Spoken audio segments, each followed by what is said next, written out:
me, myself, and I, ISO, along me on my ride to these lovely JP studios. And if you have a character on Bismarck, or if you don't, you can bring your mains over. More than welcome to join me at that last house there. But I do actually have a formal announcement that I have to make while I have you all here at this pop-up. So as you see in the pinned chat above, tomorrow, Saturday, March 28th at 1 p.m. EST, HousingTalk will be introducing the Eternal Bonding Ceremony of ISO and Alora. Yay! Invites will be handed out starting at 12:30 p.m. EST in front of the Ivory Chapel on Materia Bismarck.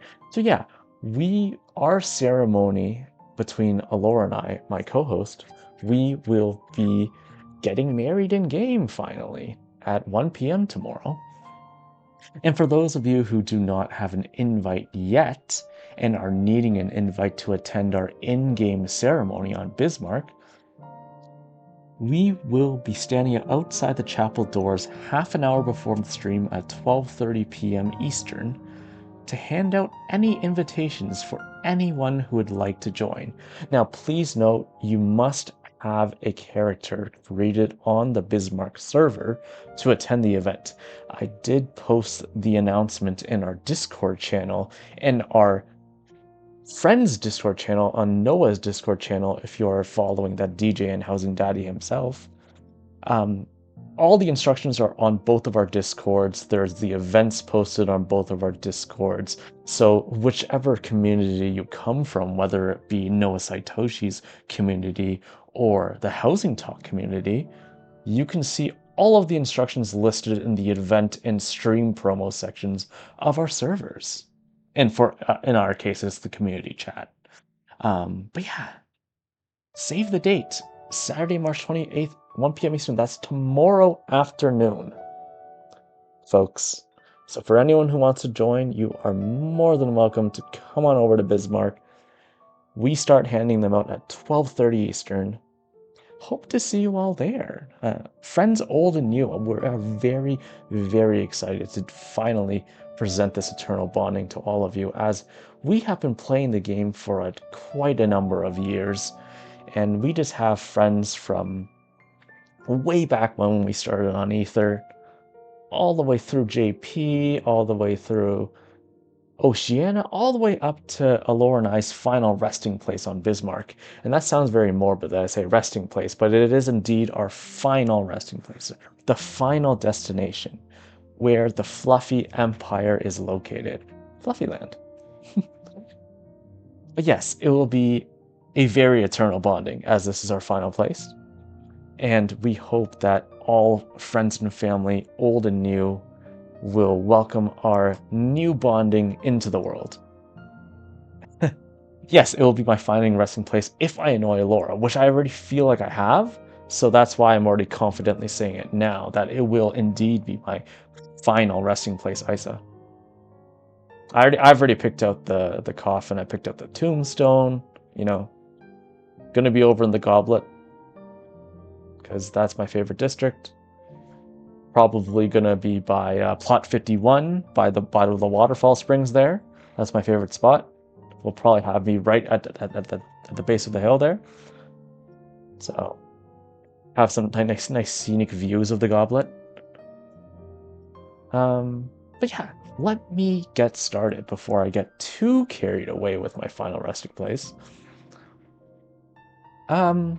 Yes, today we are going to do some spring cleaning. And what this entails is a series of hand-picked housing studios, JP primarily housing studios, made by veteran and newcomer GPO studio designers.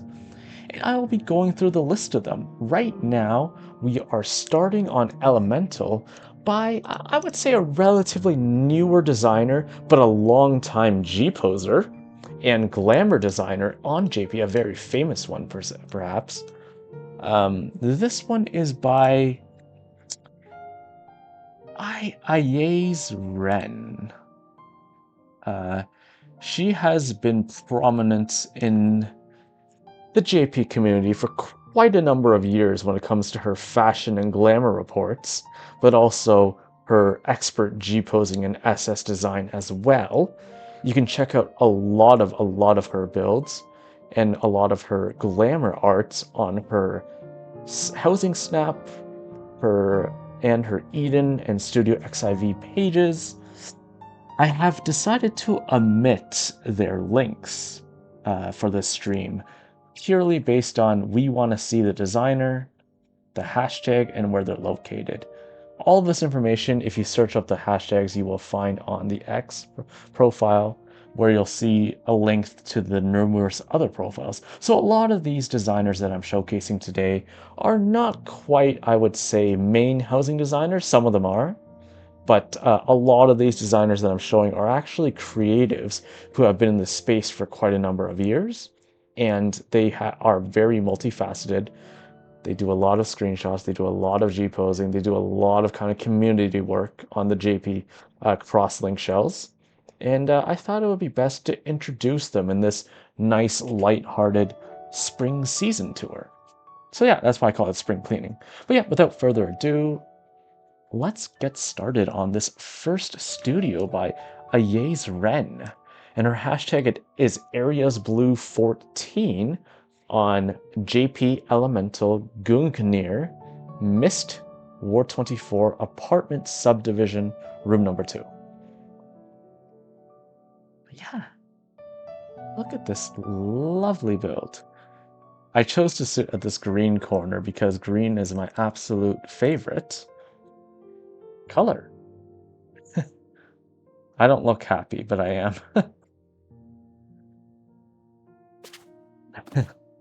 But yeah, she actually has several works that I'll be showing off today. They're all pretty much in this apartment subdivision. And yeah, this is a nice simple piece from her. A lot of Ayez's pieces are very simple, but she does do a lot on shadow art, and that's one of the things that I've been touching on in my previous solo streams. I did do a G-Post studio tour of San Studio way back in HousingTalk Season 1. That was last year. You can check out that VOD in our HousingTalk VODs page if you click the link below our video.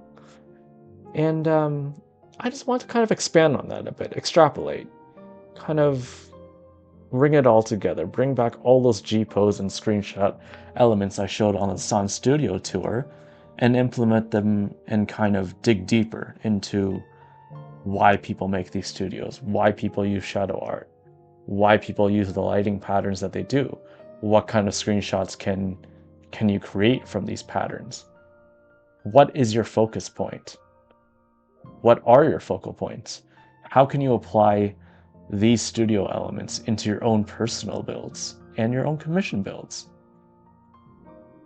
Now today is going to be still very lighthearted. I would still like to kind of go through these in a very casual manner.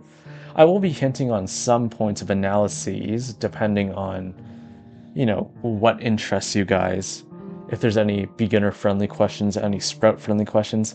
I say this every time, you do not have to be a housing designer to participate in these streams.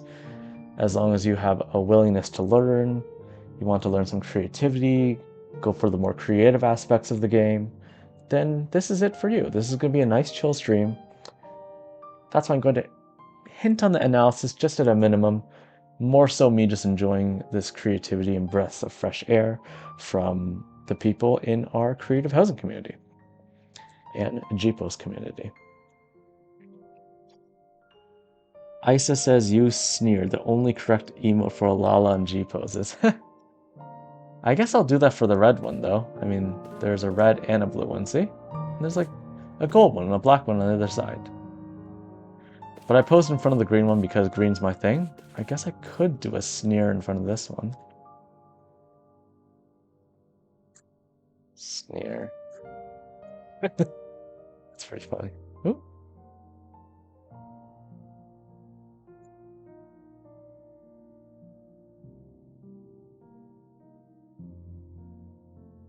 Oh, that's good.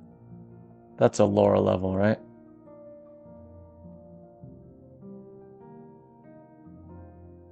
Yeah, that's really good. Snare. It's a permanent snare. I mean, I don't do it as well as Alora does. I mean, she's quite the natural at it just because of how evil her nature is. I mean, see me, it's very out of character, right? Like, I mean, I don't really look very cute with the snare. I actually look very terrifying here. And then not in a good way. I mean, Alora is terrifying in a cute way, but not for me. I just look pretty bad here. That's why I don't normally like to do it. I have a very positive demeanor, I would say, especially for my in-game character, a very cute little Lalafell. I don't preach to chaos and destruction as my counterpart and co-host does, or my fiance, I should say, since we're gonna get married tomorrow. I mean, how did that happen? I guess how did this story happen? I'm gonna say that for tomorrow. We have a whole story planned on how we met, all that stuff. How I decided to marry one of the most demonic yet cute Lalafell in the history of this game, in the history of Eorzo. But yes, I will be going deeper into that because this is a housing stream and the chaos is yet to start. So I don't want to ruin your guys' opinion of me yet. That'll be for tomorrow. But oh, hey Strat, how's it going, man? Red one would entail an evil ISO, but I'd have to change my glamour to red as well, right? That's the only issue here. But yes, ISO, these are really cool for screenshots. Let me just kind of stop joking around here and actually get into it. Yeah, so what I was saying about Shadow Art, I know Strat's kind of not new to this as well now that he's here. The reason why I particularly find Shadow Art so amazing is because I feel that it hasn't been set as a standard yet in housing. Like, people have touched on it. There have been many JP designers who have touched on Shadow Art, but to do it regularly is actually quite challenging, and that's not only due to the limited spaces of the housing items, but also how lighting physics work in the game. Unfortunately, Square Enix, I mean, guys, you've kind of dropped the ball here. It's been like over 10 years. The partitions, the layering, the texturing, it's not congruent with the actual objects, and because of that, doing shadow art and lighting is actually extremely difficult to do consistently because of the nature of the items. The items are not consistent through and through. I know some have been made in older patches, so they might have a different code makeup as opposed to future items, but I still believe consistency should be there. I mean, instead of completely replacing the old code, please use an improved code and a revised code for all the items. And what I mean by this is that I'm sure, as you housing designers out there have known for a while now, some of the partitions just don't line up. Some of their textures are just not the same as their counterparts in the same class. And so when you dye items together or you layer certain items together, you get this kind of glitching effect that happens where the color shades don't quite line up. Like, for example, you could dye one stage panel Snow White, and you could dye a marble partition Snow White. But will those colors match? No, they will not. And that's the interesting part. I guess that makes it a bit more unique, I guess, per se, for 14 housing. But because of that uniqueness, it's so difficult to actually make it a consistent thing when it comes to shadow art, because you depend on the shades of the partitions, but you also depend on the light sources and how they reflect from them. And sometimes if you get odd colors or odd textures for certain things that should be the same, you get kind of like frizzy shadow patterns that don't really reflect real shadows because there's some jaggedness towards them. There's something not quite right of how the light reflects. I mean, I have the game on max settings, and you can still see here, even with marble partitions all the way around all these screens, there's still some jaggedness. Like, you can even see that on my Spriggan hat as well, at the very base of below my feet. It's still kind of glitchy a bit. I know it's a bit fuzzy, but it shouldn't be that fuzzy. It should be a lot more clear.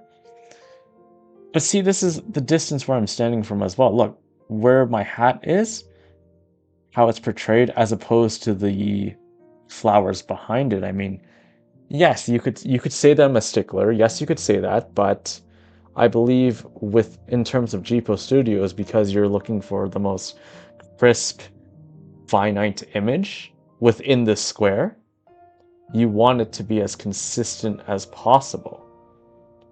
You, people want to see the fresh, crisp, very, very specific elements in a screenshot, and they can't have that when all of the shadows are varied depending on the colors of the items and the colors of the background.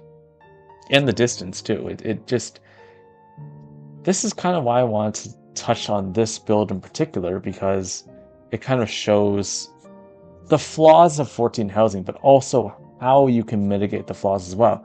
And honestly, IAs did a very good job on this. This may look like a very simple concept, which it is a very simple concept. She has multiplied this to multiple different ones, pretty much almost exactly the same, with some kind of twists here and there with the marimba lamps.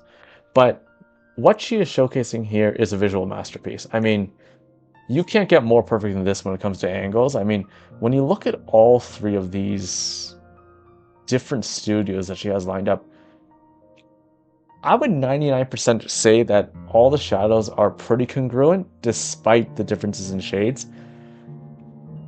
I mean, I guess this is kind of hard to compare, I guess, for maybe some of the newer folks out there who are newer to housing design. But if you've seen enough of these, especially even if you compare the photos on Twitter or Housing Staff when they're posted, you can clearly see that there is quite a difference between these three studios here. These three different, like the blue one, the red one, the green one. But in this case, she pretty much made it exact. And she's on PS5 too, so she's like literally making sure these are all floated to like the T, like the nth particle, like the nth pixel here. I just think it's just wow, just mind blown. Um, I know sometimes there is a kind of discourse that, oh, like you're not really like an amazing designer if you just work with 100 items. Like you're only using 20 items for that. How can this be any good in comparison to someone who commissions larges, does these mansion studios, multi-floors, very layered, very modern? Well, what I can say about that is that housing is very free. It is very creative. You can do and imagine however you want. As long as you feel good about it and the users feel good about it, that's all that matters. And that's why I particularly like GPO Studios, because you play a lot around with elements that you don't normally see in a larger space. A larger space, yes, it is very immersive. Yes, it is almost like a real life house. You're looking through a cityscape, you're looking through a garden, you're in a kitchen, like a real life kitchen. But with GPO Studios, the reason why I point these out specifically is because it actually takes a very, very high mechanical skill ceiling to be able to do these and to do them with great effect. And if the more and more, especially for you beginners out there, the more and more you get into these GPO studios, the faster you will pick up those little intricacies, the little tricks that you can use to mold different lightings, mold different shapes in housing, and translate that into those bigger houses that you normally see, like the ones on the larges, the complete recreations of cities. I mean, this is basically where you're going to get most of your intro skills, and using very more basic items, I would say, and layering them in a very small setting. And that's kind of how you start small. You just build bigger and bigger and bigger. I would highly recommend any newcomer out there, or even veterans out there, to really practice on their skills by at least trying or attempting to make a GPO studio. I think you'll be a lot more surprised that, oh, I didn't know that. I didn't know that lighting could do that. I didn't know that shadow reflected that way. So yeah, I think it's a really, really good thing. Oh, who else is here? Alora, they all line up. Skill issue, joking. Strat says, I feel there's a Kingdom Hearts reference in there. There isn't, but I love that game so much. It's amazing. Alora saying, hi, KitKat Isa Strat. Yeah, there probably is, but like I said, it's so funny. I said I wouldn't be going to analyses, but here I am jumping into analyses immediately. But now that my evil fiance, now that my fiance is here, at least I can be a bit more at ease. I don't think there is a Kingdom Hearts reference, but I don't want to spend too long in the studio because there are quite a few studios within this apartment that IA's has published. This is just one of the many, and yeah, like you can see here, we've got light and dark, or light and dark.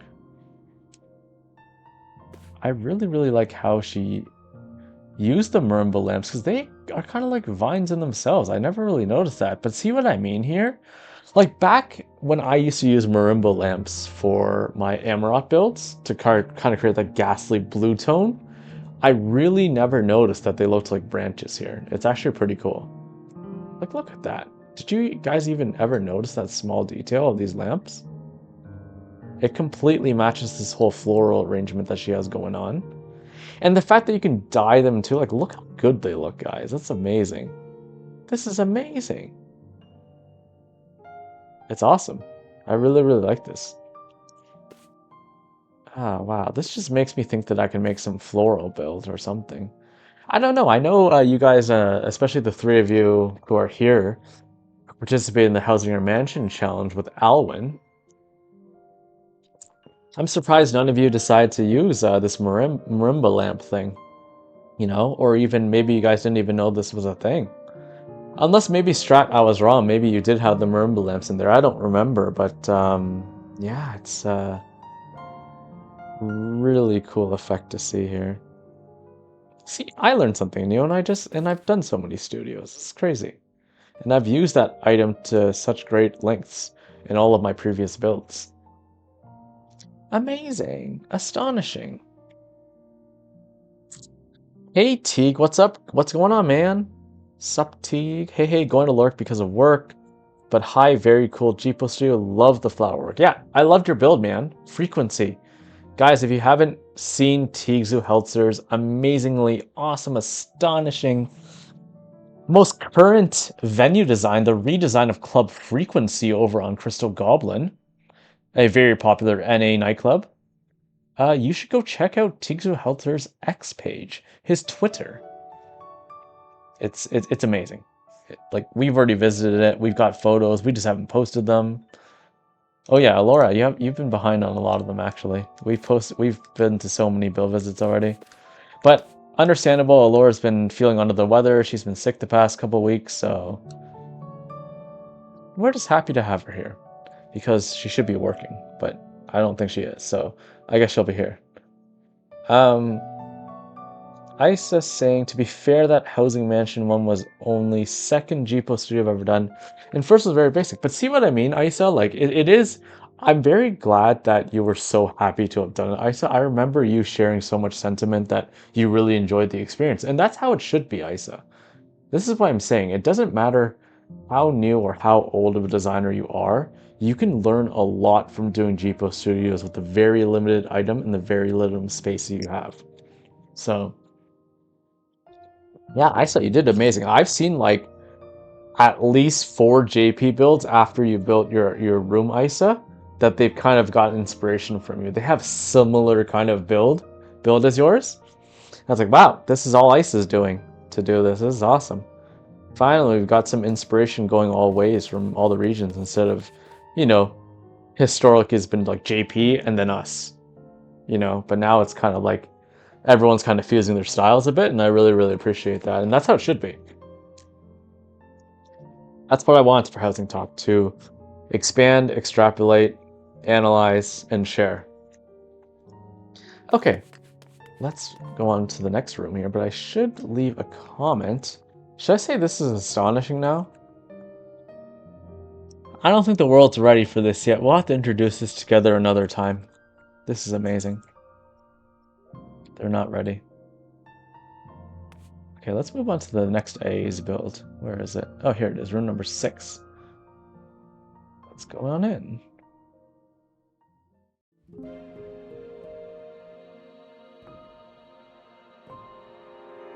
Ooh.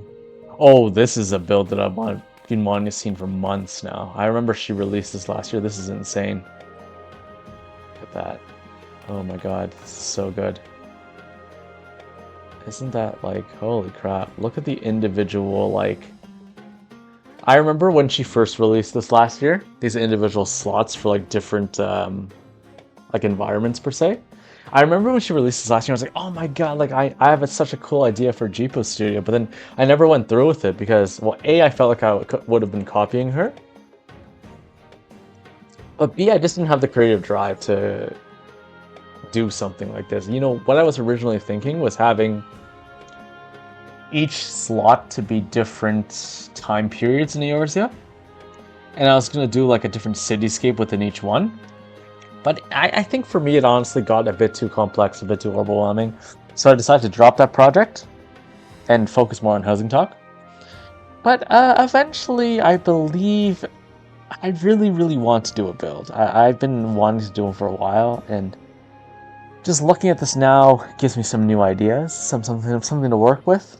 So hopefully I can bring that to you guys. I mean, I don't know how soon this would be. I always say that I'm going to make one, and I know I said I was going to make one on Christmas, but I didn't. But I don't really have that creative drive at the moment. I've been working quite a bit as well, like almost every day at work. I mean, I've just been blessed to have I've had the past couple of days off. I don't go back to work until Sunday, so at least I get to rest a bit before Laura and I's wedding.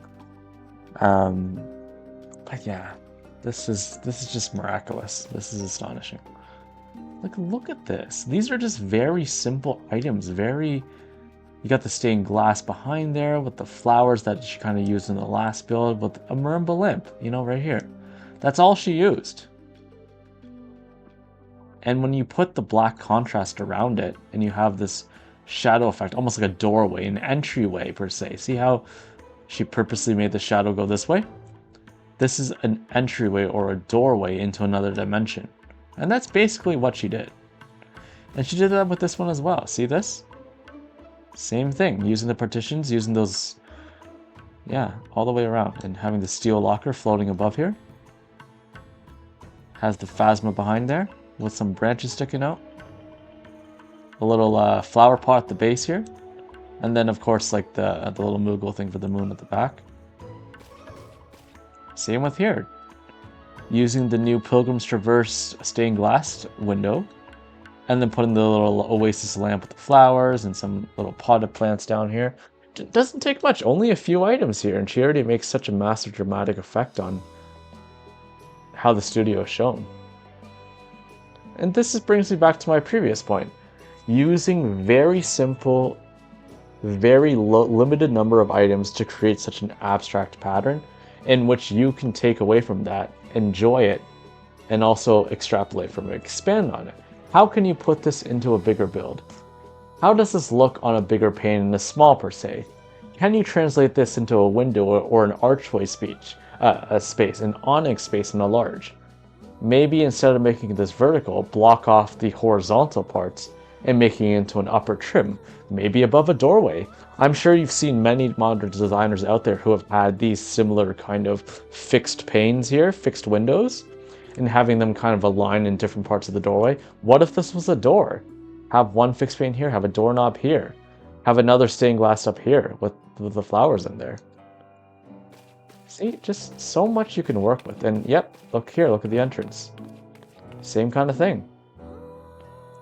Any of these patterns can be used pretty much in any facet in a larger space.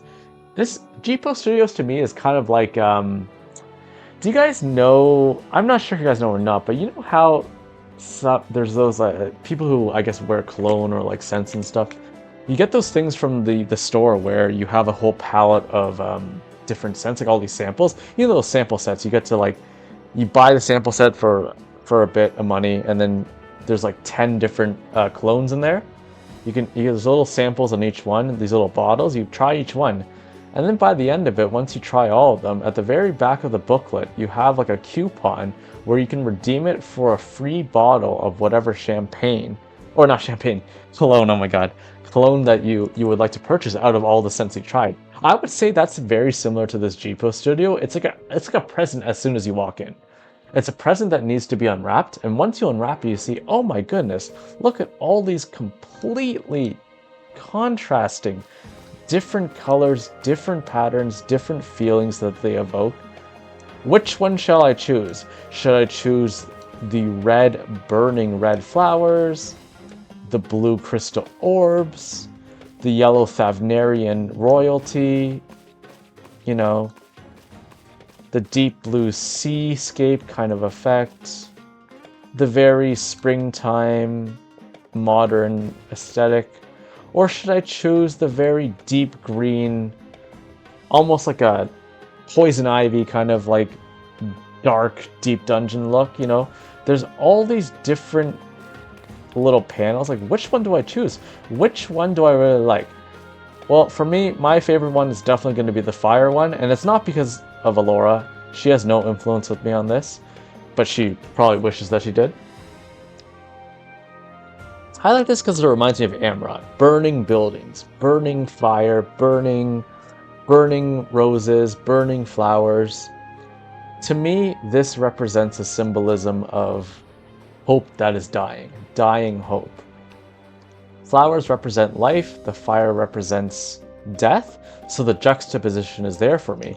And I know that when it comes to building, because I like to build very morbid builds, very dark themed builds, I know absolutely for a fact that I could use this kind of glass, this kind of fixed panel, for a number of GPO studios that I have planned.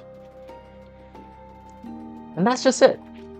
Now that I have tried and I have seen the best sample in this booklet, I now want to redeem this and use this in my next build. And that's basically just it. That's why I really appreciate GPO Studios. I really appreciate the work, their artists, because it just gives us a palette to choose from, and then us as designers take it to however we want to take it. And yeah, it's just like a little bit of everything. And then, you know, less is more. That's how I see studios, so I hope that you guys can take away a similar kind of approach as well when you approach larger builds. What did I learn in that studio? Oh, I remember AA's put the Thavnarian lamps. I could stack that into a tower in my build. I could use that as a custom trim on a post. I could line that on a bed frame in a modern build, right? Like, there's so many different options that you can use just by seeing these distinct patterns. So yeah, that's the one thing I would say I would take away from this. But yeah, like I said, this is amazing because it is amazing. Here we go. There we go. Okay. Let's see here. Oh wow, I missed a lot of what you guys were saying. Seeing this build is cool. I love it. Champagne, fire, good times. Alora says my influence is there whether you realize it or not. I guess it is. It's like, I would describe Alora as kind of like that. You guys know that like little worm in Baldur's Gate 3 we've been showing? That worm that just can't get out of your head? It's like it's there, it's like giving you dark thoughts, and you're like trying to fight it but you can't because it's just like a worm, and she's like wormed her way into my head. Well, that's terrible to say. That sounds awful now. No, Alora has not wormed her way inside my head. I appreciate Alora a lot, and I care about her, and that's why I proposed. I didn't propose because I was in the fear of potentially being on the top of the hit list and not potentially having as enough life to spend on this world. I proposed because I care, and Alora is a brilliant individual. And before I actually move on, if you look at my X page, I did a recent post before I posted this one, yesterday, I believe. Was it yesterday or the day before? No, it was on Wednesday night. That Star Wars story about, you know, like a long time ago in the data center far, far away, that was completely written by Alora. I was so shocked and stunned by how beautiful she wrote that. The reason why she couldn't post it on her profile is because she is not a verified member, so she doesn't have as many character counts. But I just want to let everyone know that she is just an amazing person, and she has such a nice creative vision that I'm just so blessed to have her be my co-host, be my partner in crime, and just be able to give me all these original ideas to think of and claim them for my own. But I can't help but talk so highly of Alora because she is going to be my wife tomorrow. So it's going to be, this is amazing. An amazing eternal, I shouldn't rename it an amazing eternal bonding, to be honest. I don't know if there's ever been an eternal bonding as amazing as ours, or what ours is going to be. Maybe I should rename that. HousingTalk 56, amazing eternal bonding with Iso and Alora. Oh, maybe not. I don't know. Strat says, therapists be like, try remembering a good memory. Iso Flames. Flames are a good memory. What the hell, a worm? Best worm ever. Yes, you are the best worm ever. Speaking of... Wait. I guess nobody really knows what Strat's best thing is. We'll announce that tomorrow. It's fine. Best worm ever. That's a good title.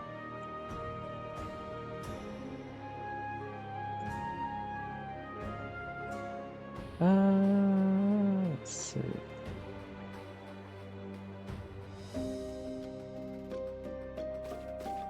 Do you guys find the screen kind of dark? If it is, I might try to brighten this just a bit. I know especially for G-Post Studios, it is probably best for me to. Where's that filter? Oh, here it is. Gamma correction. There we go. I just put it to the max, so hopefully that looks a bit better.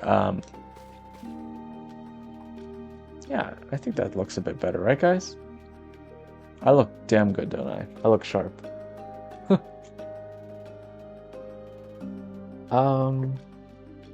Okay, let's move on to the next IA's build. Let's see.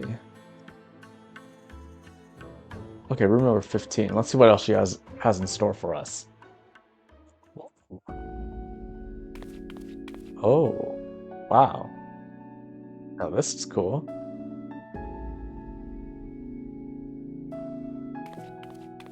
Wow, look at that.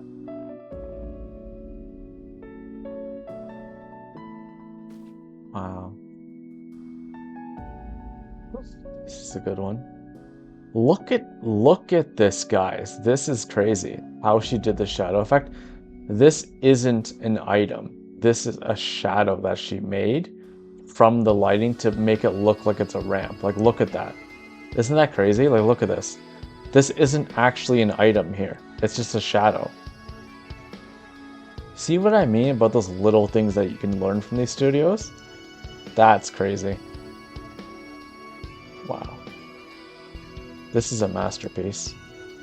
I mean, I think initially when I first started looking at these JP studios, when I first was playing on JP, like a couple of years ago, I thought, wow, this looks like a mess. Why are there just these random items everywhere? And like, how could anyone pose in front of this? But it's like, look, guys, this is art. It's just a different form of art than I guess what most people are used to. But just because it's different doesn't mean it's bad. I mean, she has clearly shown here in the past 3 studios that she has an affinity for lighting. She has an affinity and an eccentric liking towards shadow art. She definitely knows how to use lighting to great effect. She definitely knows how to capture the attention for G-posers. I mean, being a G-poser herself, that really helps. But like, come on, guys, like, you could imagine yourself taking really cool G-poses here, you know? Like, I mean, my favorite one's definitely the one on the left here. I like the kind of clock stuff, the time, the feathers. Kind of reminds me of Amarat, you know, with the wings here. This is the wing from the Garuda couch, the extreme Garuda couch, but it's turned to the side, so you only see the feathers, and you see the one wing coming out. And then the patches of green down here for the base of the bench. But yeah, see what I mean? Like, you got the water coming down, like it's like a downpour. Like time is almost like stuck, you know? That this is what it reminds me of. It's like you're in like an ethereal point where time has stopped. The clocks are forever turning. The angel wings kind of representing a bit of life, but then also the dark backdrop representing death, with the kind of the dead flowers being at the bottom. Here, see the blue ones? And then the white flowers as you arise, and then green when you get to the top, because that's when you're going further up, geographically, right?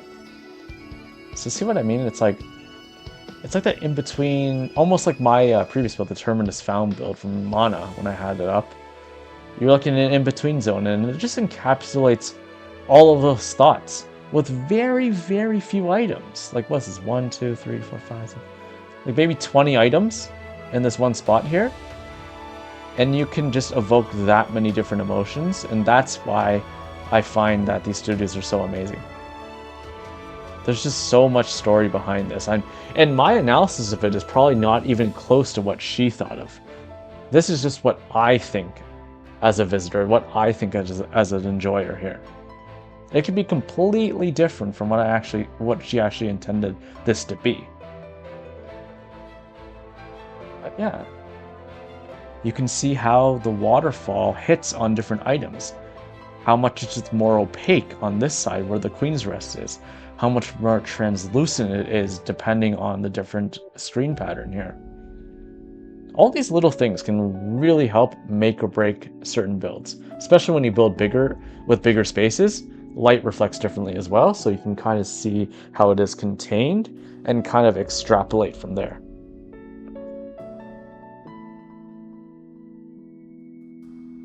Same thing with this build as well. Not quite as impactful, I would say. I always tell people light 0 is the way to go, and I think a lower thinks this as well. And it's because with light 0, when you have it on the lowest brightness, you can truly feel the essence of items. And what I mean by that is, if you are manipulating the items and you are manipulating the lighting, you can clearly evoke and translate what you're thinking into a build. If you have the light source, the natural lighting that you get from the chandelier above, it limits and dilutes your vision because you're not able to properly and specifically execute certain things in the build. With the light at 0, you're forced to play with your own lighting. You're forced to put things in a very intentional spot. And in doing so, you're forcing yourself to be able to build something from scratch, like actually from scratch without any help from lighting, from any other natural lighting materials. You're creating the lighting, you're creating the setup, you're creating the vision, and in turn, you're creating another learning experience for yourself. Yeah, like look at this. This is dope. This is good.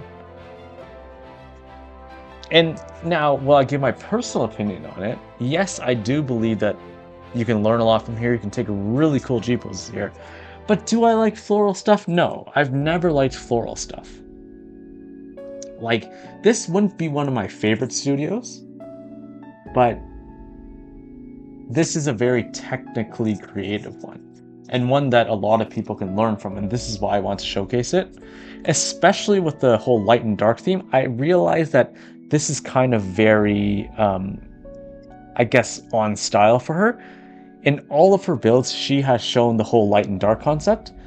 And in this regard, light and dark concepts, it's a very polarizing contrast where you can effectively see how and when you should use certain lighting items. And she clearly did that here. And this is why I want to show it off, to let you know that it doesn't matter what kind of color that you use, you can still make it a very, very beautiful and immersive build, as long as you know how to manipulate the lighting and as long as you know how to manipulate the focal points within that build.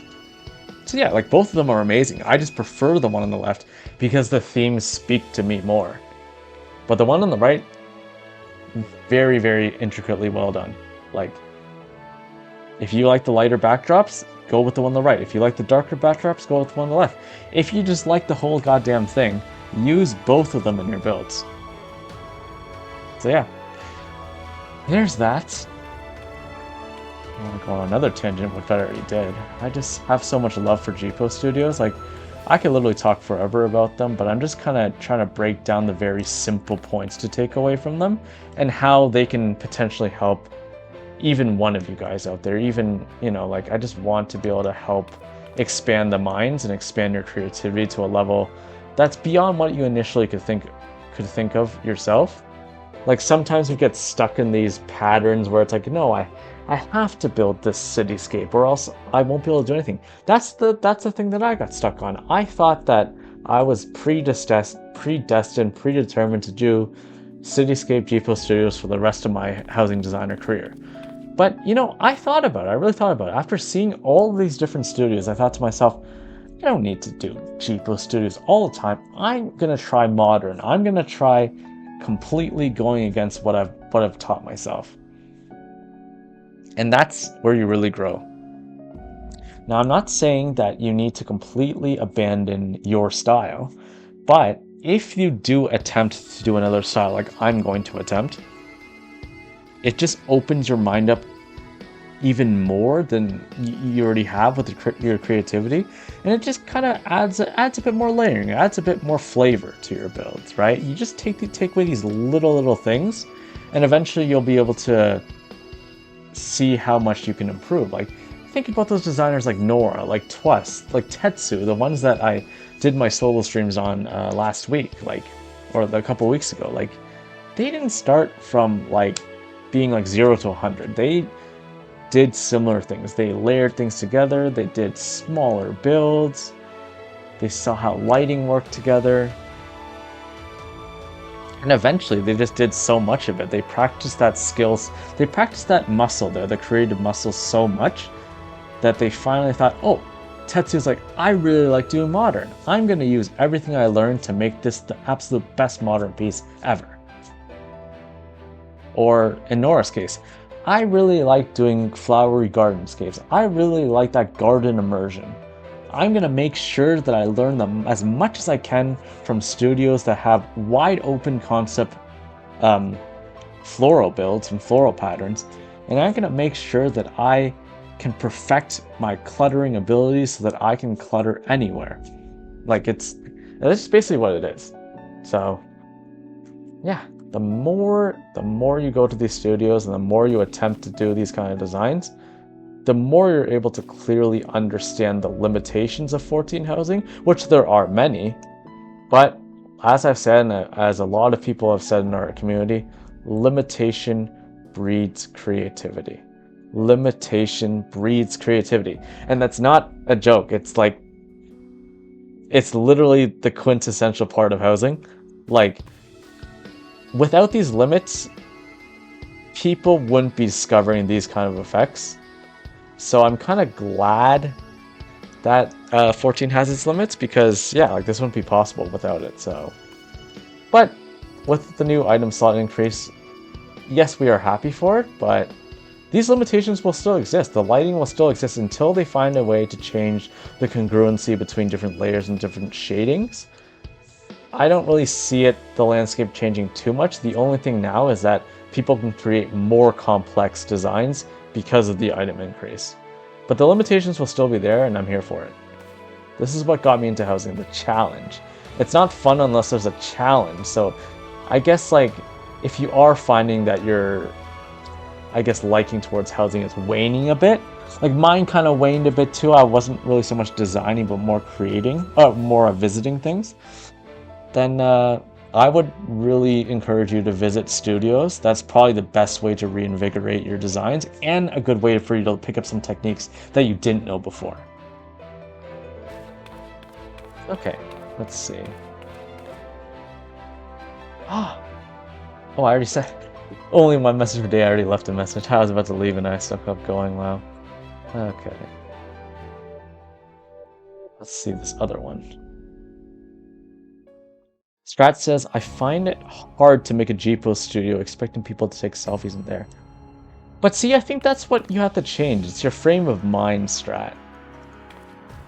This is why I say you should build for yourself and then to captivate the audience. Because if you build for yourself from your heart, you can truly captivate that creative essence. People can feel it. It's when people try too hard, they try to sound smart, or they try to you everyone's cup of tea, they're just trying too hard, right? The best thing to do is just to be yourself, and the right people will come to you. I mean, think about Laura and I, right? We goddamn know well there's lots of people out there who probably find us annoying, right? They don't like our banter. They don't like how we are back and forth. They don't like how we make these super sarcastic jokes, right? But that doesn't matter. We're not doing this for those people. We're doing this because we like to banter. We like to be sarcastic. We like to play with housing and show off housing in our own way. And that's what I want to inspire everyone else who watches these videos and this content does. Like, I don't want to force or limit anyone into an already limited box that society has put on people. The best way to live your life and the best way to live in your creative space is to completely and wholeheartedly just be you. That's the only way that you're going to find your true passion, your true enjoyment, and have people who think similarly enjoy your work as well. So yeah, it doesn't have to be a place where people go to take screenshots. It could just be a space that people go to, like, oh my god, this is so awesome. This is, or like in your case, this is so terrifying. This is like, whoa, this like build like scares the heck out of me. But like I really loved how they use ... like how they use all those umbrellas, how they use all the shadow art. Maybe I can use this in my build. Oh, this is really awesome. I'm so glad that Strat made this build because now I know what to do in my current build. And that's basically what it is. It's all about inspiration. It doesn't matter if someone takes a screenshot on there or not. It doesn't matter if someone comments. It doesn't matter if someone likes the build or not on Twitter. It's not about the likes. It's about the passion, and it's about being yourself and showcasing your creativity to inspire the others around you. That's basically what housing is about. That's basically what any art form is about. And like, I'm sorry. Well, I guess I'm not sorry, but I could think anyone else who tells you otherwise when they say, oh, you know, it's about the fame, it's about the likes, it's about how many people like your build. No, like none of that stuff matters. Housing is a passion. Just like music is a passion, just like visual art is a passion, housing is a passion. It's the exact same thing. You're not happy because X amount of people like your photo. You're happy because you did a damn good job. You know you did it from your heart, and you know that people who appreciate it will be because you appreciate it. And that's all that matters in housing, and that's what I want to instill in people's minds. This, we inspire, inspire, inspire. And then everyone gets better, and then everyone learns from each other.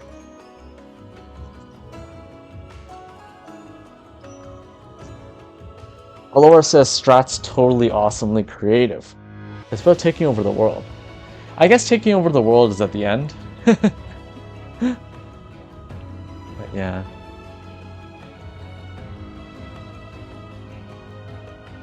Might as well just change this from string cleaning to ISOs and inspirational speeches. 24-hour stream. 24-hour prelude stream before the wedding. 24-hour pop-up stream before the wedding. Oh no! Oh no! Set your alarm clocks, or if you want to stay awake and have some coffee, this might be 24 hours until tomorrow, and I'll be talking about all my inspirations. No, we won't do that. But yeah, let's get back to the build, guys. I just wanted to kind of impart my wisdom there. It's just because I've been in the 14 scene for quite a while, and this is not just pertaining to housing. This is pertaining to nightlife, RP, stuff like that. Like, I've been a raider for all these years. Like, I've played the shit out of this game, so I think I have a good like understanding on what actually brings people joy. And I would really just say be yourself. Like, there's always going to be people who try to get you down. There's always going to be people that oppose you. The main thing is do what you feel is good for you. Nobody else matters except for you. Nobody's going to take care of you except for you. And the right people will come along. And this is why when people like IAs in this instance put a beautiful orchestrion from the Skydeep Cenote dungeon, level 95 in Dawntrail with this build, I would say IAs is one of our people. An orchestrion completely changes the whole dynamic and immersion of a build. If she had the default Limsa music, like the Mist music, I would be like 0 out of 10. Not good. Right? Like, why does she just have like a dark kind of like sky deep quote unquote concept for these flowers? What do these shadows represent? Why does she have the wisps here? Well, it's because it's the Sky Deep Cenote lore. And she's using kind of like the ghosts of the past, kind of blending them into kind of like the whole very sad juxtaposition of like Galul Jaja, Bakul Jaja, and the whole like, oh, we just found some modern light, but we still have to remember what we have in the past. There's so much turmoil here. This is why the shadows are kind of aggressive in this build. As you saw in the previous builds, they're kind of more light-centric. They're more about hope, dying hope. How you can reach out from hope. Now in this build, it's completely different, especially with this Orchestrion, a very, like more demure, more like more silenced kind of look. And you see here, it's kind of like a very sad / somber with the wisps here, with like the blue lighting, the kind of fraying flowers. See on the edges here, they're kind of fraying, they're kind of dead, they're kind of winding on a downwards pattern, like a concave downwards pattern here. And then you got like the kind of like dead patches of weeds at the bottom. It's kind of like putting your mind saying, okay, with this music going on in the background and this whole like structure that's kind of like weighing down, it's like something weighing down on you, right? And that's why you get kind of like these ghost wisps too. It's kind of like dragging you down. And then see up here with the aggressive shadow art, it's like it's weighing you down because your mind's a chaos right now. And that's kind of how a lot of Dawntrail has been. It's been about kind of like a juxtaposition of, okay, I'm doing this here, but what is actually truly happening in the background? What do I need to face in order to move on? Like in Sphyn's instance, what do I need to do to make my people move on?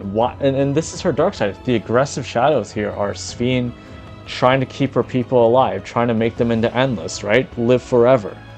But you can't live forever. Life will always wane, and this is what the flowers are showing. And this is kind of what my take is towards these kind of studios. You got like just a dying hope, a dying light, aggressive. It's like you're in a chaos. And that's basically what she's showing here. So, yeah. There's that. And see this, a nice little simple approach. Almost like a funeral, it kind of reminds me of this thing. It's like, you've got Eorzea down here. Whoops. Eorzea down here, like the earth. Then you've got the moon, which is kind of like the moon you've seen Endwalker. And it's kind of like two worlds colliding. Like, which space kind of wins in the end? Is it life or is it death? And this is kind of like what I meant about the juxtaposition. When you're using extreme contrast between darkness and light, you can really, really learn how to properly balance the lighting and learn how to properly balance the placement of the items. I don't want to go into too much depth on the rest of these. I just kind of want to show you kind of like what I mean about these things. Like, yes, these are very, very beautiful, very nice central focal points you can take G poses in, but I mean, see over here as well, same kind of thing. Like, it's an art form, right? It's like you just got like a whole collage of all these different similarly shaded colors all put together. It's like your mind's either a chaos or it's something that you can focus on and to breed creativity in. Like, think about this. This isn't even really a backdrop. It's just, when you think about it, it's like random pictures all put together, all random memories put together. But why is it so important that there's a stage lighting going directly onto this middle section here? Well, it's because the artist, Ayaz in this case, wants you to focus on how is there a way that I can blend all of these differing thoughts together to create an art masterpiece? And it just gets you to think deeper on the meaning of housing, deeper on how you can approach things better, how you can extrapolate this information and turn it into your own inspiration, and in turn inspire others. That's what housing is all about. Yeah, I could go into way more depth on this particular build, but I won't, because there are still several studios to see and several different artists that I would like to see. This is amazing. Okay, does she have any more here? I might even skip her next ones here. Well, she has oh, hang on. She has, a few more. Okay, we can quickly run through these ones. I just don't want to get stuck here for too long. Oh, hey, thanks for the follow, Valley Light V. Sorry I missed that there. As you can see, I get very invested in my solo housing streams. As I said before, if you are a new viewer here, or a new housing enthusiast, or just someone stopping by, I usually stream the stream with my wonderful partner in crime and co-host and fellow designer, Alora Dannon. She's just currently not with me today because she is working at the moment. It's my day off, so I decided to kind of sprinkle in some housing fun before we're getting married tomorrow, our eternal bonding. But yeah, it's usually a duo stream. We usually both are on at the same time, and we just like to visit and talk about housing things. And we have some housing builds ourselves as well. If you just go down to our link below on our Beacons page, just click that link. Has all of our socials, our YouTube VODs page, our Fluffyland theme park that Alora has made, our designer pages, and just pretty much everything you need to know about housing and our housing tools as well. So yeah, see, this is completely different, right? Using the Juno theme from the Alliance raid to make it kind of like a cozy, kind of like a more lighthearted vibe, right? More like gardening, kind of, oh, let's sort of relax in this little forest. I mean, I've never seen pizza in a forest, but I guess there's a first for everything. Or like donuts, like that's pretty awesome. Look at that. Got some Coke. Well, not Coke, but like Coca-Cola, I mean. I think it's pretty cool, having all that. That's awesome. This is amazing. Yeah. Just taking that all in. Look at that. Amazing. Like literally each one of these corners, it could literally be a separate studio. Isn't that amazing? This little kitchen area with the pizza, it's like a pizza party, right? Could be like a little night snack, right? Right here. This bench right here, you know, could be a little sleeping area in this whole like sanctuary here, this garden sanctuary that you have here, the forest sanctuary. This over here is a nice little like looking at like a little crystal, kind of like in Gridania, right? In one of the shrouds, kind of like sitting on a bench there. Over here, a little book nook area, a place where you can write, a place where you can be creative, a place where you can send letters to loved ones. This over here, it's a little living room area with like a storybook session here. Something that creates a lot of calm nature environment with the side table here with the philosopher's stone table. And then a little bright pinch of light here for those night bedtime stories with a little rocking chair here and just have all the little kids sitting here. See what I mean? You can do a lot. And look how it all fits together too though. Like this literally just looks like one build, right? Like one room. But she has created multiple GPO studios and expertly blended them all together into one cohesive building.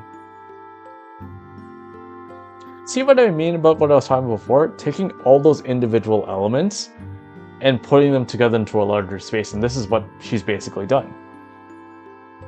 All the lighting is very cohesive, yet you can still have very distinctly different parts in the build, but still have it all come together into one larger build.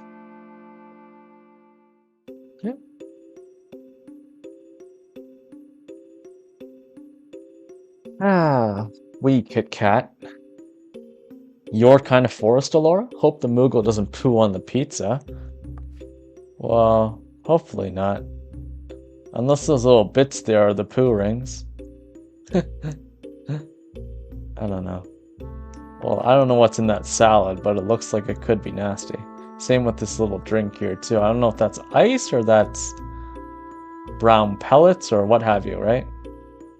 We really don't know. I mean, this Moogle's not really saying anything, so I really can't tell you for sure. But see how you're already asking these immersive questions? This is what housing is about. I will say this though, AAs, and please don't take any offense to this if you do understand English. This is pretty much the opposite of spring cleaning. I mean, there's just so much clutter everywhere, and I don't know. But I guess she didn't really know that she'd be on a stream, so Wow, I'm already judging this. Yeah, it's an awesome one. Like I said, floral, flowery garden stuff is really not my favorite kind of thing, but she did a really good job kind of emulating the different garden scenarios that you'd find in a lot of fantasy games. And she had multiple of them and blended them together very, very well. I post all of these addresses on our stream because I want you guys to be able to fully take these in. You can only listen so much on my stream. You can only listen to so much that I have to say my personal views on it. But it's much different if you go to yourself to these places and fully embrace them. Fully take in the music, fully take in the environment, and just put your mind at ease and see what you can do with it. I'm gonna find a place where I can take a screenshot here. Now that I don't have a Laura with me, I'll have to do these on my own, unfortunately.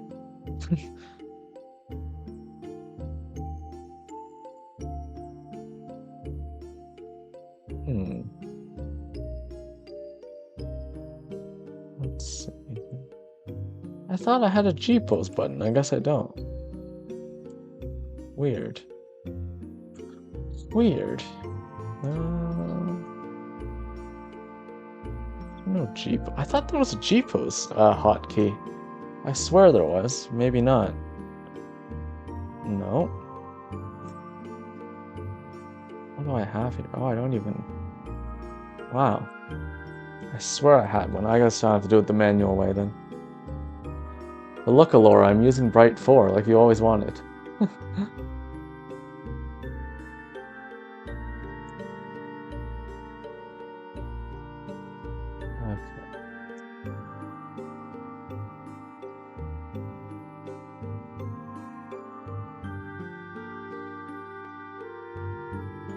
Oh, that looks pretty damn good.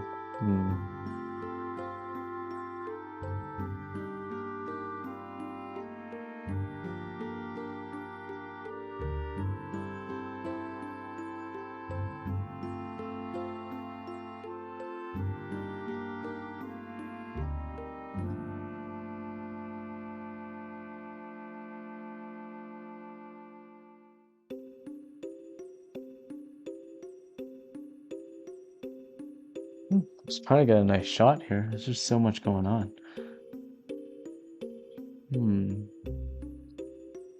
I just kind of want to showcase more of it, but I might just have to settle with something here.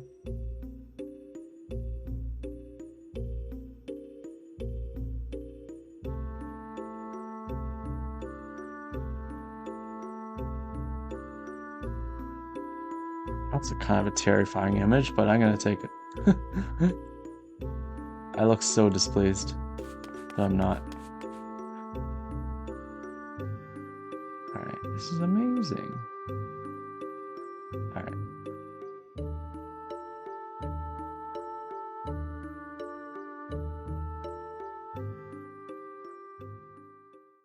I guess I couldn't look happy, Alora. Sorry. Oh, whoa, whoa. This is it. Whoa. This is my cup of tea. Wow, this is beautiful. This is something I would do, honestly. Look at that pattern there. What the heck is this? How did she do this? Look at this. Like, what? Look at that layering. What the heck? That's like multiple screens put together, right? Wait a second. What is this? This is so cool. Oh my god. This is actually insane. Wow. Look at that. Holy shit. That is good. Wow, wow, wow. What's the song? The song is... I think it's one of the songs... It's the song from one of the expert dungeons. The Underkeep, I think? I don't know what the song name is, but if someone could look it up, the Underkeep. It's from that dungeon. I think it's like Find the Princess, I think is what it's called, from Dawn Trail. It's the orchestrion version. It's absolutely stunning. It's beautiful. Will you look it up since you're not working it, Laura? Oh man, look at that. Absolutely gorgeous. I gotta take a Jeep of this here. I just got to.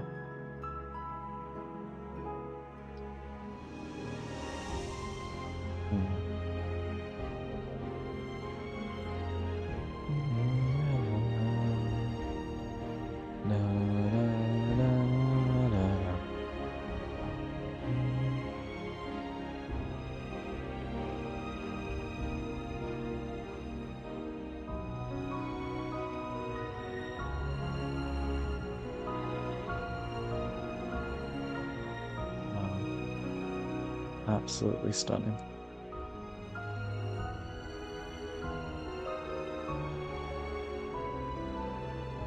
Wow. So good. Wow.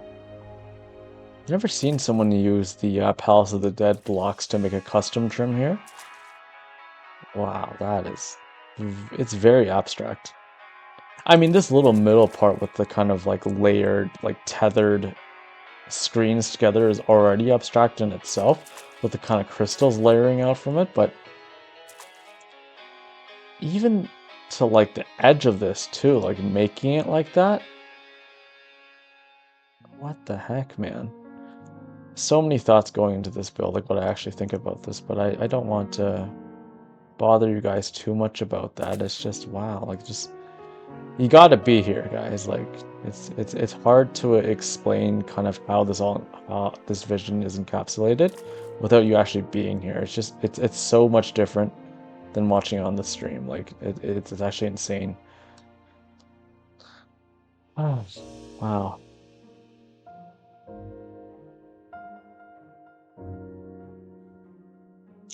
Rosangela Evers says, Underkeep theme is indeed Find the Princess. Oh, thank you. I knew I was right for something. Yeah. Yeah, thanks for checking that, Rosangela.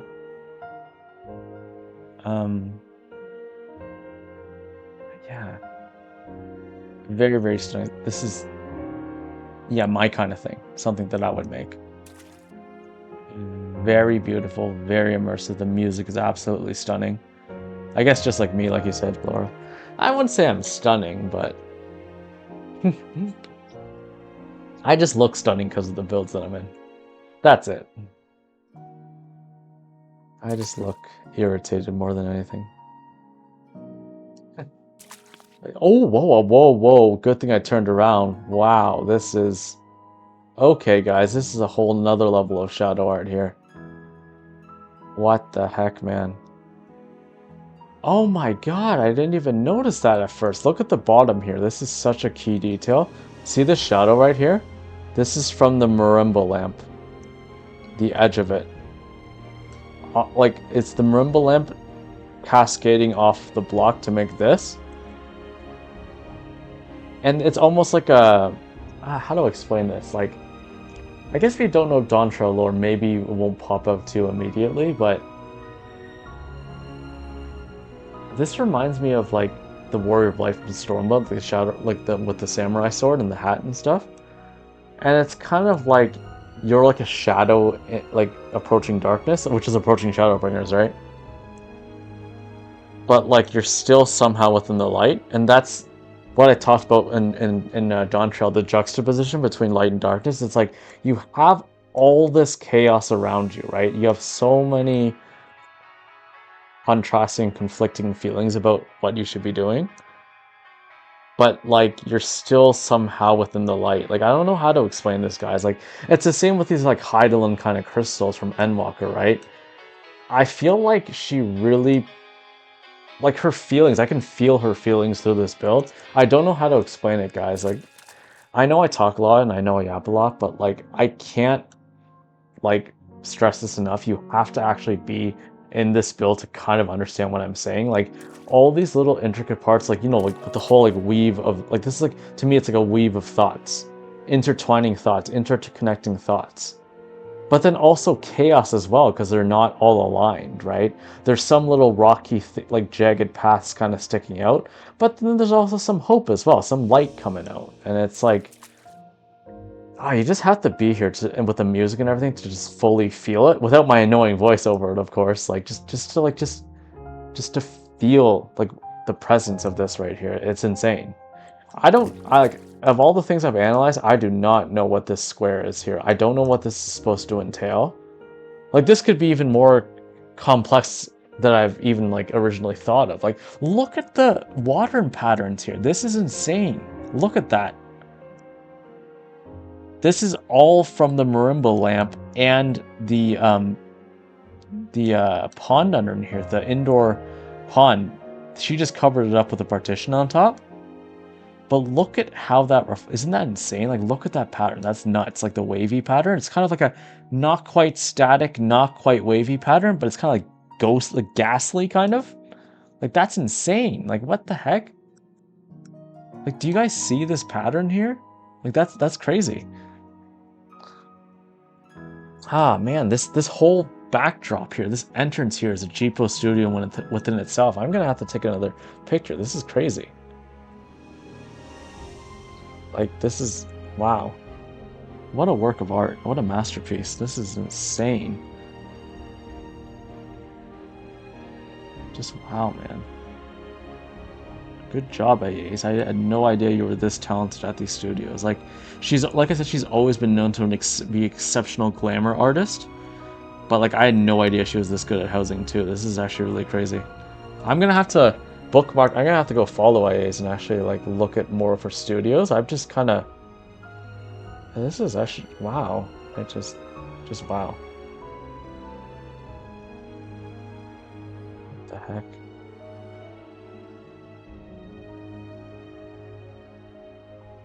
Okay.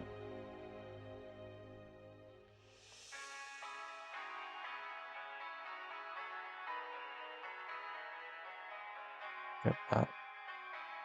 It's crazy. So insane.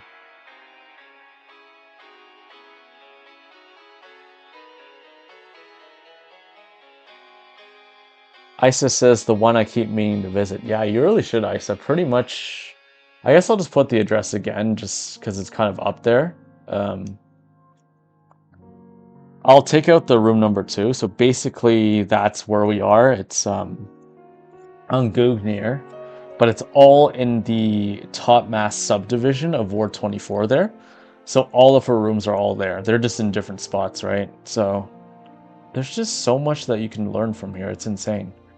But yeah, like I said, guys, oh, I can't put that in there. You gotta actually be here to feel it, feel what I'm talking about, and to actually see the intricacies here. So much more to analyze, but we ain't got time for that, so. Where was I? I think I was here? Yeah. 2 more left for IAs. I'm right here, yeah. Oh, what's this? Oh, this is a nice fun one. Hearing the raid music. Cruiserweight 1. It's very groovy. What's here though? Whoa! Whoa, Yanni! Wow. I was not expecting this. Wow. That is so cool.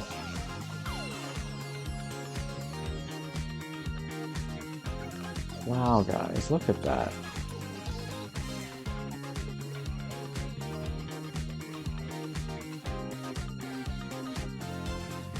Wow. Not much to analyze here, just wow. That's a lot of neons. It's like a little party venue in here. I was not expecting this from her. This is a completely different style from what we've seen.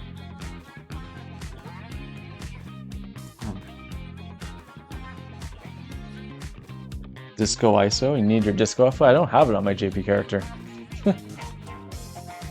KitKat saying so expensive. Strat saying I like those neon lights. Budget, please.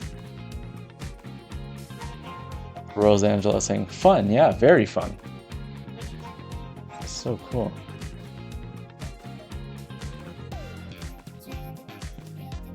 Alright, let's see cheapos.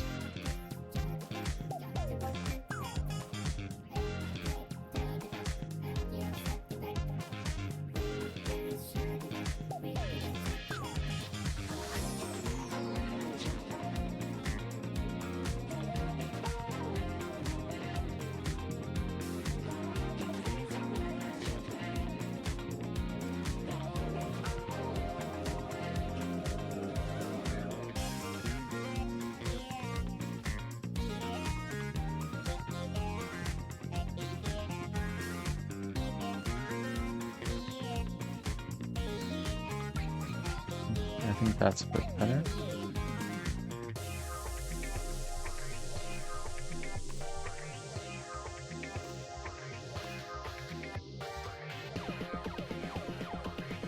That's good. There we go. Nice. Oh, whoa, whoa. Wait a sec. Whoa, okay. She's got. Whoa, this is crazy, actually. Wow, that's another studio. Whoa, look at this. 3D box. Holy crap. What the heck? Like, look at the. What? Are you kidding me? Oh, that's pretty cool. Wow. Wow. See what I mean about these little spaces that people get so creative in? You don't have to be doing a mansion for it to look damn good. Look at that. It's just an all one little marble screen here. Just putting all of this on here. This is crazy. Just layering several neons together and the Yanni symbol. Wow. This is kind of like an operations terminal, right, where the book is. And look, she fused the book and the orchestrion together. See that? The table orchestrion. And you got the terminal here, and then the book behind it. Look at that. That's cool. It's really cool. This is amazing. Nice. Nice work, IAs. I'm becoming an IAs fan already. What are we going to now? The last one by AAs in this building.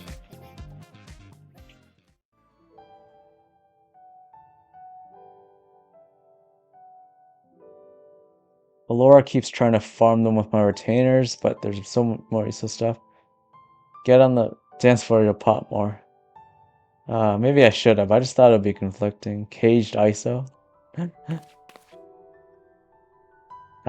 Don't really want to go through these ones. These are pretty much similar, very similar to the ones that we saw in the first studio, so I'm not going to go over them, but still just showing different ways that you can use like lighting and different flowers and stuff, so still very neat stuff. I'd rather you guys see this for yourself in person so you can have kind of your own opinions on it and how you kind of want to take these into your own builds. Alright.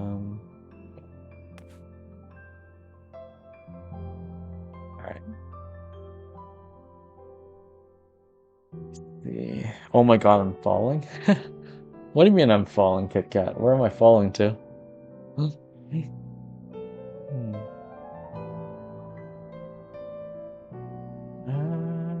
Let's head on over to Gaia. That's where we gotta go now. I'm just gonna put the stills up and we can head on over there.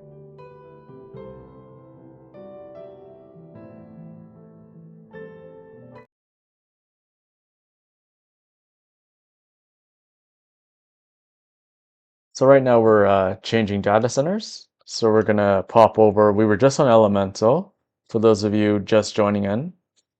And we are heading over to the Gaia data center to see one of our buddies, one of our Gaia buddies. I don't know if she'd like me saying that, but one of our buddies. One of our favorites of Alora and I.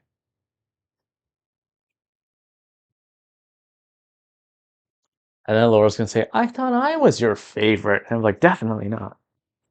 Oh, jeez. Okay, let's go to Gaia Alexander. Right.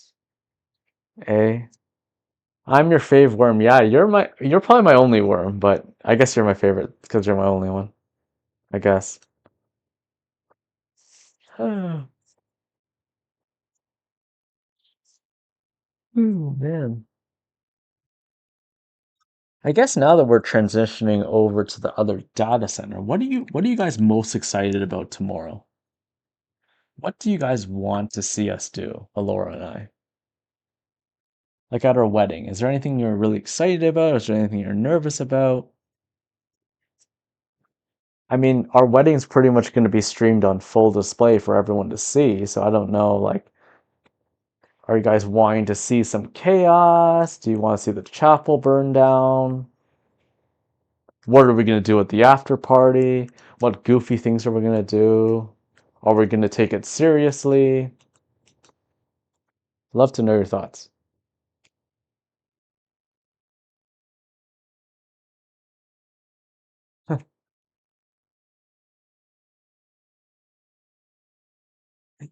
You're my favorite daughter. I'm your only daughter. Yeah.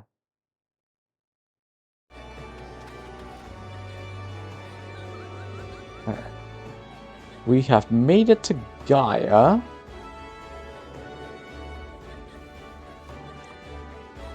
Alright. Let's see. Oh my god, I just hear like laughter in the background like Lala's.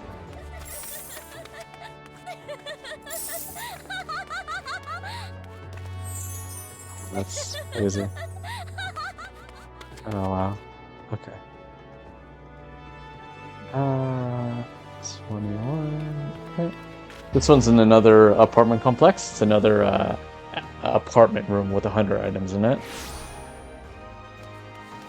This one's by Koi Spapopo. A favorite designer of mine. And also fellow Housing Talk supporter. Let me just post her address here so you guys can see it for yourself as well. Koi. Alright. It's room number 9. Okay, there we go. Room number 9. 9.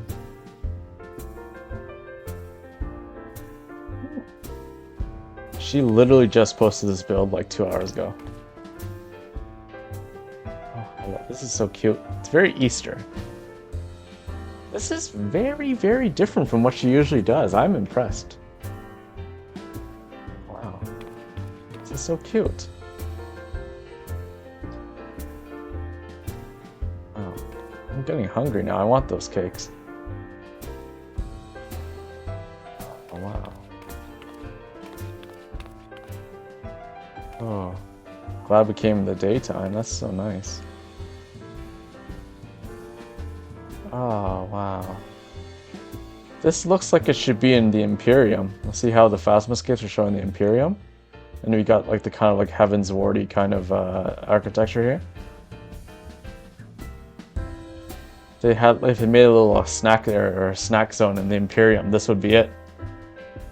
Wow. Very, very cute. Get me a cake? I don't know if I can just steal from Poi Poi. I don't think I'm gonna do that, Alora. You're gonna have to come by yourself. Oh, this is so cute. Oh, no comments? I'll be the first one then. This is amazing.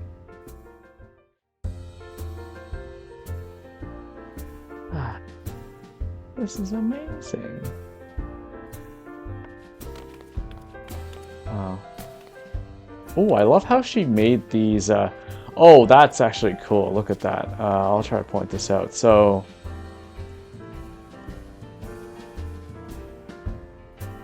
see this like cabinet here?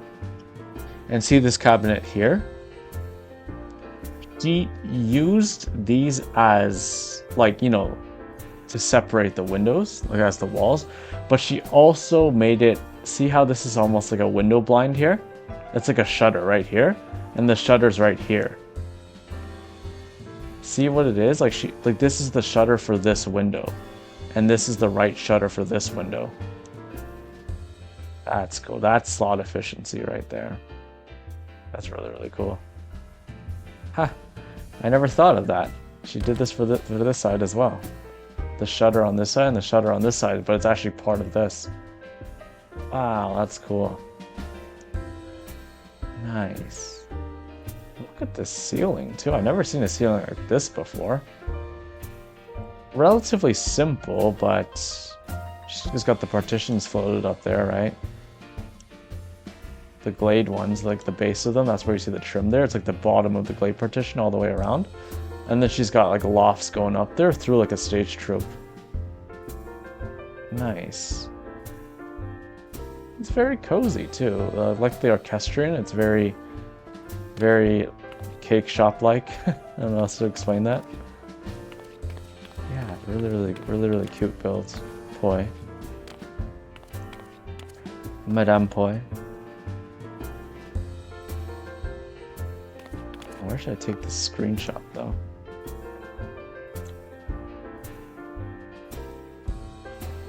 Isis says, posted 2 hours ago, you're ruining it for me. I believed you and Alora turned up at builds within seconds of it opening. Yeah, mere seconds. But as soon as the build's up, we drop everything we do and we come straight over.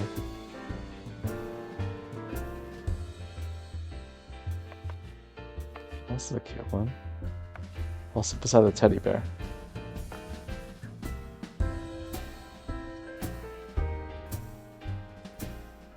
Let's do the cheapos here.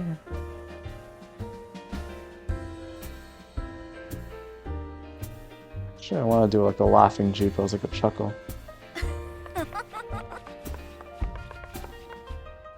Do it from down here.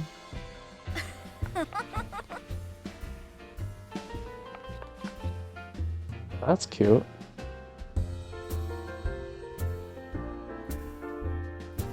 That's cute.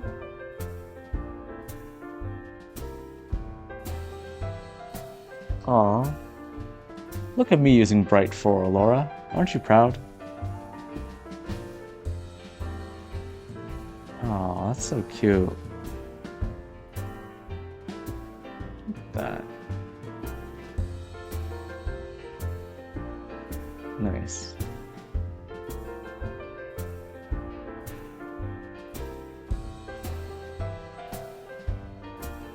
Take a few photos here. Oops. Super cute. Oh no, someone's here. You have to bow to them. Gonna bow to me, or?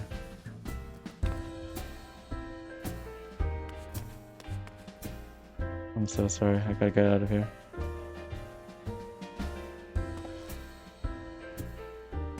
Alright. Oh, that was good timing. I got out just in time. Okay. Yeah, so many Elizons, yeah. Good timing that I got out of there. Where are we heading off to now? Oh, we're still staying on Gaia. The next one here is over the lavender beds by Uine. I was about to be crushed? Yeah, pretty much.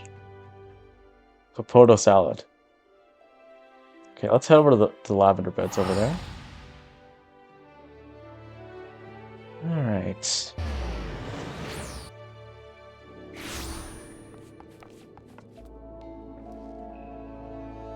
We're going to Ward 24, Apartment 1. Okay.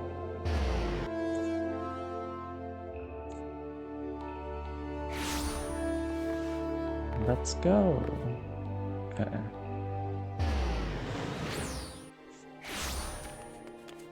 What room was it? Room 82. Okay.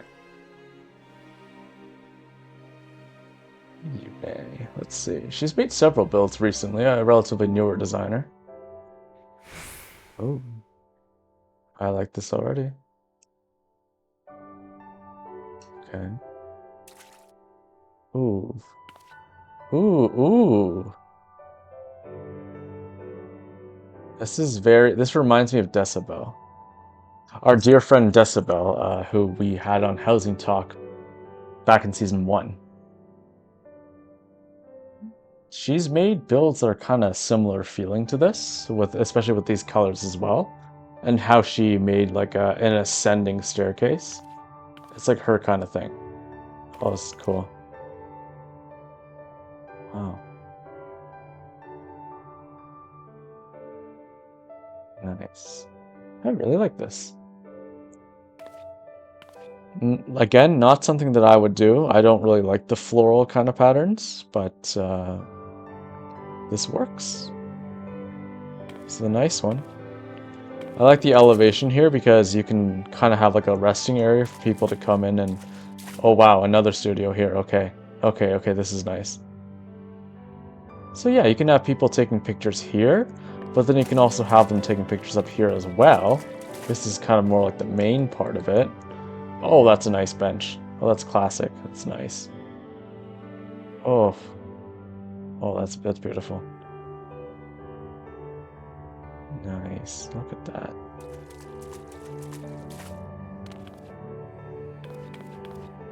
Wow. I don't even know where to take this shot. I think I'm gonna take the one up there just because I believe it's kind of like the main spot. I really like this bench here, how it complements everything. Like, see how like everywhere around, like you've got like pockets of gold everywhere, and then it's very striking to have these gold outlines here, and just like boom. As soon as you get to the top here, when you walk in, you're like, oh, that's where I had to sit. It draws your eyes immediately to this trim here. It's very reflective. But it like just, this whole area just stands out because it's all like kind of like dome and dogwood trees here, like just very blending into the background. Then it's like, boom, look, the very middle here. It's like the grand palace almost. Like, it's so cool.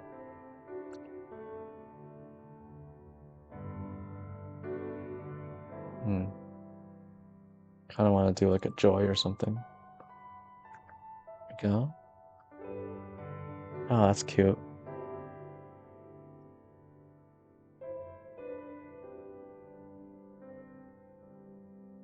Yay.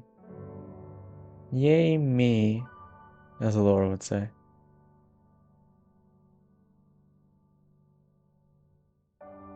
Yay me. Sure. Yeah. Yeah, I hope you show this to Dessa or anyone who knows Dessa. Just share this video with her. I'm sure she'd appreciate the comparison that I made with her, just because she does do this kind of work with the elevation and just with the pastel patterns as well. Decibel is definitely a designer that you should all check out. She's a very talented one. And she just happens to be a good friend of ours as well. So yeah, huge shout out to Decibel. Oh wow. Yay. Okay. I think that's the happiest I've ever been on stream. I usually look pissed. So. Alright. Now what to write? Oh, not this again.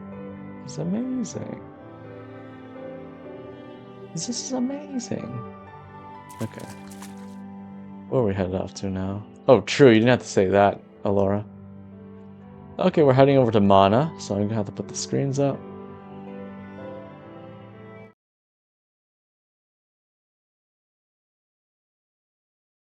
Alright. Isa said, is that because Alora isn't there with you? What? Oh, yeah, that I'm happy for once? No comment. No comment, Isa. I'm not gonna get in trouble, and even if I was gonna get in trouble, I'm not getting in trouble, so... I don't have anything to say about that at all. Isa might die tomorrow. Or you're saying I might die tomorrow. I don't know. I think everyone might actually. Now that I think about Isa, he might be onto something there. I mean, who knows who lives after that ceremony? It could be uh, the end for all of us. So yeah, I guess you guys will have to find out tomorrow, because it might be your last. So I'm in trouble. I'm in trouble or Isa? I think I'm always in trouble, and that's never really scared me. So I think by now I just accepted my fate if something happened. So.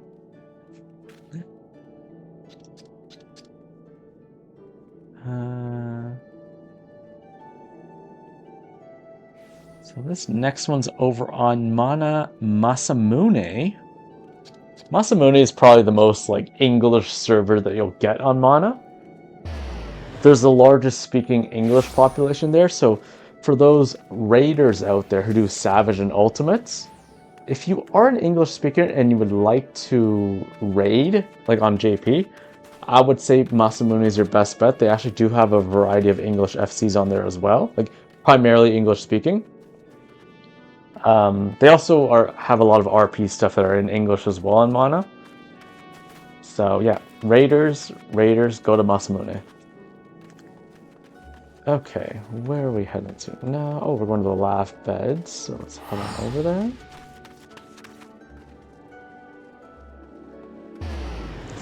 This next one here is by Hako. Or I guess her real name is Kilala, but Hako is her housing name. So let's head on over to her build. I've never seen any build from Kilala. I know she does a lot of housing projects with Hakoniwa. Hakoniwa is like her FC house. But yeah, I've yet to see one from her in person, so we'll have to see how this goes. Yeah, see, Hakoniwa, see? That's her FC house. Pot 35.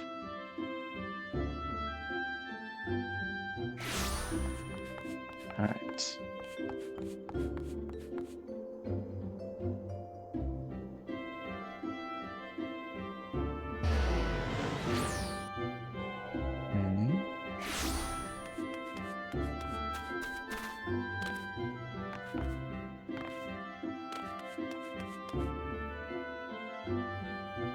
Alright, let's take these down. Oh no, people are already here. Oh no! I'm so sorry! People are already here! Oh my god, I'm so sorry. I'm just gonna grovel. Oh my god. Ah, that's not good. Wait, they're just AFK though. Wait, oh, I think these are the... Oh, these might just be the FC mates, right? It's gotta be. No, but they're wanderers though, they can't be. And then travelers, no, there's no way. I don't know. Are they? Are these people all waiting? Oh, this must be her, right? Or one of the FC mates, maybe. I don't know. I hope I didn't disturb them. It looks like they're all AFK, though. Well, let's just analyze this build since they all seem to be, like, not here. Oh, wow, there's all these people here. Okay, okay. I'm sorry, guys, but... I'm sorry, but I'm gonna analyze this anyways. Because I'm the great ISO. And nothing you do can hurt me. This is bad, isn't it? No, this is bad. This is like against JP rules. I'm just storming up into here, but look at this, guys. That is so cool. Oh, wow. Well, she's definitely not AFK because she moved. Oh no, all these people are moving. I'm so sorry. Potato. That's great. Oh, this is... I feel like I'm getting in the way here, but look at all this. Like, these are really, really cute studios. Look at that. It's like a little trolley thing this with the aquarium. That's cool. It's like a little train kind of thing. That's so cool. Wow. Oh, I love this. Very simple yet effective. This little stained glass piece here. They basically use the that circular stained glass crystarium one and layered it behind this imitation door and then put it on top of here. On top of the FC chamber. See? These are the FC chambers. Cool. Oh, they even made a little nook area here. Here, this is cute. Kind of like a working reading area. Oh, I love like that trim work there. Ooh, they did a good job. Most people, when they do this kind of trim work, they don't really use the wood. They use kind of like the Hanish partitions, you know, like the gold trim from the vendor. They use that for this. But this time, this person used wood because it matched the whole glade effect here. Oh, that's neat. Cool. Let's see. Oh, is this person... Oh, I guess they are G-posing. I'm so sorry, seriously. I'm so sorry for all this. Oh, G-pose. Oh, yeah, this is another studio as well. Nice. Look at that. So I'm gonna check real quick what they're saying. Oh, they're not saying anything in chat, so I guess not that offended them there, right?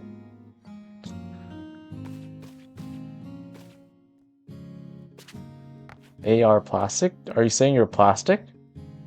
You're plastic? Okay.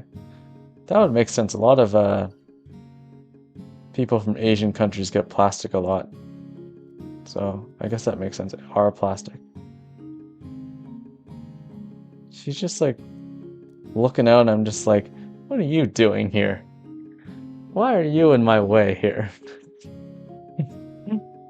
Or they are speechless from the rudeness? KitKat's saying, is there another housing stream going on? I don't think so.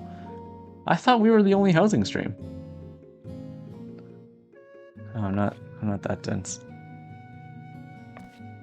Oh, I loved how they used the you know, the windows from the Dome and Enclave and kind of have them diagonal jutting out like that. That's a cool effect with those windows here. I never really seen people do that with the pairing with the verdants. I mean, the verdant partition, Verdant partition. Oh, that's nice. I like this a lot. That is cool. I wonder if there's... Ooh, look at the entryway. Wow. Oh, wow. Wow. That is a nice one. I've never seen someone use the kind of like windows to create the kind of fixed panes on the edge. Usually most doors that I see, it's usually one fixed pane and then a completely solid door. But they actually made it into like a glass edge on the outside here. Oh, that is cute. Super, super cute. This is very different than what I'm usually seeing. It's very nice to see how they layered this wood and glass so well together. Oh, I like the cute little, this little guy popping up here in the window. That's so cute. I like that little touch that they did there. Aw. Very, very cute.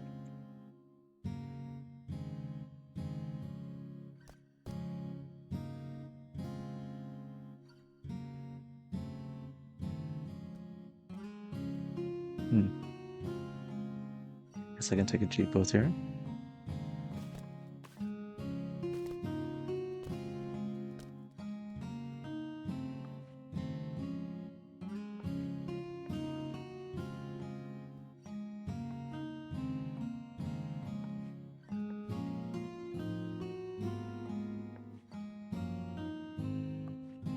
The music's really nice as well. It complements this build very well.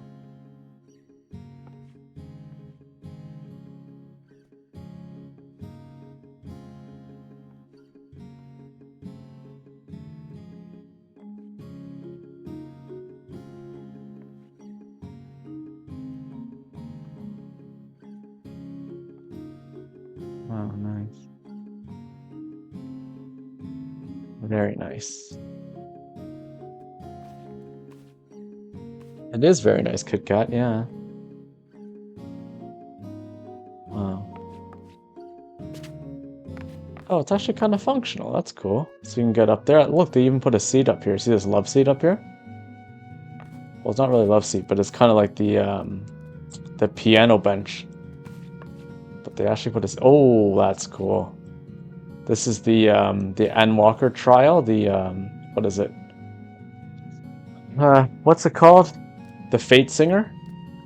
The Medion thing at the very end. That's her extreme trial trophy put behind it. That's cool.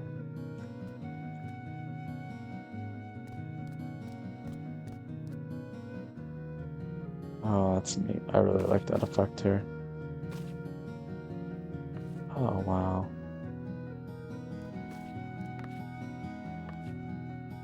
Very cool.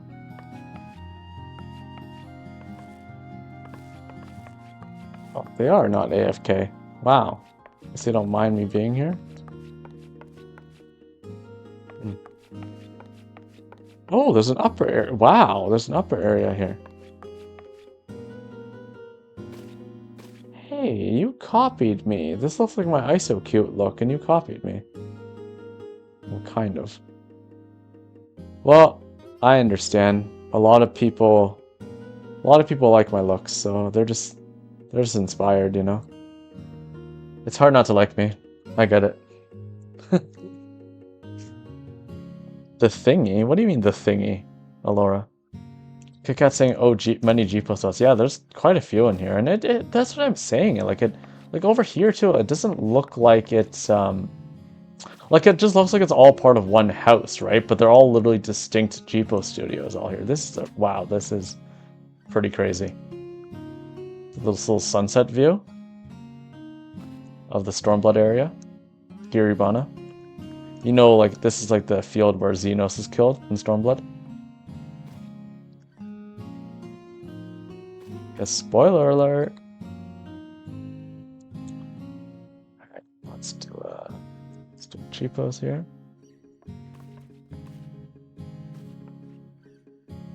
Oh. Oops. Oh no, that guy's in the shot. Should I include him in the shot? Okay, well. And those people down there. Oh look, they're watching me from down there. Look at that. Do you see them? It's like, I'm watching you. That's actually funny. I might include them in the shot. I'm watching you. Oh, great. I'm gonna die after this, I think.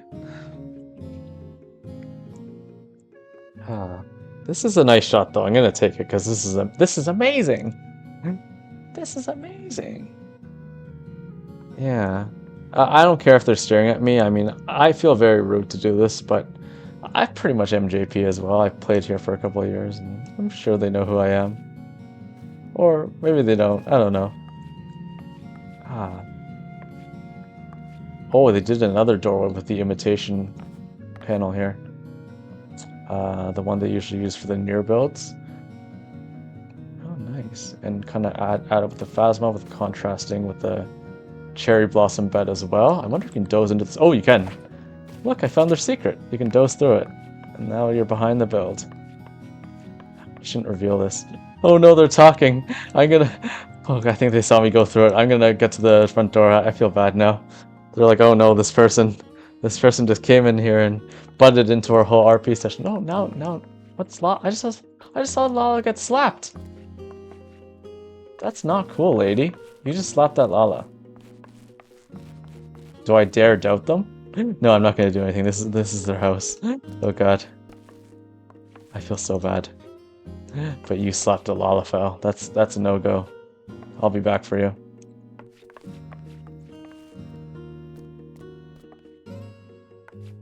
Oh, potato's still there. Okay. I'm just gonna pretend that no one's here. And I'm gonna take a G-Post here because I want to. Now, normally this is not okay in Japanese culture. You're basically basically everyone forms in like single file line, and if they see someone in the studio space, they'll literally like sit back here and wait their turn until they're done. And then the next person goes and they go in single file line. And sometimes some people find it even more courteous and they'll literally just like leave the building and form a line outside by themselves. It's pretty amazing on JP how courteous they are and how much social structure that they actually have. Like they're very, very polite. Like they won't get in anyone's way, which I'm doing now. I think I'm getting in their way. But, you know, I guess I'm not really Japanese. I guess I'm a Westerner or a foreigner, so I guess I don't know the rules, maybe. Oh no, they're gonna watch this thing and be like, oh my god, it's him.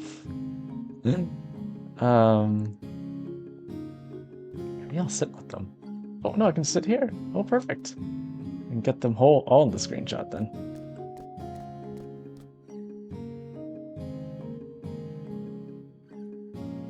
Maybe I'll do like a wave or something.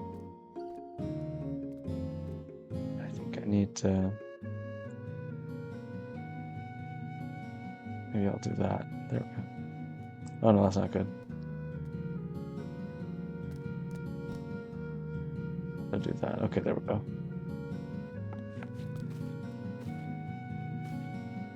Oh, this is kind of creepy.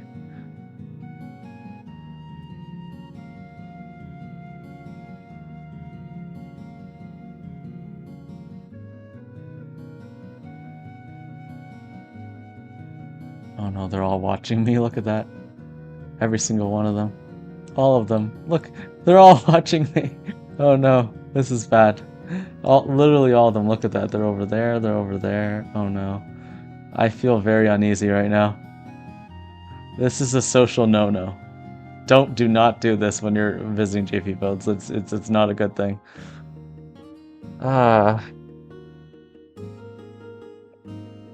Oh wait, Riella, I didn't see you. Oh hey.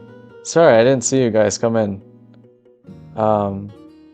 What? Why are you telling people I slap you, Allura? Oh my god, this is really bad. This is right. This is the day before our wedding. You're telling me that I slap you all the time. Wow. Oh, Allura's got to do the meeting? Okay, see you, Allura. You're finally working after this whole day. Isa saying, I've seen that with housing or mansion that people enter, see you, then just leave straight away. Yeah. So what Isa's mentioning is there's a project called Housing or Mansion. It's over on JP Meteorama. That's our good friend Alwyn Tia. I think Riel, you saw them when I raided into them the one morning. He's a JP designer. And he runs this project called Housing or Mansion. It's basically a collaboration of multiple housing designers on JP. And for the first time, HousingTalk was the first to introduce Western designers into their company, the free company. So basically, there was a few designers from our HousingTalk community that actually built FC rooms in their FC house for the first time, like ever. And yeah, like that's basically what ICE is talking about. Like basically anyone who takes a G pose, everyone just stands in orderly fashion and then leaves immediately. And if they like accidentally step in front of someone's shot, they'll do like a bow, like an Eastern bow to them, or they'll like say like, "Oh, I'm so sorry," and then they'll like wait their turn. They'll literally wait like half an hour before you're done, and then they'll go. That's how orderly they are. But that's why, like, you know, like for me, like I did all my raiding on JP, like all the raids, I completed all the raids on JP, because like you didn't have to have a static. You just go into PF and everyone knows the exact macro pattern. And there's one macro for the entire server. Like each server has their own macro, like each DC, like mana and stuff. But mana, it's like completely like is usually the top one that they use. And then everyone in the entire region just uses that macro. And then everyone knows all their positions. So it's like you've got MT and ST. So MT is main tank, ST sub tank, right? Then you got H1, H2, so that's healer 1, healer 2. H1 is primarily pure healer, so that's your white mage or your astrologian. H2 is barrier healer, so it's either your sage or your scholar. Then you have D1 to D4, so like D1's usually melee, D2 is flex, so like either a melee or a ranged. D3 is phys range, and then D4 is caster.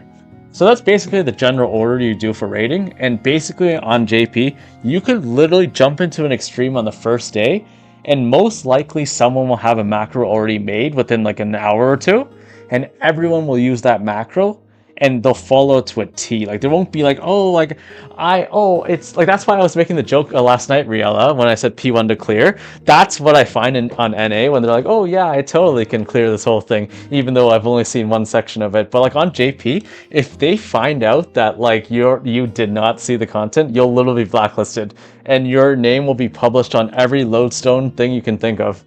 Like you'll literally be blacklisted from the whole entire region. So yeah, it's pretty like I do not. I remember trying to do a PF on Ether a long time ago, and like I was not having that shit. There was so many people lying about their progression. There's so many people just loot stealing the entire thing. On JP, we do left to right, if you know what that is. So it's basically like you roll on the first item, and then you drop, and then the next person rolls on the second item, and then they drop, and they keep going until everyone basically can have a chance to get an item, basically. And that's basically how like the general JP rules go. So yeah, if you want to actually clear like the toughest raids, like the ultimates and stuff, JP is the place to go. Like if you don't have a static, just go there. But I mean, I don't want to say that for everyone, because if you don't understand JP and you stay quietly, they're gonna kick you out. Because they're gonna know. They're gonna, even if you put JP on your client, they're gonna know you're not JP. So that's why I forced myself to learn Japanese when I was there for a couple of years. I was primarily strictly on mana, and I learned Japanese there. I learned to communicate with their party. Right, it was all done through text. I learned their language, and then yeah, I just cleared all the fights from there. And then I don't know. I kind of miss being there sometimes, but I like being casual now and being on materia with Alora, because we just do housing. We focus on the stream. You know, we don't play quite as much as we used to, right? So yeah, I didn't rate it all in a single tier in the Dawn Trail thing. Like I just have like the basic like tomb gear and the basic you know, the 770 crafted gear that you get, right? Like I just completely went the other way, quit raiding completely, and yeah, just been doing housing. And well, I've been doing housing even before that, but I've been primarily focusing on housing now and being casual. It feels a lot better because I have a very busy work schedule. Like I work at a hospital, and I'm pretty much working every day. It only so happened that these few days off, but I'm pretty much working every day, like 24/7. So it's kind of nice to like be off for once and actually do this. But yeah, and then we'll be off tomorrow because like in our pinned comment, Alora and I are having our eternal bonding tomorrow at 1 p.m. Eastern. So if you do want to join, we are going to be standing outside the Ivory Chapel on Materia Bismarck, handing out invites at 12:30 p.m. EST. So if you do have like a Bismarck character, like you have to have a Bismarck character, like you have to have a character on the server. Or if you want to make a sub character or an alt character, just make one on Gridania, and then like either Archer, Lancer, or Conjurer, and then run on over to the East Shroud, and you can run all the way to the Ivory Chapel, and then we can just give you an invite so you can come into the game. If you don't want to do all that, or you can't, or you don't have a character, more than welcome just to join the stream, because we will be streaming it. And then after that, we'll be doing that for a couple of hours, I think from like about 1 to 3 p.m. Eastern. And then we'll make our way over to our private venue that the wonderful Saran Carlu, or one of our designer friends, made for us. Unfortunately, she won't be able to attend the event. She's going away on holidays on vacation this weekend. But she will post the build on Twitter afterwards and her housing snap. But yeah, she made a venue just for Alora and I, just for our after party venue, which one of our DJ friends and housing daddy, Noah Saitoshi, will be playing a live Twitch DJ set at. So we'll have like a whole after party in the new never before seen venue as well. So yeah, all the information will be revealed basically on my stream tomorrow, pretty much towards the end of the ceremony. But yeah, if you want to see like a cute Lalafell Eternal Bonding, then you're more than welcome to join us. And yeah, everyone's welcome. Like we're not going to close it off to anything. We do have a wedding party though, so and some of the wedding party are here in this chat now, but it's going to be a really fun time. It's a long time coming. Alora and I, people are surprised we didn't get married a long time ago, and I guess I'm not surprised because like Alora's always got. There's always a hit on my head with Alora. You never know. You never know. One day this will be my last stream. You know. But yeah, I should really take this cheapos now before they kill me. So I think they're already gonna kill me by now. Let's see.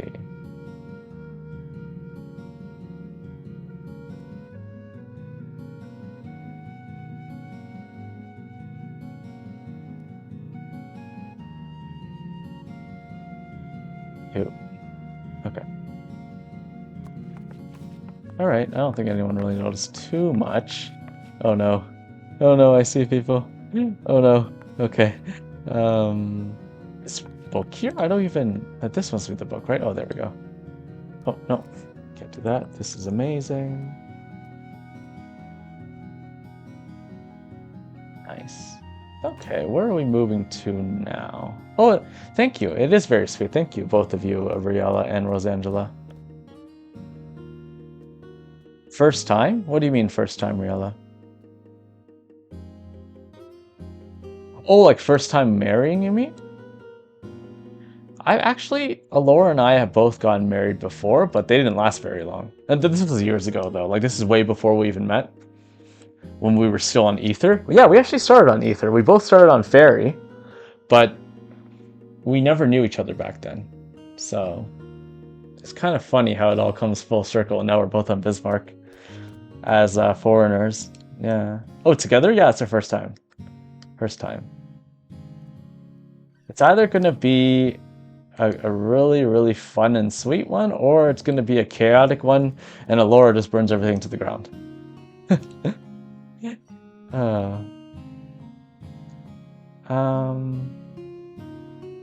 Okay, where are we going to? We're going to Pandemonium now.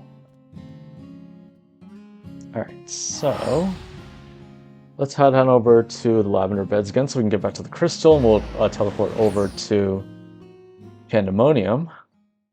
Okay. Well, this is where Ririko is from, our good friend Ririko. Do we have her on our list?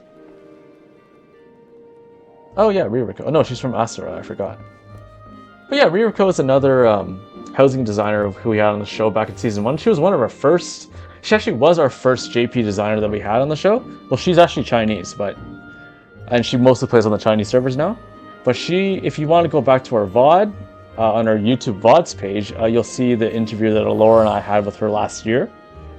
And she's basically like a housing legend. Well, also a raid legend too, obviously, from this picture. But yeah, she a very, very talented housing designer, Ririko. If you look her up on Twitter, you can find all of her. She does all designs and just absolutely amazing. Such a good designer and such a good person too. Like, she's very, very sweet. But yeah, let's head on over to Pandemonium. Let's see.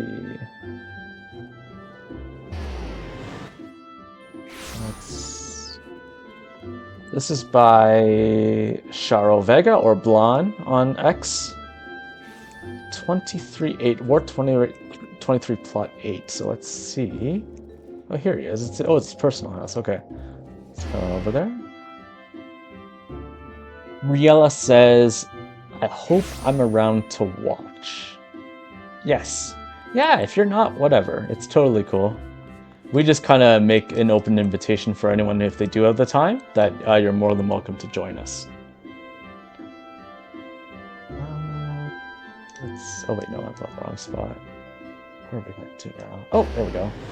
Plot 8. That's it. Oh no, it's this one. I think it's this one. Oh yeah, here it is.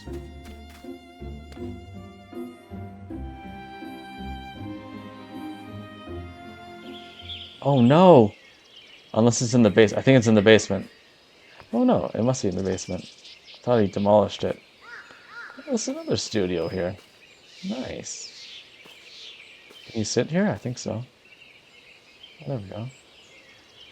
Oh, that's so cool. What I like about Bland is that he likes to use a lot of like shades, not really colors. Like he likes to use a lot of black and whites. And that's just pretty much his thing. That's kind of why I like showing off his builds, because it's not something I typically like doing. I like to typically use a bit more vibrant colors and on light 0, so you can fully see the contrast and fully see certain focal points that pop out your eye. But I think what's very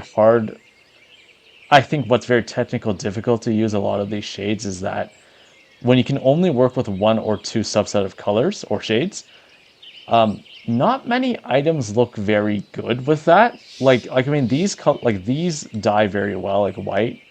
Some of the newer items dye very well. See, even this is like an Endwalker item, right, with a hand screen, but it doesn't really dye very well. Like, look, you can kind of see like the roughness here and the texture. Um, I don't know, but that's why I like to show off, like, to kind of show people that you can use very little and still make like a very good impact. Like, he basically uses two shades, and he uses items that are primarily like easily dyeable per se, and like it's very hard to find an already limited amount of items to do that and to make it very cohesive as well, which is what he did here. Like, this to some people might look like a whole like cluttered mess, but it's very intentional how he placed the items. And just the different float heights and stuff, I mean, some things are kind of impossible to do. So I really appreciate how he put this all together. It's like a little Jurassic Garden area. It's like a garden nature reserve almost that he put here. He tends to do this. He tends to put extra builds on top of his GPO studios, which the actual one is actually below here. It should be, unless he got rid of it. Oh, here it is. Yeah, it's the actual one. Oh, he's got a side one there, a side piece there, like our Baldur's Gate 3, our side piece. That's cute. Oh, he used the new T-Town, the new T-Town benches from 7.4. I see a lot of people use this now. This is really cute. I'm very curious if any other designers in our community have used the T-Town one. I know people like Arano and stuff, or Nakota have used it. Danny has used it. Saran has used it. It's not really my cup of tea. I don't really, if you know my past work, I don't really make livable housing spaces. All my designs are studios, so they're just kind of like very intense, very dark natured studios. So I don't really make cozy builds.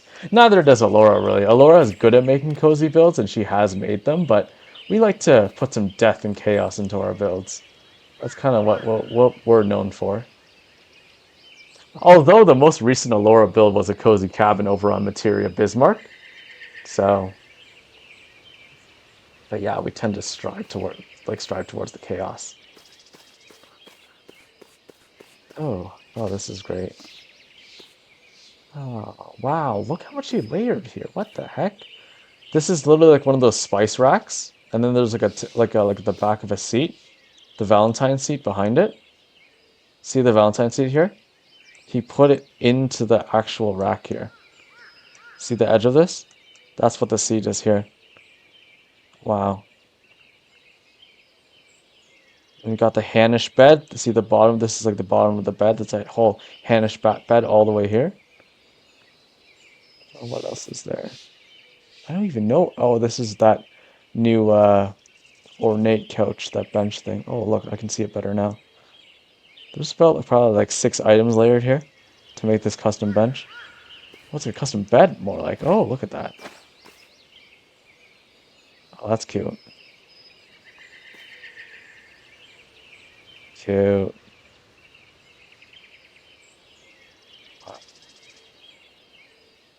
I like that he used the nature orchestrine as well to create that more immersive vibe. It's almost like you're in a little sanctuary in the middle of the forest. It's not too hard hitting. It's very soft.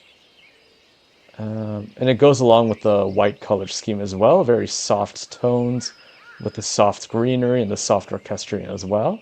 So 10 out of 10 on immersion. Let's see. Oh, I'm going to take an aerial view, I think. Okay, let's do this. Oh, Rosangela, you have tomorrow off? You'll try to make it too? Oh, that's awesome. Riella says, oh my goodness, how beautiful. How is their grass? That's incredible how creative everyone is with layering with different items. Yeah, that's pretty much all practice, right? I mean, I know a lot of people get scared when they see like people like Nora and stuff post like these crazy extravagant builds, but it really is practice. Like, I mean, I say this myself too, like as a raider coming into creative design, I mean, like I thought that I didn't have any kind of artistic bone in my body.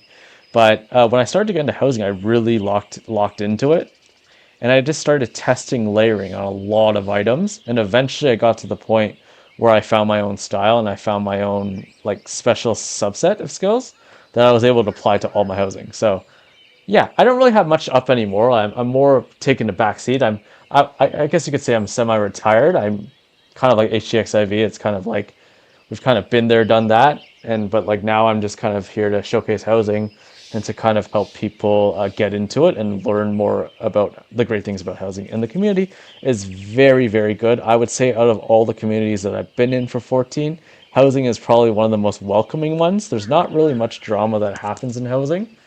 It's pretty much just like you do your own thing, and then people share your work, and then you just visit people's builds. That's basically it. So, but yeah, I kind of want to create Housing Talk as kind of like a communicator almost, like because I can understand both Japanese and English. Like it's a lot easier for me to be able to translate between the two, but also I can kind of bridge that gap there because JP is a very isolated island, I would say. They're pretty much very isolated from the rest of the world in terms of content and in terms of how they think about the game. They take it much more seriously, so of course they listen to the devs like way more usually, and the devs in turn listen to them way more than Westerners. Like our influence is very small in terms of what happens. But I would say they have a very good culturally strong community.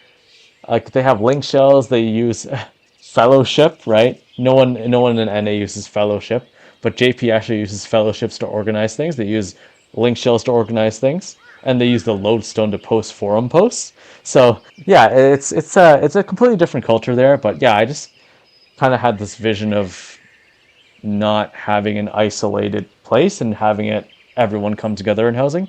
And I've started to do that already in the past year that we've started streaming. So I'm really happy that so much support has come out to us from all parts of the world, not just the Western fans, but also the Eastern fans as well. And I'm just really appreciative that for everyone who just stops by, even if it's just for a second, just to say hi. We just do this purely for fun. This is just us enjoying housing and sharing our love of housing between Laura and I. So yeah, just really happy for anyone to even stop in just to take some time out of their day and support us. It means a lot. Anyways, before I yap any longer, which I normally do, Riel is probably so surprised that I even did a silent stream because like, how did someone talk this much, but then was completely silent for 6 hours?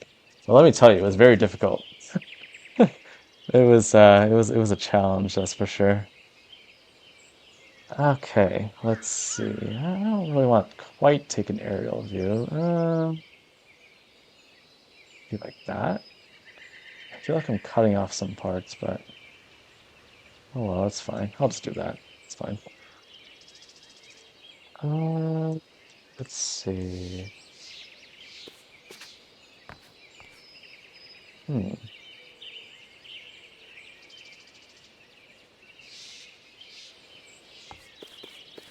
Oh, when you top of the grass here, this is actually a rug that you can buy. I think it might be a vent. It might be like a tribe vendor item.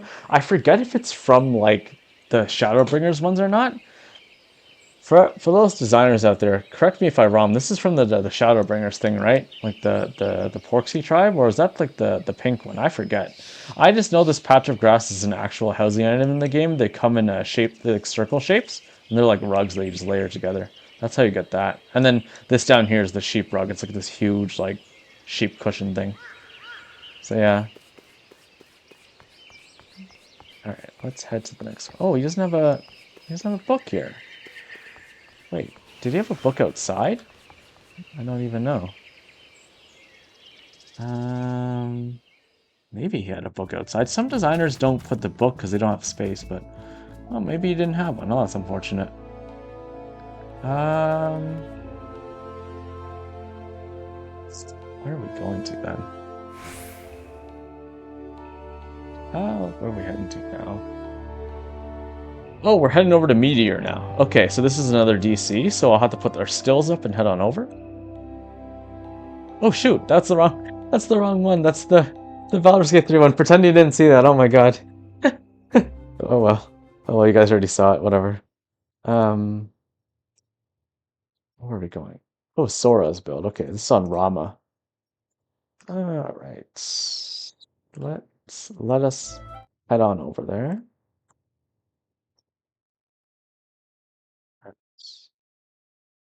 All right. Riela says, I too like to talk. Surprise you opted to quiet stream. Oh, it's because so I live with my family, right? And we a lot of people need to get up for work in the morning, and I don't want to bother them, so I muted myself. Yeah, once I get past a certain time, like unless I was working as well, right? But like I don't like bothering people, so I mute it completely. So yeah. And in case you haven't noticed, like I talk quite a bit and very loudly, and my voice travels. So it's really bad, and I do not want to be waking anyone up and have them be angry at me because I would totally understand if the roles were reversed as well. I don't want to be bothered if I have work the next day. So yeah, I do it out of a courtesy to them. Let me see. All right, gotta return to homeworld and then head on over to Meteorama. All right.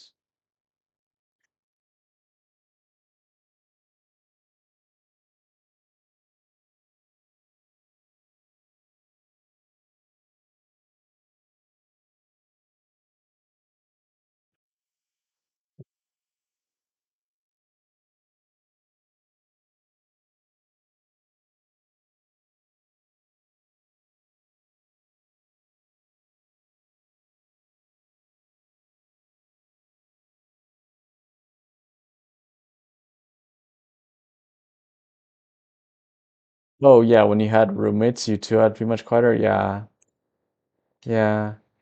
It's just like a thing, right? I mean, you just have to be courteous to whoever you're living with. Like I said, I wouldn't want that happening to me as well. So it it kind of sucks, but you know, you gotta work with your people. So and there's gonna be plenty more streams of us talking, so I don't really mind that. And Laura wasn't with me anyway, so it's not like it was just an extra stream that I decided to do that night. I'm usually not awake at the time. I'm actually usually not awake when you stream. I'm usually asleep by then because I usually work quite early or I work overnight. So it's like I probably won't be there. But I just happen to be off the past few days, so yeah. Let me see. Yeah, because I do shift work, so oh, you have a detrimental schedule? It's okay. Yeah, I'm the same way. I do shift work, so um it's harder to plan around things. So we would have done this stream earlier, but because of my very busy work schedule, we had to plan in advance for our eternal bonding so that everyone could get together. So yeah, I'm just glad we're finally doing it. I mean, it's a long time coming. We should have done it a long time ago. So, oh, who's this? Sasata Sata. So many cute Lalafels on JP. That's what I like. I know on NA there's this weird notion of Lala hate. I don't really get it because Lalas are very cute and they always have been. I mean, Yoshi P is a Lala. Are you gonna hate him too? Yeah, I never understood the hate. I mean, it's like I just think they're like really funny, cute characters. You know? Not like this. This is so cute. I was always Lala, and I always will be. I was Lala since the beginning. So, yeah. Let's see. What are we going to? Hmm. I don't like Lalafels because they always high five my butt. Oh, yeah. They're so cute. They're cute and chaotic. Just what I like. Wait. Oh yeah, I didn't post the thing. We're going to Shirogane here. So this is by Sora. Meter Rama Shirogane. War 10 apartment subdivision, room number 12. Oh, hey, pancake sauce. This is the first time I've been able to catch a stream. Sorry for your horrid work schedule. Oh, that's okay, Pancake Sauce. That's totally okay. Like I said, Laura and I just do this for fun. We're very casual about it. We do post all of our VODs over on our YouTube VODs channel. I'll just link that below just so you guys have it. So this is just like our general Beacons page with all of our socials, if you want all of them. And then this is the one directly to our VODs page, which has all of our previous streams since last year. So yeah, if you ever miss one, we usually post there immediately after the stream. We usually post a copy on Twitch as well, but Twitch, it can only save up to a certain amount of hours, so we usually post it as a highlight, because we're not partners. So partners, I think they can keep them on or something. I think Riel, you'd be able to tell me, right, because you're a partner. But yeah, we usually always permanently have the YouTube VODs, so you can always check back and if you missed a stream. And yeah, it's no pressure whatsoever. Like, if you can come out to the live, you know, great. If you can't, you know, we all have very busy lives. I don't expect everyone to be here 24/7. So, like, myself included. So, yeah, it's really, really not a big deal. But thank you for stopping in and saying hi, though. I really appreciate that. And hope you enjoy the rest of the tour here. We're just over on JP. We're on our last data center on Meteor. And then we'll be heading over to my home server, which is on OCE, Materia Bismarck, for our last build of the day. And then just kind of some closing announcements I'll have pertaining to tomorrow for Allure and I's Eternal Bonding. And the rest of our stream schedule for the next couple months. So, let's see here. Oh yeah, Ward 10... Yeah, Ward 10 subdivision, apartment subdivision, room number 12. Okay, so I'll have to go over to Kobai Go 10, so I'll have to move over. There we go. Papaya.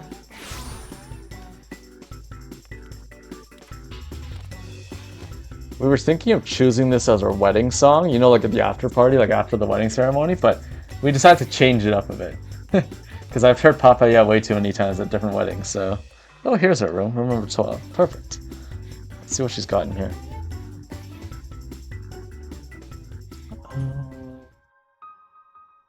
Riella says, yeah, the VODs will disappear after a couple months for partners. Oh, I understand they have a storage space issue, but I do feel that, especially if you're a partner, you should have full access. I mean, it's kind of ridiculous, I think, sometimes. It's just like, oh, well... It's, because like YouTube, you can keep them forever, right? So it's like, there's no restrictions whatsoever.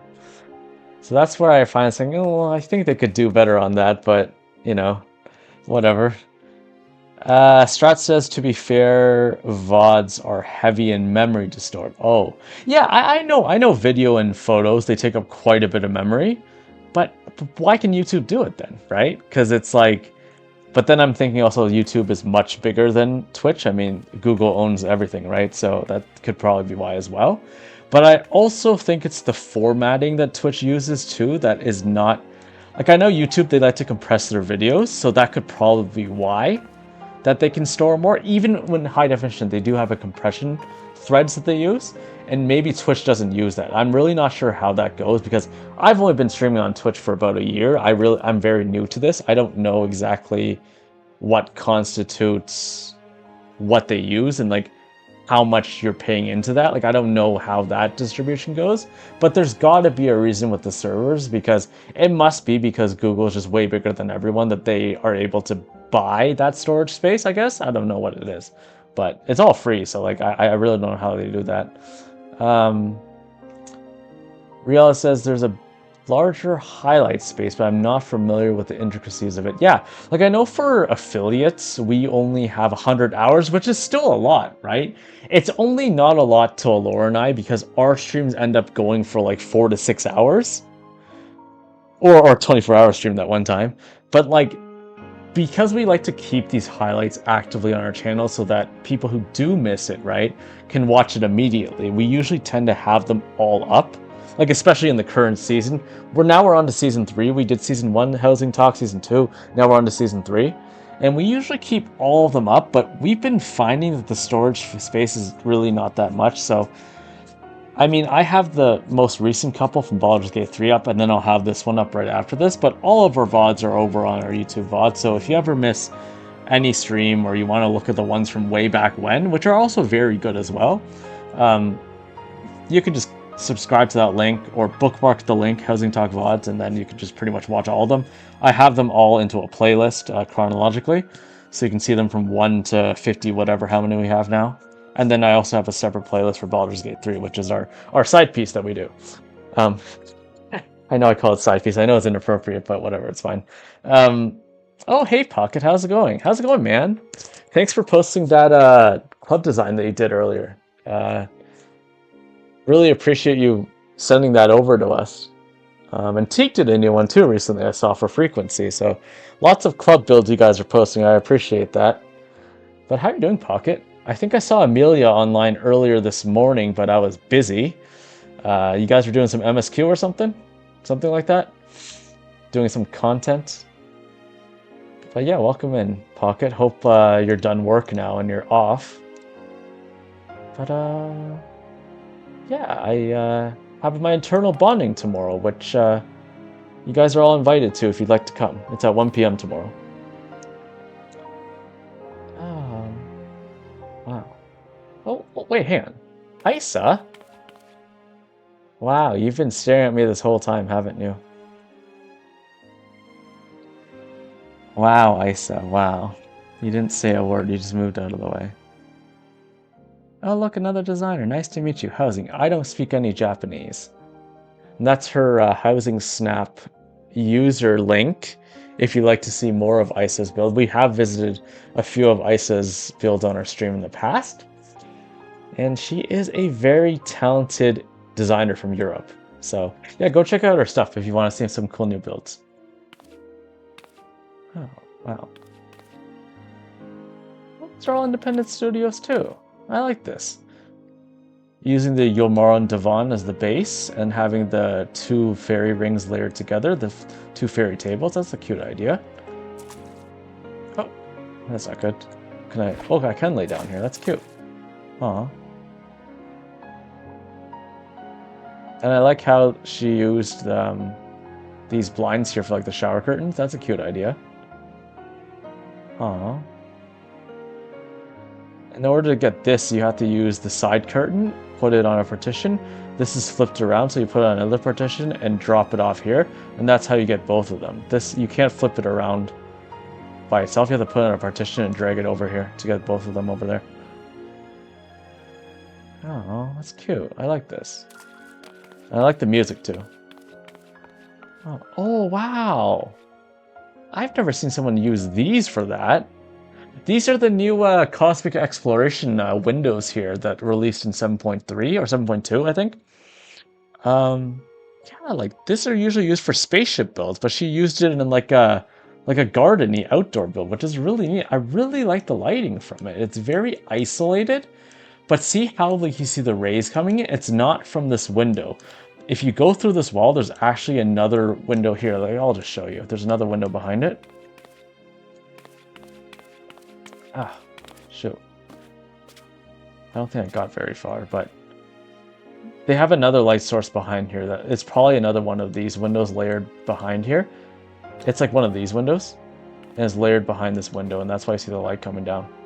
But it's not as noticeable because it's already layered upon another piece of glass, and it's going through this raised partition here, this potted plant, so you don't see it as strongly as you do here. Yeah, that's really cool. Neat stuff. Oh, this is the centerpiece that we've all been looking for. Aw. This reminds me of Alora's Charlotte's Web build. She built a really almost exact replica like years ago. I think this is back in like 2019 or something. She has a Charlotte's Web build on Bismarck, and it literally looks like the barn from Charlotte's Web, like the exact replica, but in 14. It's insane. Like how like comparable it is. Oh, that's so cute. I like this a lot. Oh, nice. Oh, she's got a little like side doorway here too. That's so cute. Also different pastel colors as well. Oh, and this is kind of like for the more daring adventurous type, like the side district here. See what I meant about before earlier in the stream? You can use so little, but still make a build to great effect and to make it very immersive as well. Like, you don't, like I'm saying, guys, you don't need to be like an expert designer. You don't have to know the wherewithals of like all the different angles you have to use. This is literally like 20 items, probably like 15 to 20 items here. And they've already made a very, very immersive studio just based on 20 items alone. So as long as you're just willing to play around with the items, kind of like tweak around what works, what doesn't, you can make very beautiful studios with just an FC room or apartment, which most of these are FC rooms or apartments. So yeah, I say for housing, just have fun with it. Like, you're gonna get better eventually. You just got to keep at it. So don't let those like really talented designers scare you. They started for somewhere as well. They didn't just start from nothing. They also did this layering as well and eventually got to their point where they could expertly craft their styles in many forms. Yeah, I think I could take a picture of this one. This is my favorite one, definitely.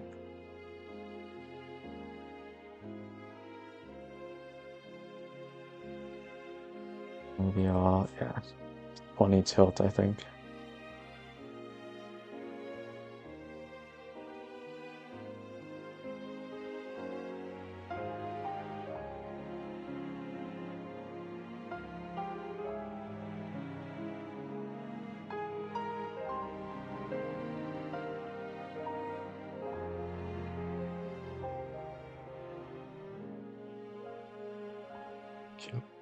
Okay, let's move on to the next one. So you're coming along. I'll post the address so you can see. I'll post it a bit earlier. I was posting a bit later just so people could arrive upon the build being posted. But I will definitely post this a bit earlier since you're here. This next one is by Hiyori. She's the hashtag #STColorful. She does a lot of pastel palette builds. But yeah, she's over on Meteor Shinryu. I'm going to post that right now in the chat. So let's head on over there, Isa. I might as well invite you so we can take a joint teleport together. I have a free teleport to Miss, so we can head on right over there. Let's head on over to Shinryu, our next server. All right.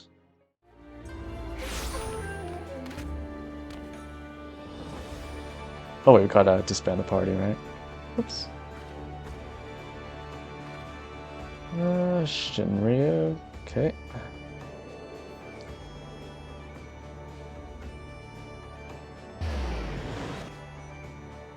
Oh shoot, Pocket, I missed all of your stuff. Sorry, I was blabbing away though. There, now I got another 3 hours of work. AOEB? Yeah, it's on the pinned comment, Pocket. It's on our server too. Just look at our community chat, and you'll see like the post. There's like 1,000 likes on it. But it's on Bismarck, so I have to make an alt if you don't have one there. Like, you have to have a character on Bismarck. So if you want to make an alt, just make one on Gridania, like a starting class on Gridania. Just run over to the Ivory Chapel in the East Shroud, and then we'll be starting to hand out invites at 12:30 p.m. Eastern, half an hour before the actual ceremony starts at 1 p.m., which we'll be streaming. So yeah, if you don't have a character, just make one there half an hour before, beforehand, and then we'll be handing out invites there if you want to go. But if not, just watch the stream and you'll be fine. Isa was sitting waiting his turn. Strat says, I saw Isa bowing and thought Isa were cooked for not noticing. Oh. Well, I was going on a tangent, so... yeah. Oh wait, we're going to Shirogane, right? Oh wait, is this someone I know? Hang on. Oh my god, it's Ria. What the heck? That's so crazy. I used to raid with this person. This is insane. That's hilarious, actually.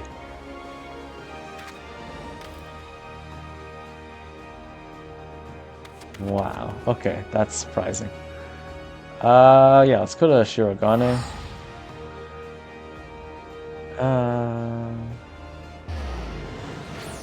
Riel says, if I cannot make the actual wedding, can I still come on over my main to celebrate with you guys? Yeah, totally. We have tons of people coming from the DJ community who's not coming to our wedding. Like, there's a lot of people coming. So, like, it's gonna be like, I think we might have to even exit the venue because it's a quite small venue. But yeah, there's a lot of people coming. So yeah, even if you just want to watch the stream, like the wedding stream on there, totally fine. Like I said, guys, it's all in materia, so you can bring all of your mains over. You have all your emotes, all your glams, all whatever. But we'll be posting the actual venue address on our stream because we want to keep it secret until we actually go over there, because we're gonna do kind of like a walkthrough of the build before we actually open the doors for Noah and like all the rest of the people. So we're gonna have like our immediate wedding party, and the people at our wedding ceremony go over first just to check out the build, kind of relax a bit, and then we're gonna start like right on over to the DJ, and then like it'll basically be open to everyone at that point. But yeah, you're, like I said, you can come to any part of it. Like we don't mind either way. Like we're just happy that you're even here to support us. So we're just thankful. Okay, now before I go on another tangent. Oh wait, no, it's in Mist. What am I doing? Why am I going to Shiro? What am I doing? I completely got carried away there. Jeez. Yeah, Isa, address says Mist. Oh, yeah, the flying feathers. Good, thanks for answering that, Isa. The vortex, the Garuda one from the Garuda Extreme. That's where the couch is from. Where are we going? Oh, 2759, okay. I love how I said I'll post this so Isa can see it, and I'm not even reading it in my own post. Typical. Yeah, it is very exciting. Thank you, Riella. We just really want to get a lot of collaborators together, like people we've known for years. Like Saran Carlu was our first Housing Talk guest on our show between Alora and I, and she's taken all of her build photos. Like she's a very nice person, very good like G poser, but also very good designer as well. She's been at it for years too. Like she's like a very decorated designer. She does commissions as well if you're ever interested. Yeah, so she built a build personally just for Alora and I's wedding and to have her after party, and very nice of her. Fortunately, so sorry, Saran, you can't be there because you're on holidays, but we really appreciate everything that you've done for us in the past year. You've been a very integral part of Housing Talk, and you've supported us quite a bit, and we really appreciate you for it. Let me see. 59. Okay. And yeah, Noah is just like a good long-time DJ friend who we've known for years. I've worked for Noah before, back in the early days of his venue stuff. And he also does housing too, so, and like we do housing as well, so that's kind of where we met, you know. So like with the design stuff as well. Let me see. Oh wait, is it closed? Oh no. Oh my god. I'm dragging the stream behind. The host doesn't even know where it is. Okay, it's plot 59. Okay. Let's head on in. Alright.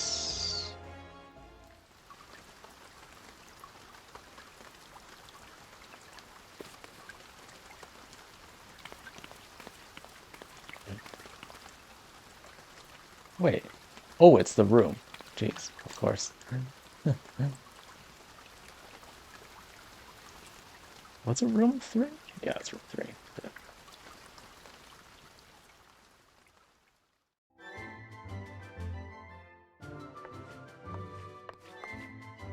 Oh. I heard someone behind me, though. Yes, I knew someone was here. Isa's already here. Okay. Oh, this is cute.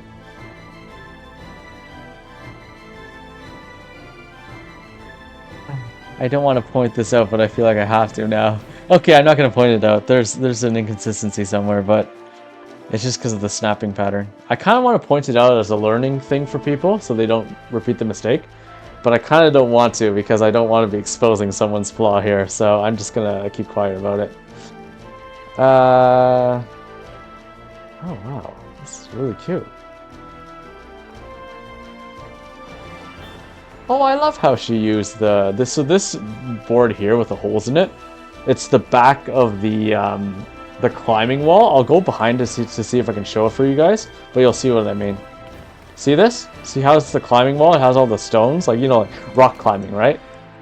See, the front of it has all the stones, but the back of it is just completely plain. So a lot of people have used this as a more like stylish backdrop. Like it's not quite as flat as the stage panel, but it has some dimension to it. And so a lot of people have used this for like a sidewall, you know, like the back of a bed frame, like they've used it for an off wall, maybe some interwall between two pillars. Like it's just a very nice, like soft, patterned wall per se, but it's only one item, so it's a very, very useful in many scenarios. You can even use it as a custom trim, just put all the partitions around it, just have a bit of it showing, almost like a cushion effect. So this is a very good item that they released. I don't know if it was in Dawntrail or in Endwalker, but I know it was pretty recent. I believe it was in post Endwalker that they released it. But yeah, this is what I'm saying. Like the more studios you go see, the more kind of I guess like atypical ways you can see of using items. And a lot of times designers, they fiddle around with it so much they end up using the back of things, like in this case, the back of the wall, or the sides of an item, the sides of the partitions, use that as trims, use that as custom layering.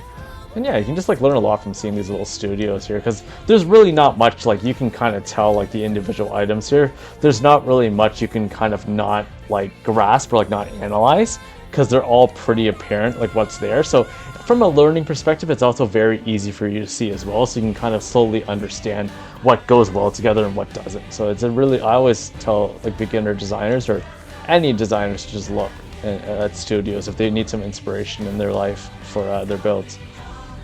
Yeah, very, very, very cute.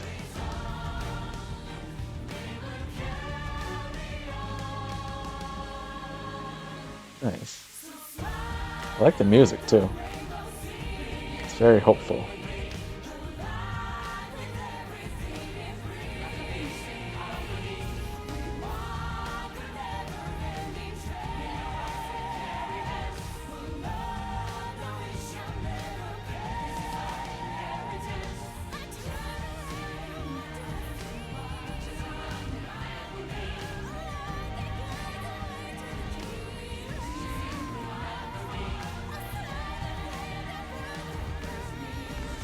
Ah, very, very cute.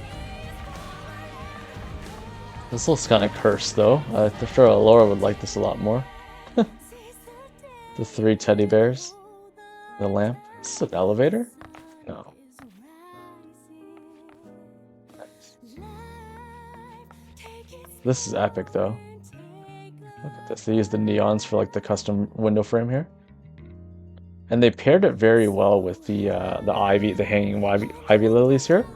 See how it kind of has like a similar, this is what I'm saying about the lighting stuff, guys, right? If you know how to like pair lighting together, you can accentuate something that's very simple. Like this is a relatively simple concept to use, but like look, she just put like the neons, like the 4 neon lights all around, and then she paired it with like the same kind of lighting from the lilies. And that's how you make this little middle part pop. It's just little things, right?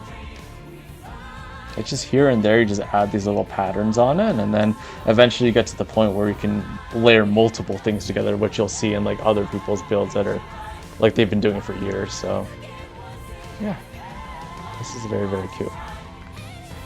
I'm gonna take one here too, actually.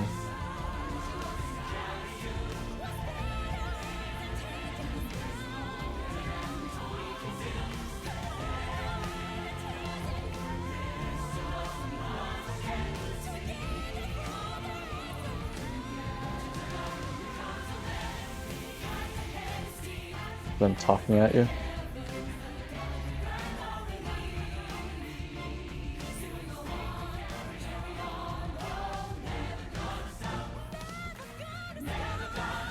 Oh.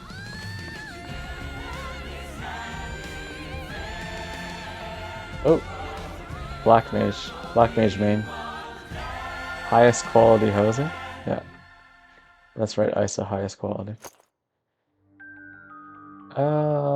Let's see. Pocket saying, "Oh, I see it, and it bothers me, but it's okay because I love the build." Yeah, like I mean, this is not my favorite cup of tea either in terms of like color palette. Like I said, I usually use much darker tones and much more vibrant tones. This is more, it's a bit too cutesy for me, so I would never really do this myself, but it's still something that I appreciate that other designers use. It's always good to appreciate, and then you yourself can learn a lot more as well in the process. Oh, and I didn't ignore, I wasn't, your other comment, Pocket, about, oh, you're looking at G Plus Studios, I have an address for you.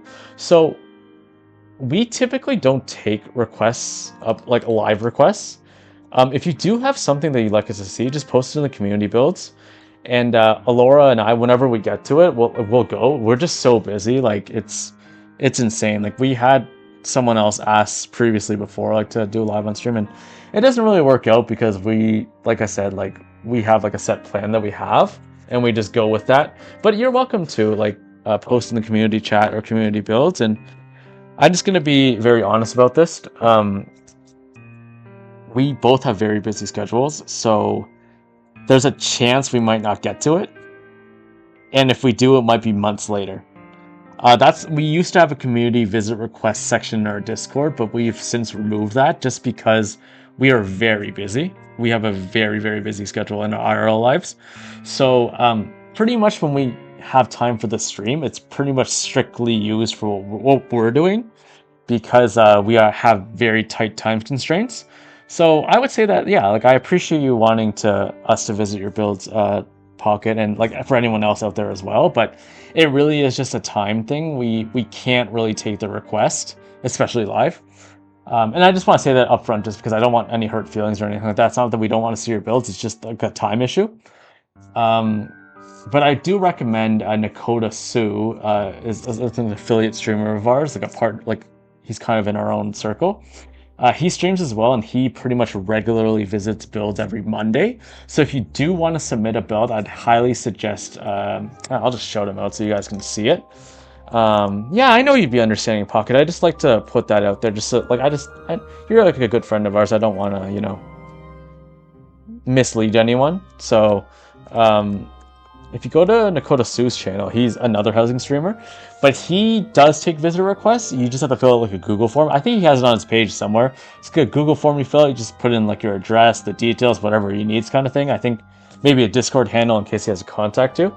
And basically he streams every Monday and he just takes requests.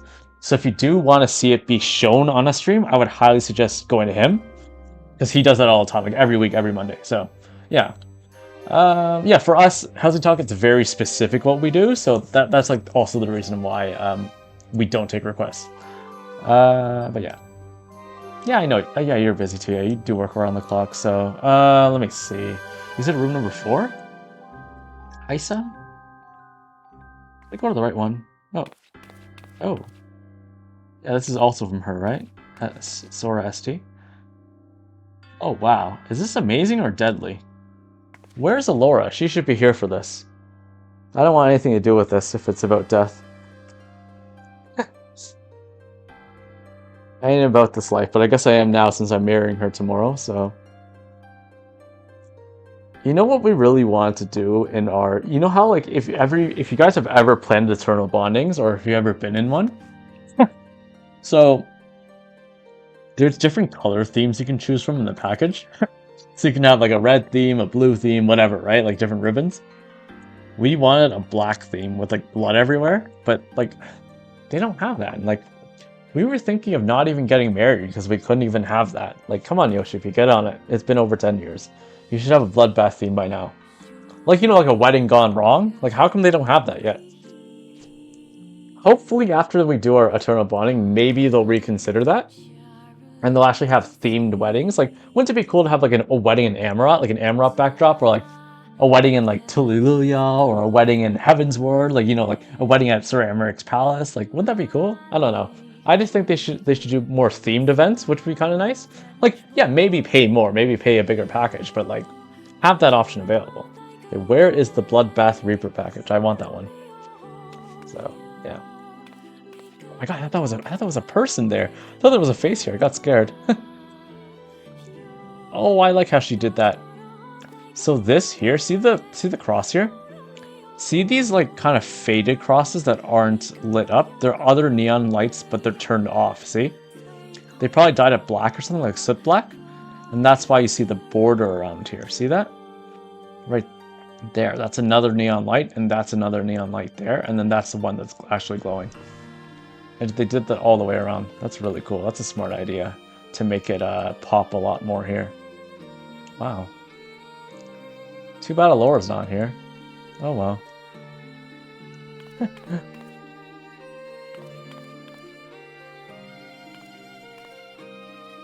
Yeah. Strat says you wanted a vamp wedding. No, not a vamp wedding, a death wedding. Like my deathbed, right? It would be my first and last stream there. Pocket says I can make something like that. Oh, that's interesting. That's a gray. I'll definitely steal that. See, I'm happy to steal that, Pocket. This is why we do these, right? Like, we want to show people that you can do a lot with a very little of what there is shown here. Like, the more you visit these studios, the more tips you're going to be able to get into your own builds, right? It just helps everyone, right? That's why we do this. I think this is the Bloodbath Wedding package. Yeah, I think this will be really, really interesting. Yeah.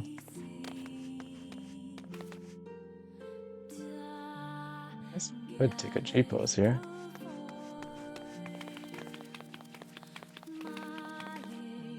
I don't know why I'm panicking, but I guess I am.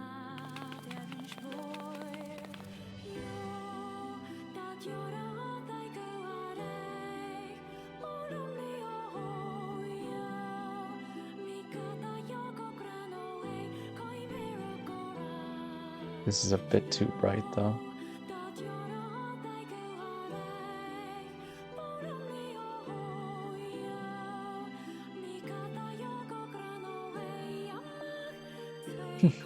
That's cute. Or terrifying. Okay. Where are we going to now, Isa? I think we have a couple more on Meteor. But then we'll be heading over to Materia afterwards. So if any of you guys have your mains, you're more than welcome to bring out your mains over in a bit.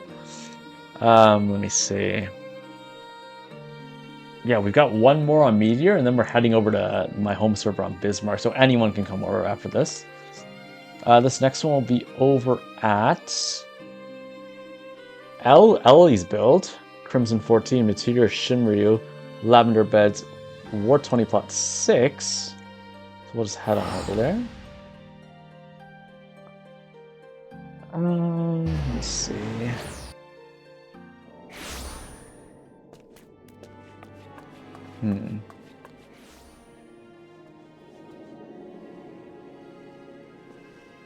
Oh, there it is. It's her private one. Perfect.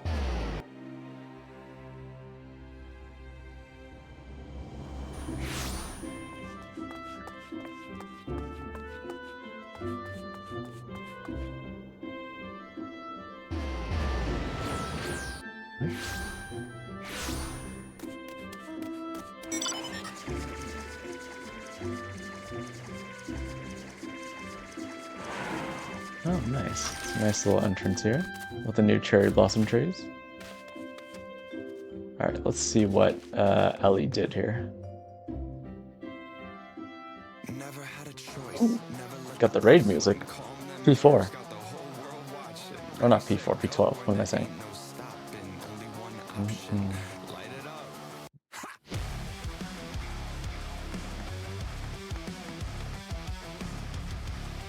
Oh, that was not what I was expecting with this music. That is super cool, though. Ooh, I like that. I like that a lot. That's very crisp. It's very modern.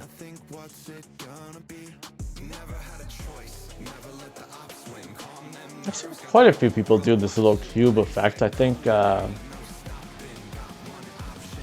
was one designer. I don't think he designs as much anymore, but he was the one who popularized this cube.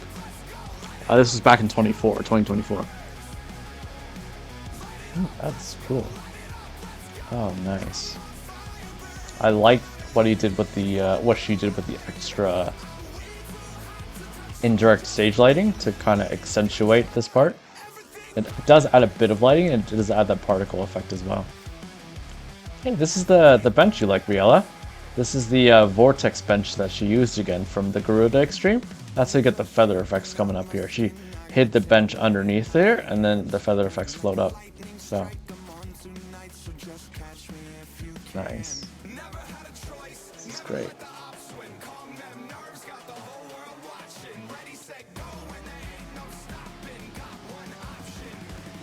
This is awesome.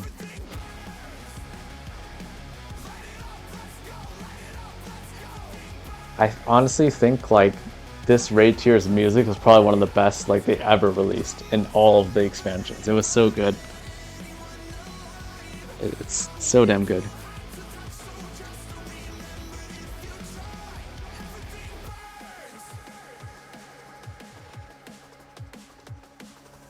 I would probably still say though my favorite raid I think was probably hmm it's hard. It's either gonna be Eden. I think it's Eden. I mean the Savages. I mean Eden Savages were probably the best ones to me. All Gone Patch. That was probably the best era that they had.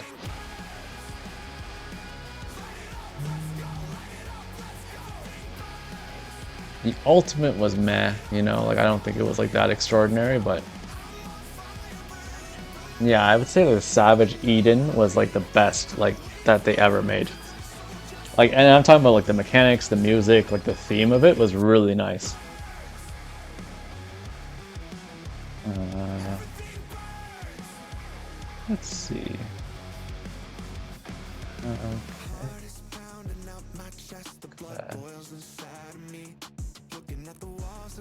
I look so unhappy here, like always. Oh, I just got it with my eyes closed. Wow, that's not great. Oh, where'd I? Oh, whoa! Wait, hang on a second. Whoa! Like, look. I'm gonna get to that one later. I didn't realize there were multiple here. Okay, this is pretty cool. Oh wow. Well, I loved how she used the rugs here. You know those like long red mats that they have, like you know like the you know like the award show mats. They have them up there. That is so cool. Oh shoot. Wow, this is amazing. This is amazing.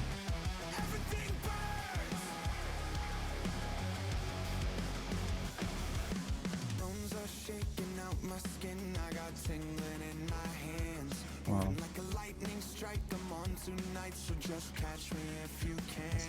This is very abstract stuff going on here.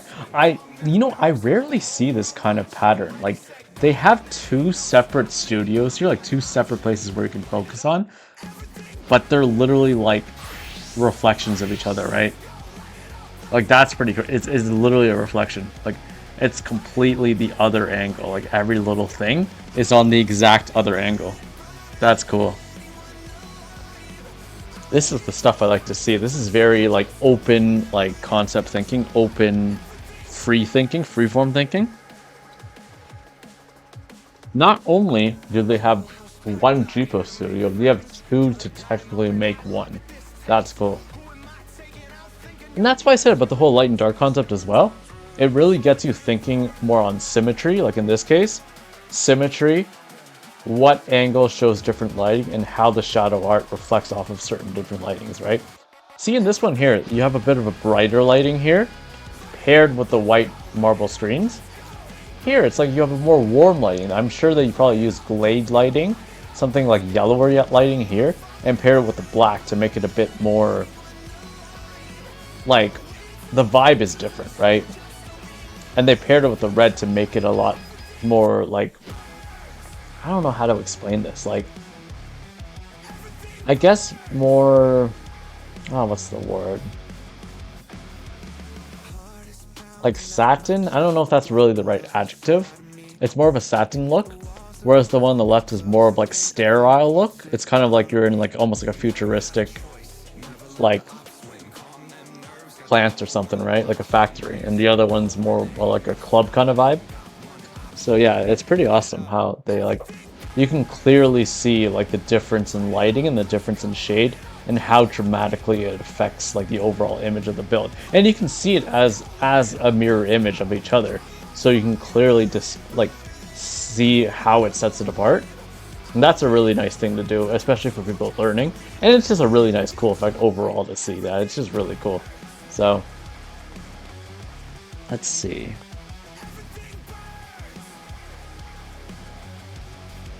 Oh yeah, Pocket M12, not P12. Yeah, Pocket, you've done the ultimates too, I think, right? Okay. Oh, I love what they did with that portal partition. Yeah. Oh, I think this one, right? This one here. Yeah, this is just like an empty thing, isn't it? Oh, that's cool. It's it's like a trail of gold. Oh, that's cool. And it's got like a little sun at the end of it. Oh, that's the private. That's the SE chambers. That's a cool transition. To even make this part transition into the chambers is really nice. It's very immersive.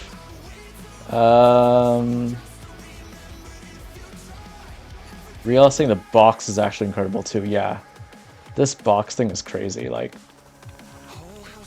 it's like a new way of thinking, right? Like that's the thing that like oh, you can sit here. Okay, it's like a new way of thinking. It's not quite modern, but it's not. It's almost like what's that theme? Like post-apocalyptic almost. Like it's almost like you're being studied. Like an animal being studied. That's how I view that. I guess I'm an animal. I guess if Alora's here, I guess I would be an animal, but I don't know if she's here or not. She's probably still in her meeting. But she would probably agree that I'm an animal and I need to be watched. Because she likes to watch. So.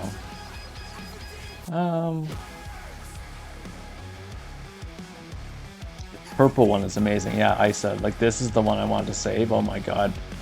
Like, this is actually insane. Like, isn't this just crazy? Like, look at this. Like, what the heck, man? It looks like some 4D, 5D slash 6D to the exponent 3, like, thing. It's crazy. You know what would be really good if anyone has... Oh, no, this is on JP, though. I'm not sure if you guys will have this, but... If anyone were to post an image with, like, an Omega weapon, this would be sick. With all, like, the purple and stuff. This would be so cool.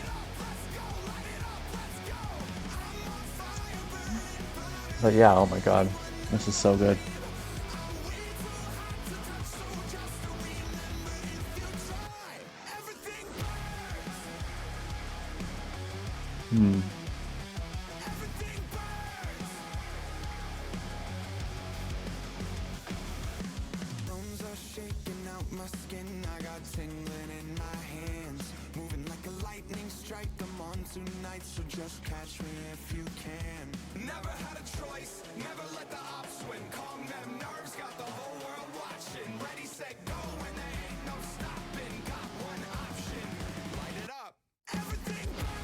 That's so cool.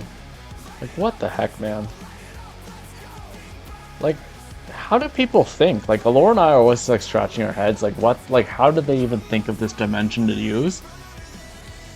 Like, you have to think about it pretty well because, like, it's almost like an optical illusion, right? Like, these are all, I think, steel lockers coming down here. See, you can see it here. See the edges here? This is one steel locker right here. You can see it if you really look at the edge. This is one steel locker here. This one standing out is one steel locker as well. And it's just crazy. Like, look, see, these are all steel lockers paired towards against each other with all the neons going all the way around. It's just like, I don't even understand. This is so big brain. I don't know. This is just crazy. Like, yeah. And to make it, like, symmetrical and, like, offsetting each other perfectly is crazy, too. Like, because... Yeah, I don't get it, man. I just don't get it. Like, some of this stuff just boggles my mind on housing. Crazy. How did they get the purple effect, though? Where's the purple lighting coming from? I'm very curious, because I know these trees don't give off the purple effect. It's got to be some sort of source of lighting, right? Oh, here it is, right here. These are the Everkeep lamps from the Extreme. The... whatever his name was. The random Balul Jha guy. Zoral Jha? Yeah, him. Sorry, I don't remember the Dawn Trail bosses too much because I feel like they were pretty unimportant. Like, Zoral Jha was just so random as the last Extreme. Because, oh, I'm so powerful, and then he died in like 2 seconds. Like, so, yeah. I will say the Extreme was kind of fun, though, for Zoral Jha. Because, like, I'm really bad at that memory thing when they had, like, you know, the swords porting over to the different angles and stuff. That was pretty hard, I think. But other than that, it was okay, the Extreme. But, and the whole line thing, the Congo line, oh my god. I watched so many parody videos of NA people trying to do the line. It's like, oh god, like, stop this now. Stop this now. There's an easier way to do this line. Yeah. But I'm sure you guys all have to suffer through that yourselves, right? So, Yeah. Yeah, just so good. So good.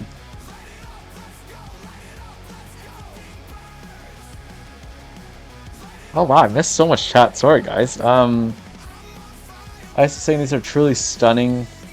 Strat saying way to frame those flowers literally. Yeah, it's crazy. The purple one's amazing. Rosangela says, whoa. Oh, Laura's back. I didn't realize. I says even the entrance to the sub is cool. Oh, Laura, you missed the last one. Oh, what was the last one? Oh, the box, yeah. I'm a tiger. Right. God. So you did hear that whole conversation. Oh, the last one before this, like before Rosangela, before the studio, right? Yeah. Yeah, she'll watch it in the VOD. It's the one with the Jesus cross on it. And it was like a blood wedding, a bloodbath. Isa saying loads of hidden lights to create the different shades. Riel saying this is like an art museum. It really is. I'm always blown away by what GPO Studio makers can do, because they normally don't just put one in there. If they have a large house or like a medium, they usually put multiple in there, which is a really, I guess, like refreshing look into a designer's mind to see how they actually think. And she's already blown me away with these few builds alone. Like, I'm really excited on what other builds that she has, because like I said, ST Colorful, like Hiyori, she usually does pastel looks. So I'm very surprised that she was able to go this route and still do it very well.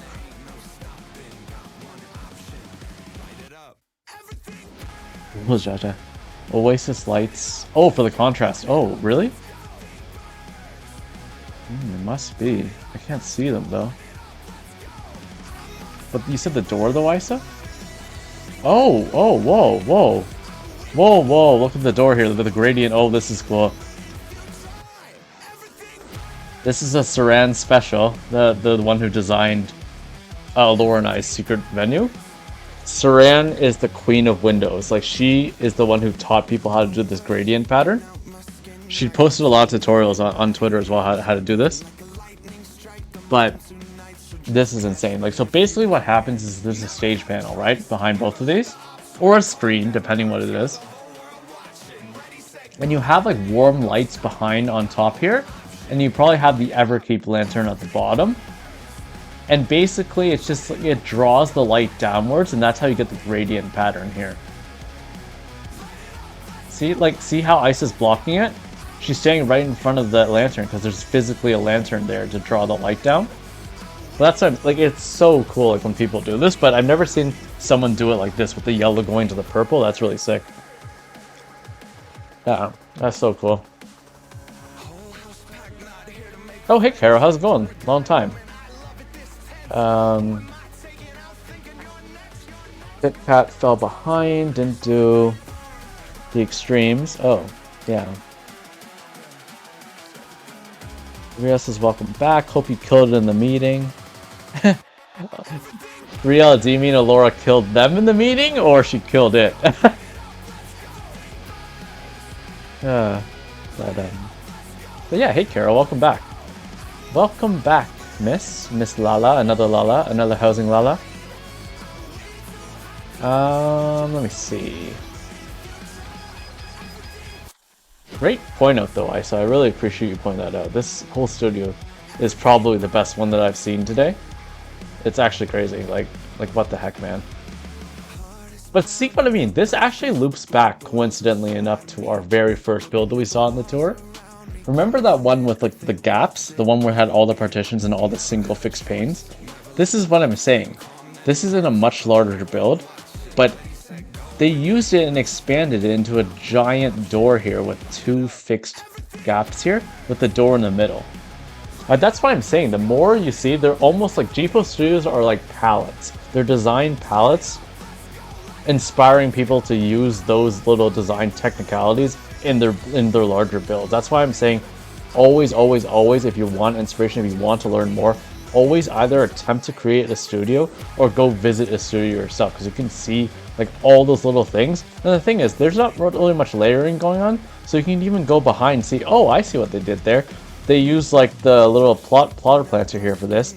They use the lamps here. Oh, I can really see in there. They actually use the steel locker. Look at that. You can see the trims.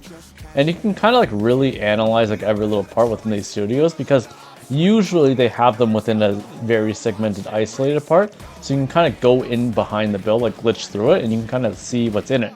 For example, the vortex thing here, right? If I go into it, you'll see it. If I can even get into it. They might have put... See, look. It's the vortex bench, right? The one I saw, remember when Riella was asking about it? It's the vortex extreme bench from Garuda. You've got the dome and dogwoods pointing up to create that flower effect. And you've got all the plotted plants to make that kind of grass kind of look. See, if you go back outside, you can see that, right? See all those plotted plants? They're all sticking above all the little plant things. You don't see the base at the top, right? Dome and dogwood, you don't see the base, and then all the feathers are coming up from the Garuda bench that's floated below. So yeah, that's how it's really good to see studios, so you can kind of see everything. Let's see.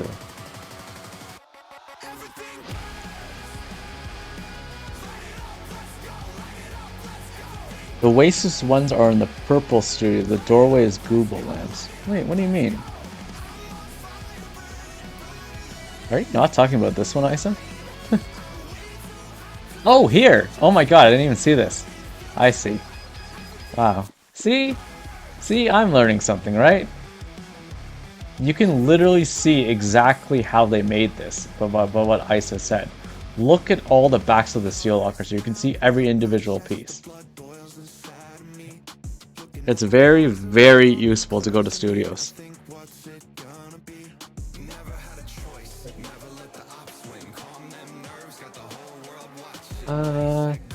Just sat there and coughed, Delora?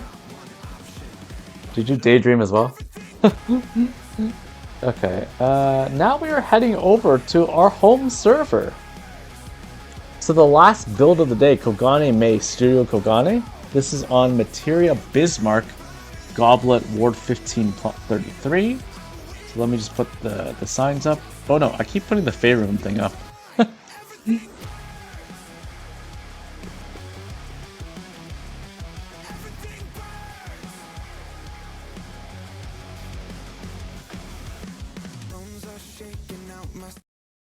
Okay. Now let's head on over there. There we go.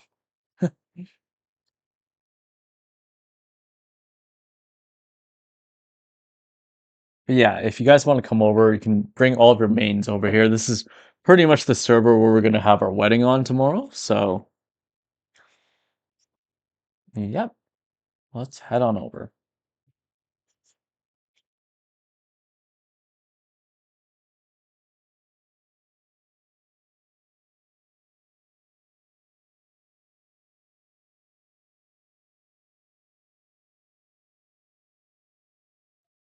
Mm.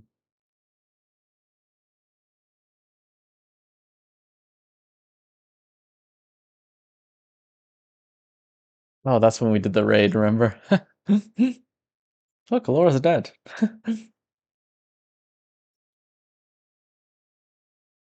Love the servers currently congested queue on Bismarck. Yeah, it's because they're all here to see us because we're the most important people in Bismarck. No. Um. No, I'm already here. I remember parking my character here, so that's clearly a lie. Yeah, good times. Yeah, yeah, that was so funny. Like, for those of you who don't know, like earlier this season, we did all the Arcadian raids. Like, Alora didn't have them unlocked, so we did all of them, all 12 of them, all in one stream. So we had a couple trolls in our stream, and that's why it took like longer than we thought. But then once we kicked the trolls out, like we were able to clear them pretty easily. So it's pretty funny. Hmm.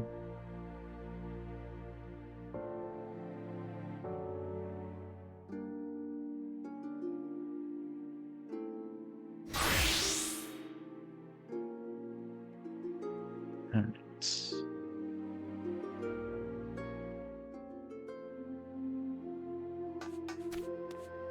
I wonder if Ice is already here.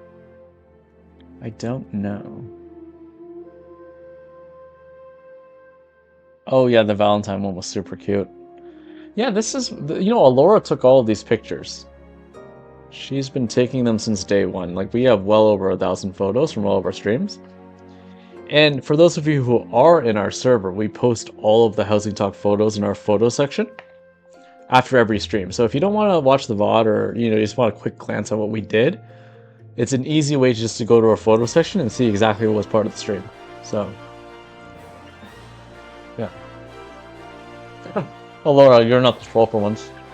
Oh, thanks, Rosangela. Yeah, Laura did a really good job taking these photos. She has an aptitude and an act for taking these really cute ones.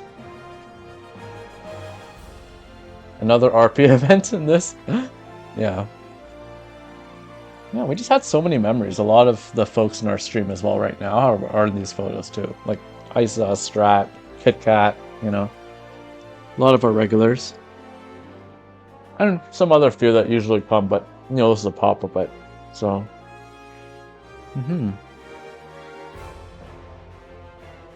Riela says you have some super cute photos on the reel. Oh, thanks. Yeah. Thank you. We really just like to some funny ones too, like this one, right? It's like Kate behind there with an Amazu and Alora just sitting there. Some pretty troll funny ones. Yeah, we've been through so much. Wow, I'm so happy for Housing Talk. We're just so many great memories, so many great memories with so many great people. It's a very a humbling experience for me, and I'm sure for Alora as well. Like, we just really appreciate how a lot of you guys have stuck through with us and really enjoy the housing stuff as much as we do. Well, that's when we were with Ashen and Dividus HGXIV, when we interviewed Dividus Yoliaster back in Season 2. Or Season 1, actually. That was a long time ago. Oh, I remember. I think that was the first time Strat came with us, I think, this one. Or no, I don't know, I don't remember. This has been so many times. So cute.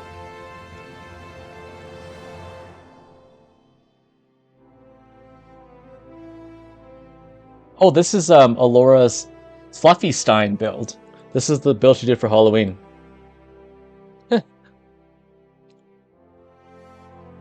Oh.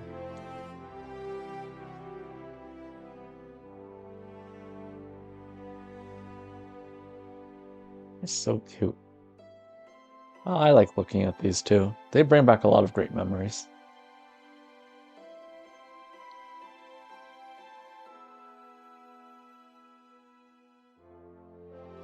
Well, this is the one with fruity snacks when we had him on. And we went to his Eorzean aquariums. We're just casually looking over him.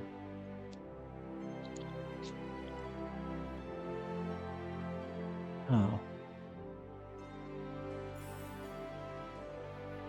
Yeah, all the times he stopped listening to me. Yeah, it's like, I remember when we had the stream with Nakota, the affiliate housing streamer that I told you guys about, like Pocket. Remember I said Nakota does the weekly housing streams? The request, right? Like, we had him on like months ago, and Alora was taking photos, and like I think Nakota asked him a question, and then asked her a question, and she's like, what? And she had like no response because she wasn't listening. But Noko and I know that she doesn't listen, so like we were just like, oh, whatever.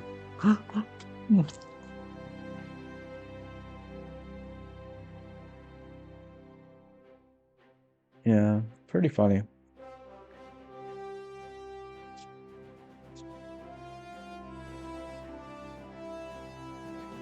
Oh, hey, thanks for coming, Riella. I really appreciate you stopping in all these times. But yeah, we'll see you in a bit. Knowing us, I'll probably be on for the whole day, so. But yeah, thanks for coming out. I'm really glad you're enjoying our streams here. I really appreciate it. And yeah, we'll probably see you on the next one whenever you stream, so yeah. See ya! Let's see. Alora says you caught me actively not listening and had to admit it. Yeah. Oh, this is the stream. Yeah, there's Nakota right there. That was the stream she didn't listen. Oh boy.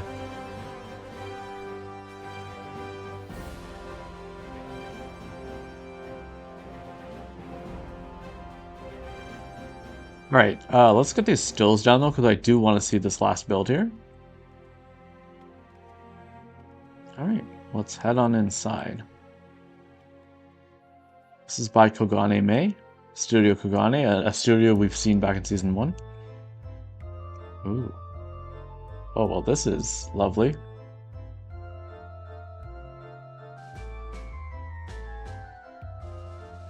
Okay. So Tonberries, okay. This is very Allura-esque.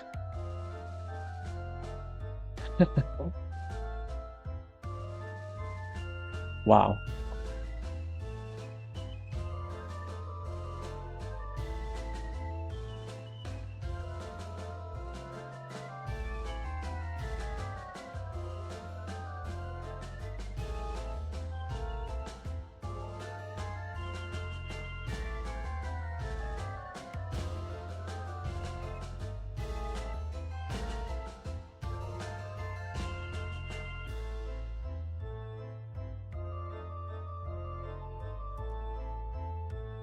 Wow.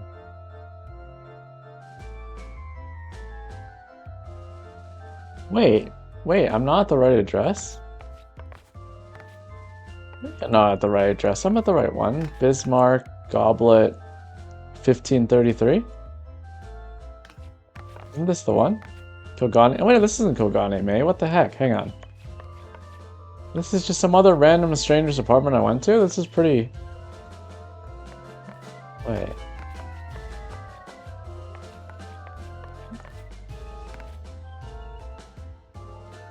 Oh my god, this is the wrong one. Wow.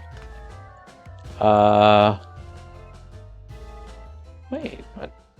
Am I not at the right one? This is not... Oh, this isn't 33, this is 32! Wow! Okay, we still saw some funny one, though. Oh, this is the one, wow. That you guys are both standing in front of. Oh boy. Boy, oh boy. Okay, let's go into the real build then. It is the wrong one, but it is cool, Pancake. Pancake says, when my wife has to repeat something, the phrase she uses for me is thoughtful ignorance. Oh, that's a good one. Yeah, that's a funny one. Thoughtful ignorance. So I guess that's what Allura is, thoughtful ignorance. Actually, I think Allura is ignorance. It's not thoughtful at all, it's ignorance. Oh wow, Kit Kat's got the glasses. She did so well, too. I think all the glasses look horrible. For me, I mean, like, look at this. Look how bad this looks. And look how good hers looks. Look at that. Look at the difference there. It's terrible. Just bad. It's very bad. Yeah, the egg glasses are pretty cool, but... Wait, the JP players are still here? You mean the ones we saw at the beginning? Hang on a second. Oh, no. Oh, wait, hang on. Well, this is their Saturday morning for them, so... That's okay, we can come inside. They're Voyagers too, so... But I'm actually from this server, right? So I have rights to be here. Haha, that's right. I have the right to be here. Me, ISO. Reader and co-host of HousingTalk. On Bismarck Materia, my home server. I'm just gonna pretend they're not here. But yeah, look at that. Oh, I love this. I think if you know the Japanese designer Fuji from Gaia, she used the same things too. I think I showed this in a previous stream. She had the Amaranth painting to make it look like there's like a city there. And then you've got like the night sky on top of it. That's really cool. I like that a lot. I guess they're just our models then for the day. Oh, look at this. Oh, look at this. Oh, ooh, that's a nice view. It's a really nice view. Look at that. I love how she used the harps as the railings to step into the pool. That's a neat trick. And she's got even the little neon here. It's kind of like a hot tub kind of look, right? It's got the nice neon here to kind of brighten this up a bit, make it more party-like. Ooh. Ooh, so good. I look thoroughly amused like always. And the music's really good as well. The orchestration's very nice and calm for this kind of nighttime kind of very peaceful setting. Hmm. Carol says, Alora, if you want to kill him, I'll help with the cleanup. Oh, man. Oh, God. Yeah. Carol, you're so good to me. Wow. Wow, Alora. Wow. Carol, wow. Wow, all of you. I guess tomorrow's the day, the judgment day. Isis says the window is beautiful. Yeah, I really, really like how... Like, see if you look really closely here, right? These are the log partitions. But they just rotated it so that it was just behind the stage panel here. So they look like almost like pieces of land that you'd see from afar. See, if I zoom the camera out like this, you'll see what I mean. See how like they just look like islands or like little pieces of land if you're looking from like across like the lake or something? That's so cool. Like, look at that. Like, they just angled it so to have like different like amounts and stuff. That's so cool. But yeah, this whole thing and using that thing for the moon and stuff. Yeah, this is a really really nice, calm kind of peaceful atmosphere. But it's kind of like loungy too, right? With like the deep yellow lighting, like you see here with like the neon here, the little Mughal lamps, and then you can kind of see people kind of like on the bar side, right? Outside of the pool, we're poolside, and then you got people at the bar as well, right? So like, it's kind of neat, really, really neat how they did that. See again with the steel lockers here, how they layered them. See, you can use them for all sorts of kind of patterning. Oh hey Strat, hey Strat, come back. You can be in this photo, Strat. And then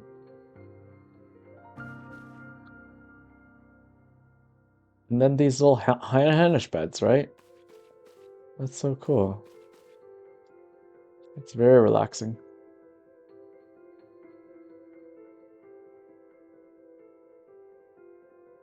Wow.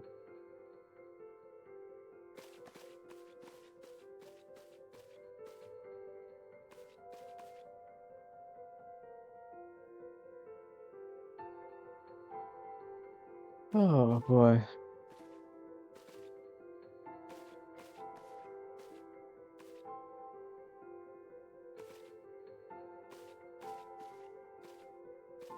Nice.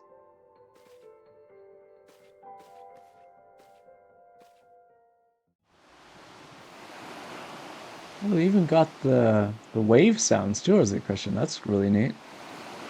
I never noticed that. Guess that's the new orchestra that they have.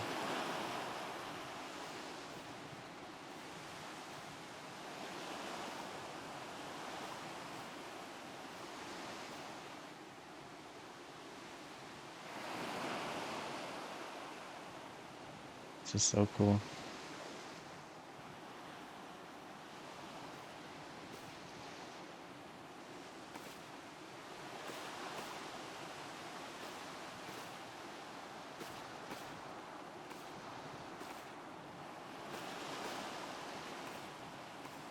You're walking. I think that's Strat.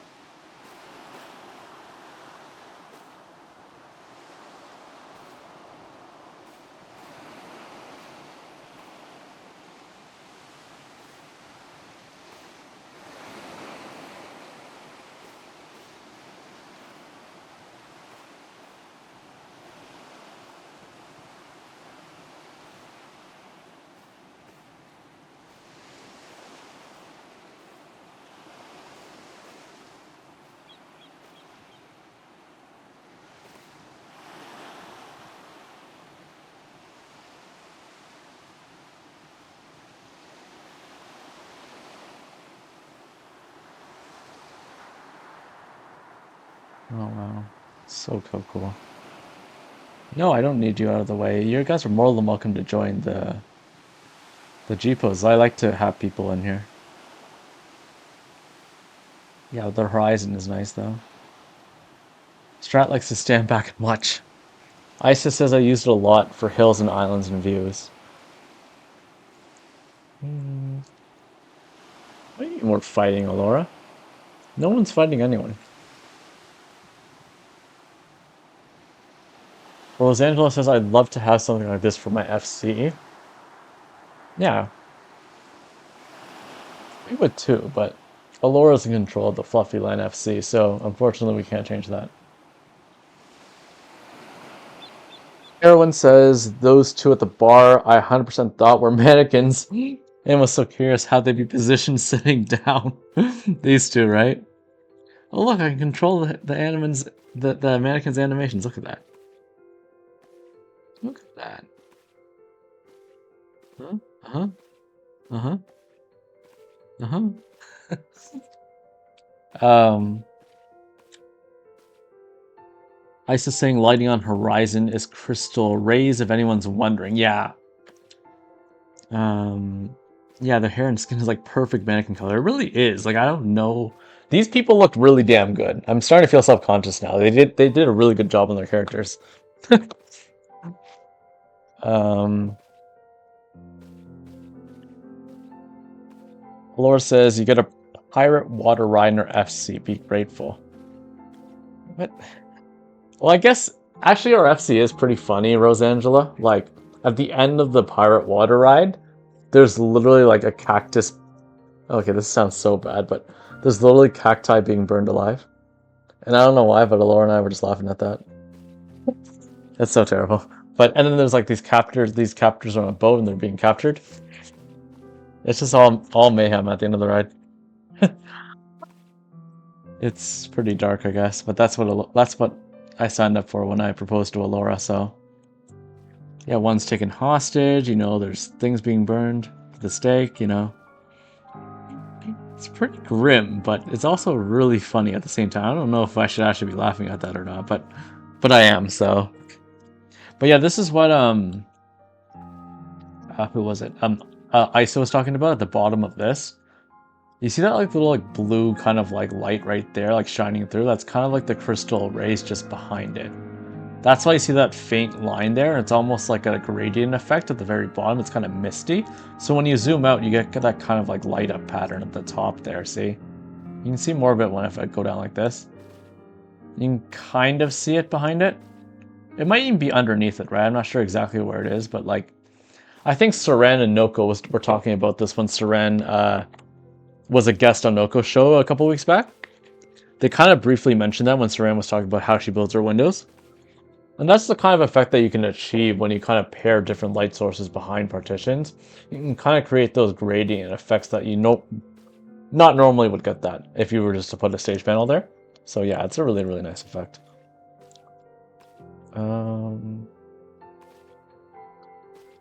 Yeah, that's pretty much it, right? Oh. Should I sleep with Strat? Can I sleep with Strat? No.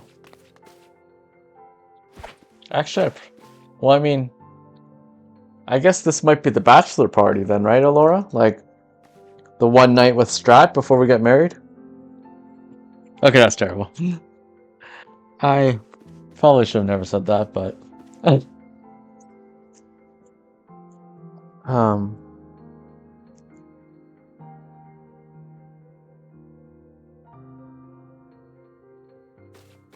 Caro says, "Ait, boom, come soon. Back to being productive. Goodbye." Oh, hey, see ya, Caro.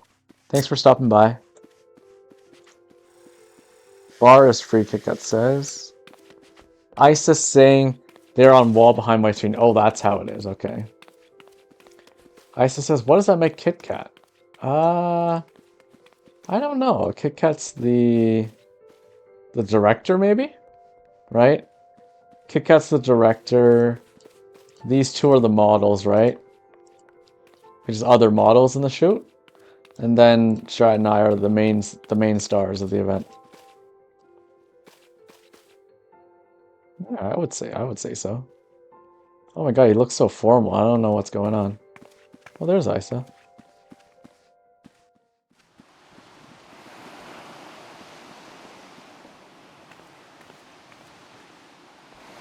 I want to get a wider range here and kind of see all of us. Let's see.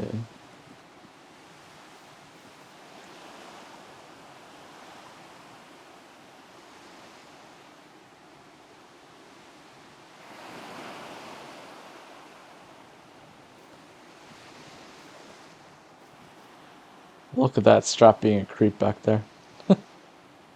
Taking photos of everyone. Taking unsolicited photos while I sleep. And while nobody's looking at, everyone's looking away. Only housing begins? Oh my god. Hey, you said it, not me, Alora. You always the one saying you don't want to do only housing. Now you're promoting it. Now we have to do it. Whatever.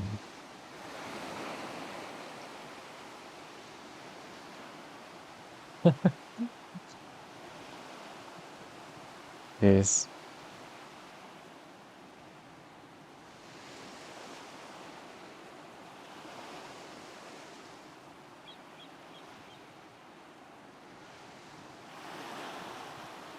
I think that's probably enough.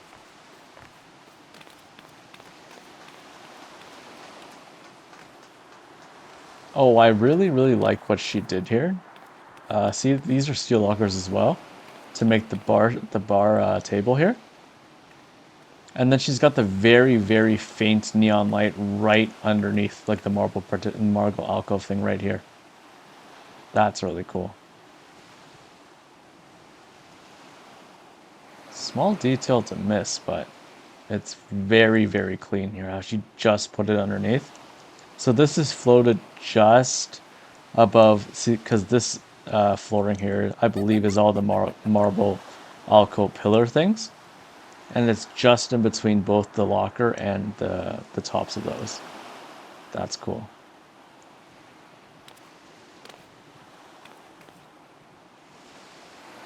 So we can take a few photos here as well.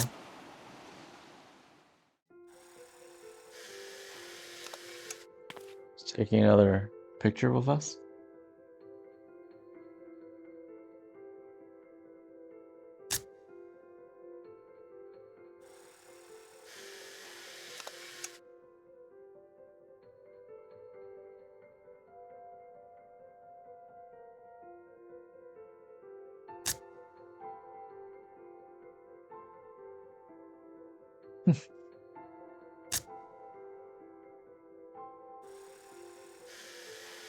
He's so proud of himself.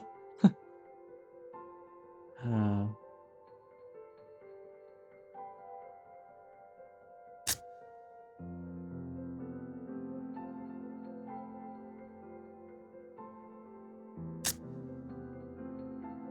well, the bartender's just like, what am I doing here? What did I get myself into?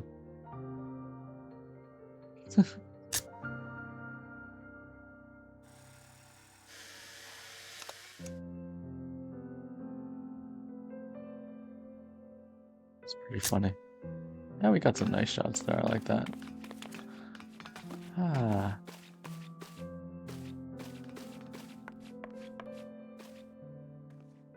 This is so beautiful. This is amazing. Bravo, Kogane-me. Like I said, we have visited Studio Kogane. She has us over on, yeah, Mana Pandemonium. But yeah, most of her builds are on Pandemonium server. And we did visit her back in, I believe, season 2. I forget if it was season 1 or season 2, one of them. So we can check that out at our Housing Talk VODs page if you want to see that VOD. It's like, I think it's like almost like a 7-hour VOD of going through like hundreds of her builds, basically. So, really fun stuff.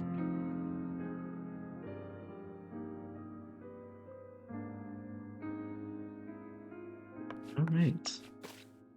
So I guess to finally kind of cap this off, I think we're going to head over to my apartment so we can kind of end the whole studio tour at my latest studio build.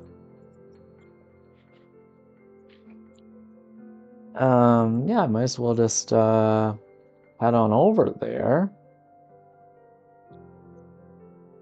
Let's see.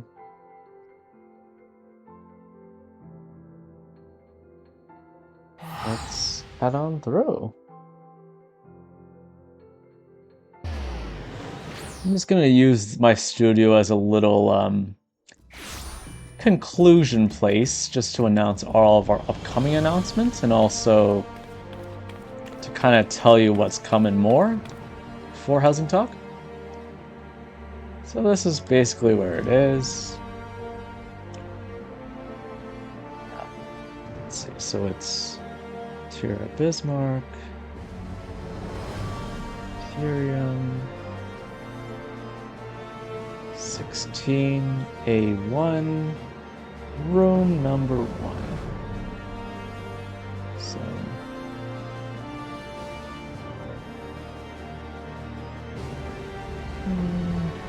ISO. So this is my personal build, my latest studio that I made.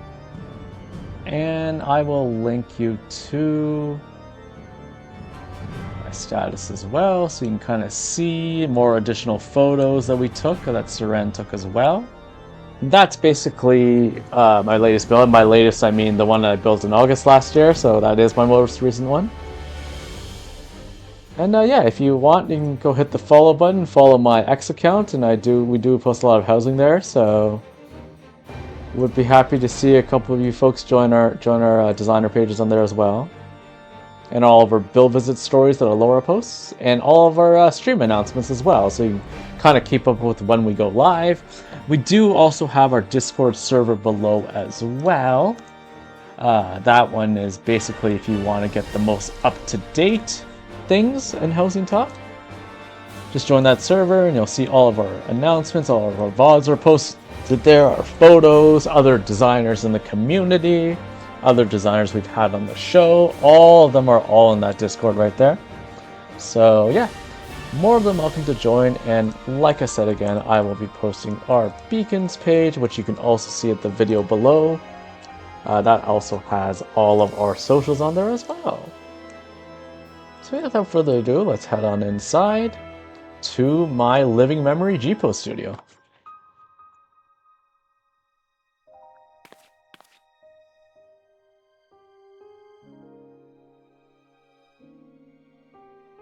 It's better every time, I think. This is just so calming.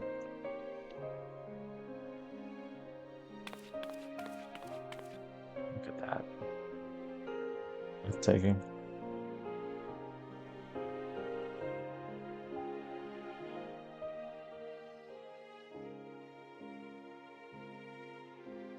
It's so peaceful.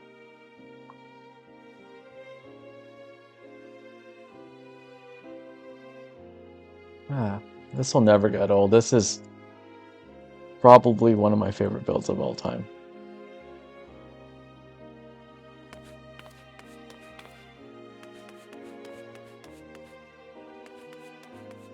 I see a strat going to the walls. Thank you, Isa. I know I've shown this a couple times, but I can't get enough of it. It really is one of my favorite builds of all time. It's just one of my favorite studios that I've ever done. I kind of wish I had my other studios up so you guys could see it, but this is definitely the one that I really, really like. So, but yeah, I guess now's the time, now that we're all here, just to kind of talk about... I should probably face forward, shouldn't I? And take off these ridiculous glasses. Or I could keep them on. I think it adds to the whole effect of it.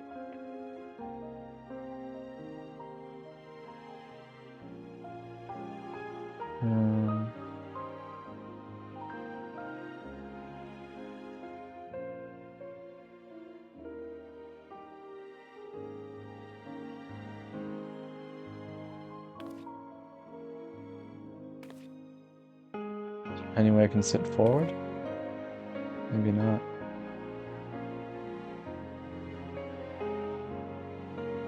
I think that's a good angle, actually. There we go.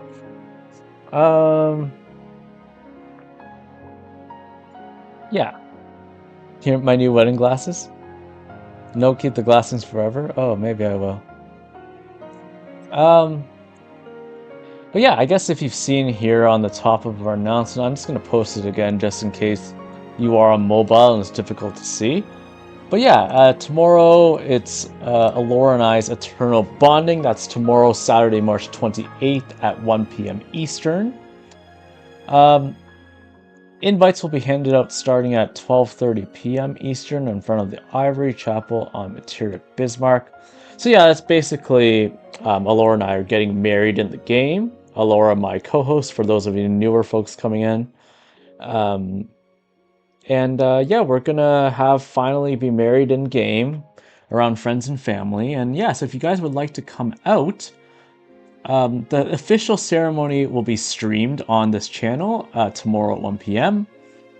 And but if you would like to join in person, please mind you must have a character from the Bismarck server. So if you need to make an alt on Bismarck, make a character in Gordania. So either start with Archer, Conjurer, or Lancer, and then just kind of run over to the East Shroud, take the East exit, go to the East Shroud, head on over to the closest Aetheryte is Hawthorne Hut. Head on there, head north, and you'll be at the Ivory Chapel. And once you're there, Alora and I will be standing in front of there starting at 12:30 p.m. And we will be personally handing out invites. So we'll have to trade your character, basically. So we'll trade an invite to you. It kind of looks like, I guess I should probably show it, shouldn't I? Yeah, I probably should. I don't think I have it on me. No, I don't, because I usually don't keep any storage here.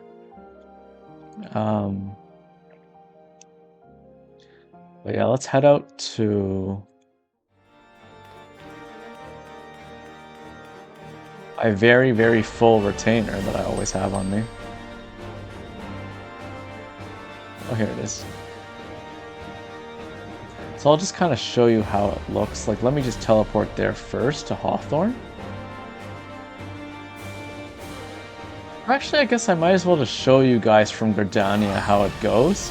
Just in case of all these newer folks out there who are making characters, I might as well show you how to get there from Gordania. So let's say you start on Gordania, right? So you look at the map. Oh wait, what am I doing?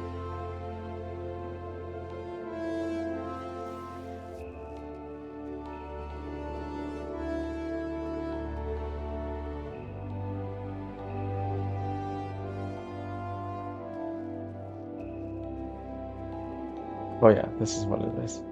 Okay, so I forget because it's been so long. Oh my god. Okay, so you're starting at Gordania. This is where you are on the crystal, right? You want to head over to the central shroud area right here. So I'm just going to put a pin on there so you can see.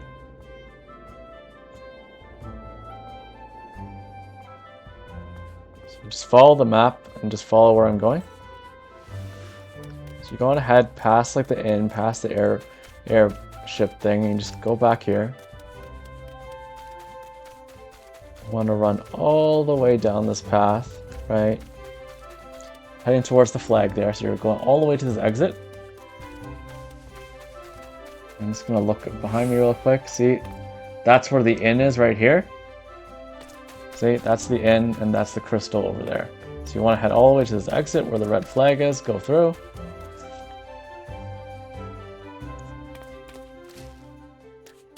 Then you want to get to this exit here. I'll pin it right here.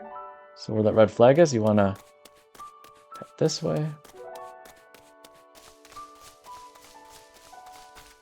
These things shouldn't aggro you because they're all like yellow, like they're neutral monsters. So as long as you don't accidentally attack it, you won't die from it if you're like level 1, right?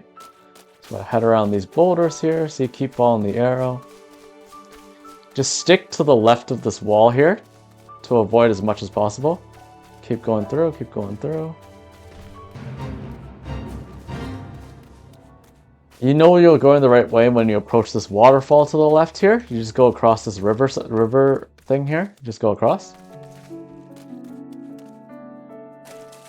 See, the waterfall's to your left. You just want to go through here. Keep hugging the left wall here, right here. You just want to keep going this way.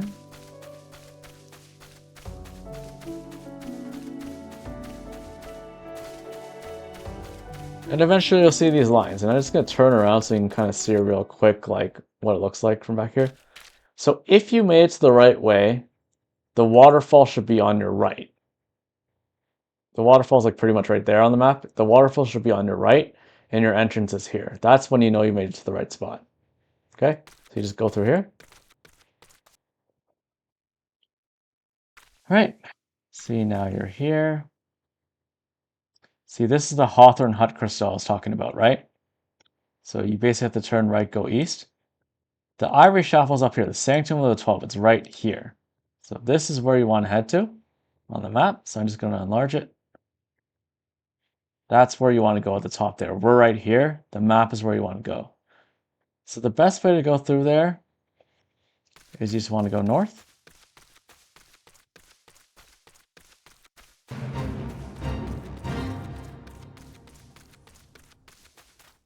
Just follow this. Go through.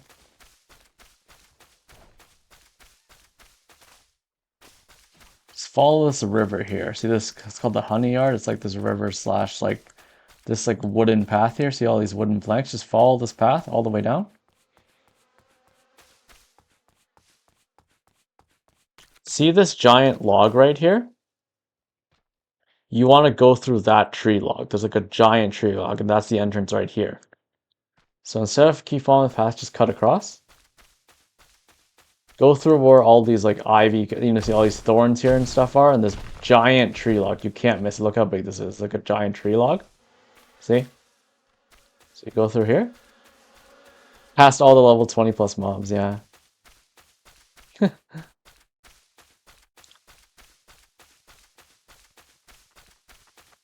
I guess the other way is going through the Hawthorne path as well. It might be a bit safer, but I mean, this is the way I usually go. Just keep going around, stick to the left here. Keep sticking to the left. You want to go through these like kind of like Sleeping Beauty, right? All like the thorn things. See the chapel's up there. Do you see it through that huge church, like the huge church through all these thorn things? So you want to keep going through, keep following the map here. So you're getting closer. Keep following this path. You want to get to this north path here. Just keep going through. Oh, hey, Isa. I guess I could have helped you, but I didn't.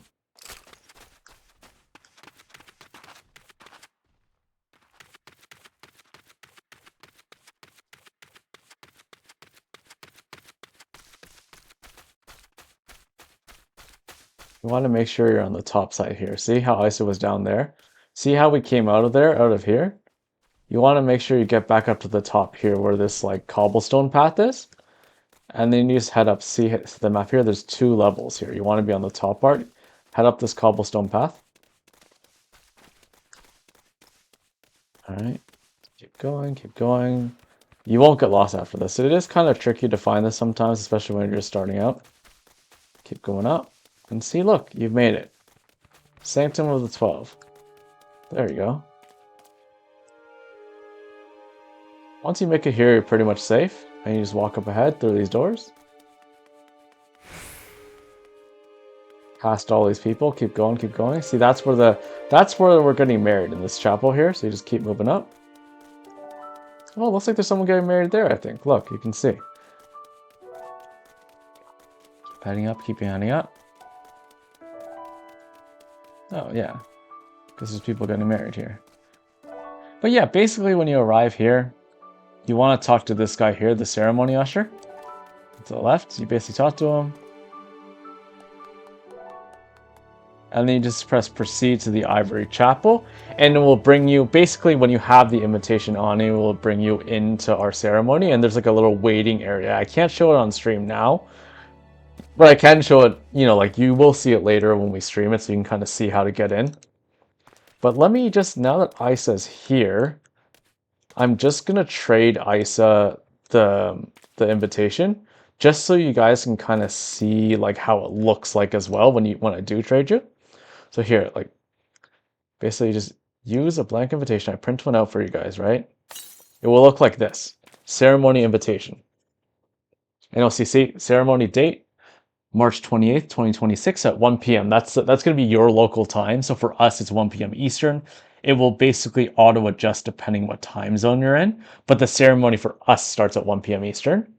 So it says here, allows admittance to a ceremony of eternal bonding. Speak with Antoinelle at the Sanctum of the 12 before using.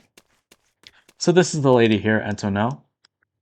So basically, you just speak to her, you know, oh, which ceremony you're attending. And then once you've confirmed the attending of that ceremony, you basically go back into here, right click this or whatever it is at PlayStation, press use. Once you use it, you can hop over here, talk to the usher, and then, like I said, you talk to them, blah, blah, blah, and then you just proceed. And it should say some other thing where it confirms, oh, are you going to this ceremony at this and this time? Then you proceed and you go to the waiting room area. And I can't show it on stream because it doesn't exist until after you get inside, but all the guests go into this little like waiting reception area, while Laura and I will be at a completely separate part from you guys away. But you guys will all be surrounded by the other guests. So let me just trade this to Isa so she has it. This is one invitation, trade, right? And she basically just keeps that until tomorrow at 12:30 when we when Laura and I will be standing in front of these doors giving out those invitations. And the same with the Kit Kat as well. Just gonna print an invitation. Right, so see, we got another invitation, right? Then I trade to Kit Kat.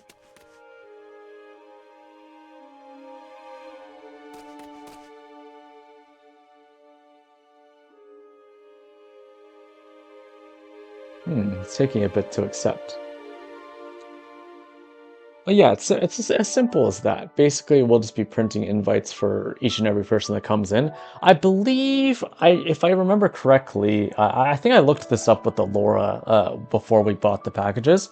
It's pretty much like we get 40 each, I believe. So like I get 40 passes that I can print, and then Alora gets 40 passes that she can print. So basically we should have like a maximum of 80 guests. Now, I don't really think we'll really be getting close to 80, but so I wouldn't fret about not being able to get in. Like I think there'll be more than enough to go around for people.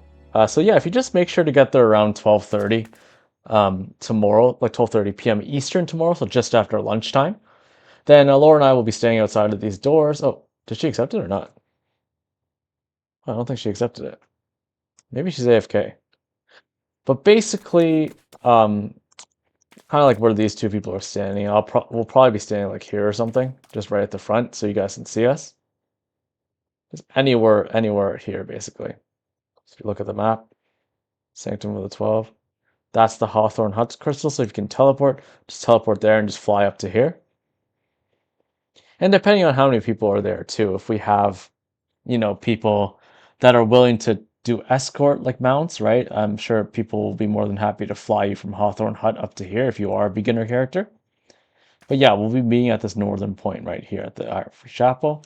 And yeah, Laura will basically just be standing outside here, and we'll be handing out invites here. We'll be printing the ones like we gave to Isa and printing an individual invite for each of you who show up.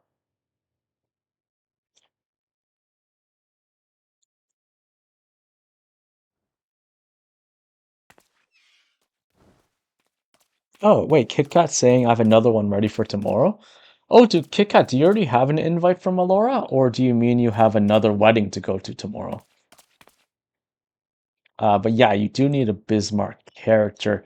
I think maybe in case people don't see this on,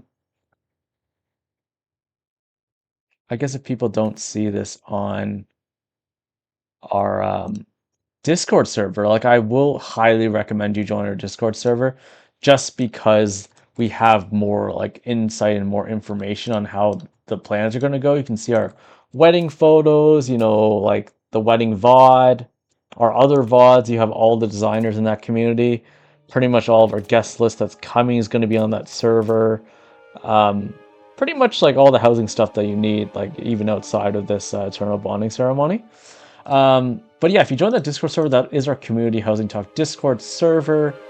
And it basically has all the information on what you need to do to participate in this wedding, and Daisy tells you exactly what you'll need, basically. So I just gave like a very general rundown, like a visual rundown on how to get here from Gridania.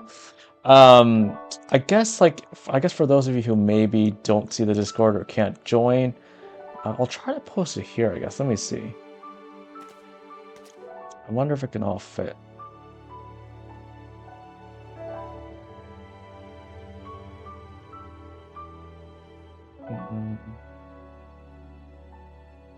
Okay, this should fit.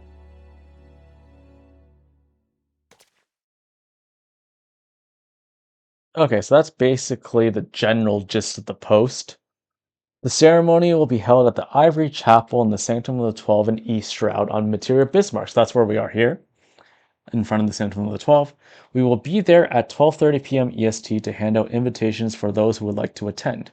Please note that you must have a character from the Bismarck server to accept the invite and to participate in this event. If you need to create an alt character on Bismarck, please select a job that starts in Gordania, either Archer, Conjurer, or Lancer, so that you can walk over. Yeah. So basically just make sure that your starting job starts in Gridania, the crystal, and then you'll just be able to follow this exact tutorial that I showed you on how to navigate here. And then you'll end up here at the Sanctum of the 12, right at the top of the map here, right above the Hawthorn Hut crystal. Oh, okay. Oh, this is the character you wanted on Kit Kat. Okay, I see. You want it on the Lala. Nice. Nice. And then I'll print one out for Strat as well. Okay. I'll trade one to Strat. Okay, so yeah, so I guess I've given 3 tickets out. So actually, I give a fourth one. I gave one to Layla. She's coming as well. Let me just, yeah. So yeah, I it's gonna be a fun one, guys. We've already got quite a few people coming already. Alora, I think Strat asked what the theme was. Isa says driving guests to your own wedding. Yeah. Alora was so funny. She was going to use the whale mount and just like have a whale limo to get everyone there. You know, like put all the people on there. It's a sure way to do it. Put everyone into a party and just drive over. But yeah, if any of you guys are here extra early or you want to kind of like help chauffeur people in, we'd be more than happy to have the help too. If like you have people that just like instead of having them run over, if you do find someone struggling, like straggling behind, or like, you know, you see some sprouts that are trying to walk over, just like ask them, you know, if they're coming in, just kind of get a party going and ship them over here if they need to. Like I said, like we're gonna have the stream up anyway, so like, you know, um, yeah, it'd just be a bit helpful, I guess. Like if you do have like multi-seater mounts, you can get people over here. Um, but if not, whatever. I mean, I'm sure people will find their way. Like I said, I did the whole tutorial here pretty much on stream, and we have all of our instructions also in our Discord as well. And this little blurb right here, so you kind of know exactly what you have to do.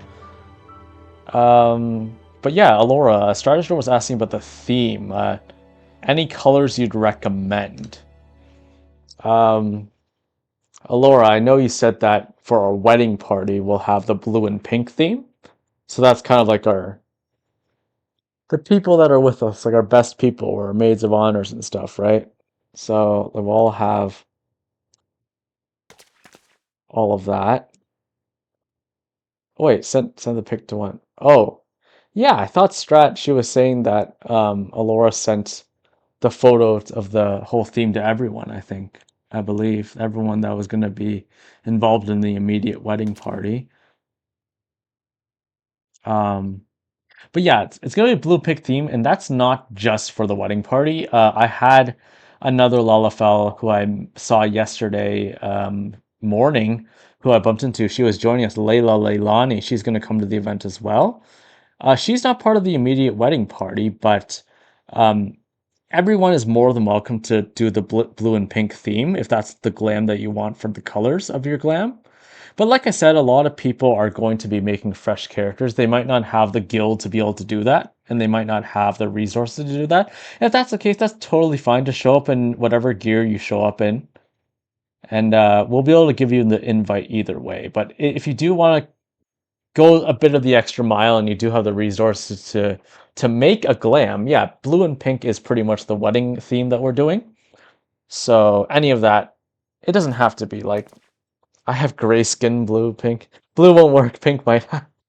Yeah, pretty much it's very relaxed as to like what we expect people to dress up as. Like we know that there's probably a ton of you out there who won't have Bismarck characters, and in that case, there's not really a strict policy that we have. It's just for our fellow hello not house party. I said house party. Oh my God, our wedding party will be like have those colors just so you can differentiate them from the rest of the crowd. But again, it's very, very open. Whatever you guys feel comfortable doing, however resources you have. Well, we're just happy that you even came out to support us.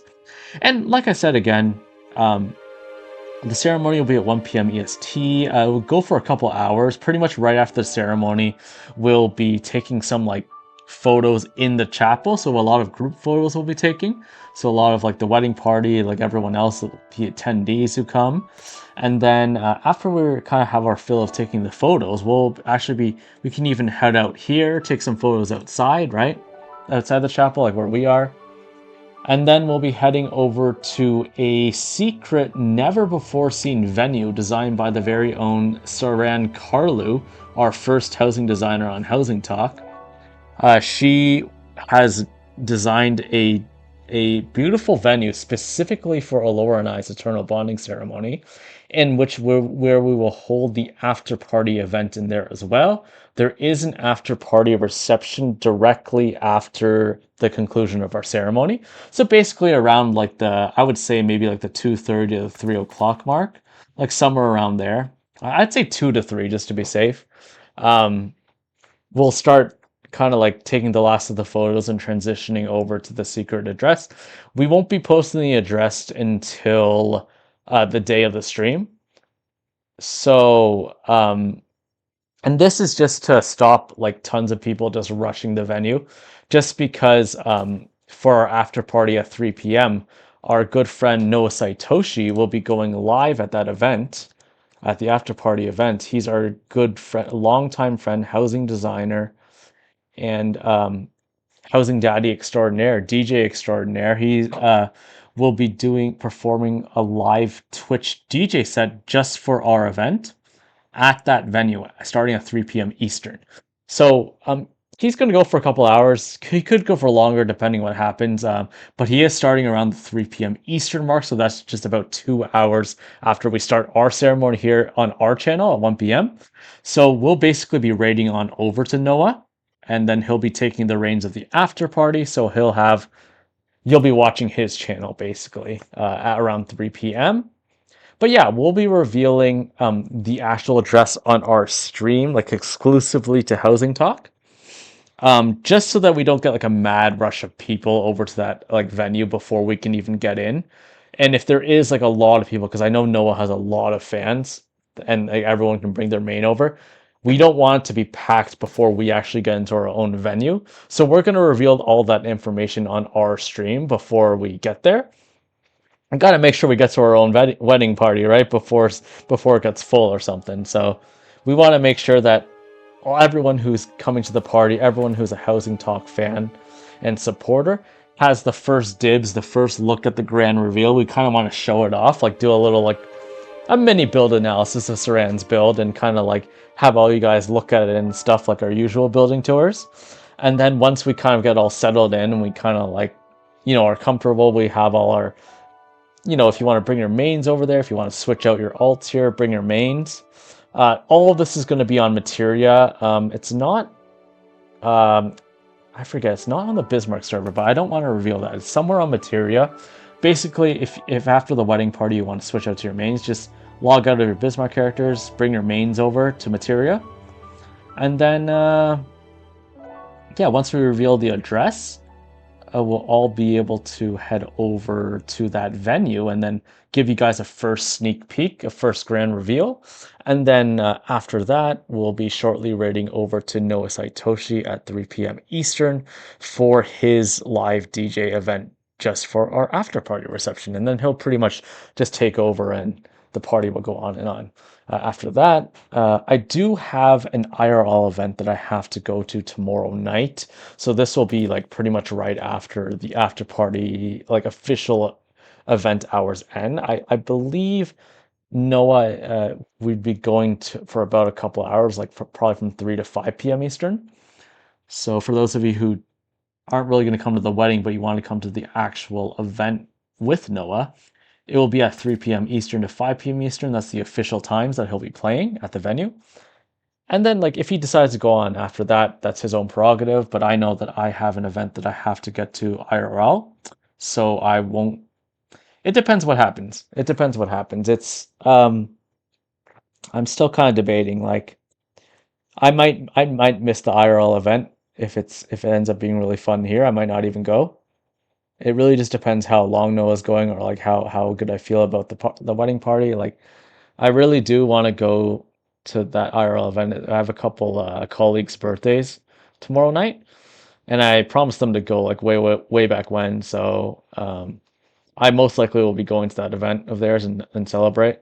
So, but yeah, like I said, official times are basically from 1 p.m. Eastern, starting from our stream, up to 5 p.m. Eastern when Noah's stream would officially end.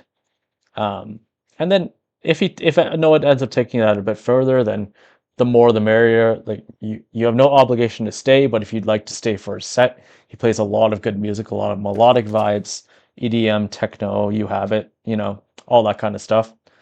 And he is a housing designer as well. So if you guys have any housing questions or housing things you want to ask him, I'm sure he'd be more than happy to welcome our housing crowd in, because he does do both the housing and the music. He designs all of his nightclubs. So if there's any housing talk stuff, well, that's a joke, a housing punter.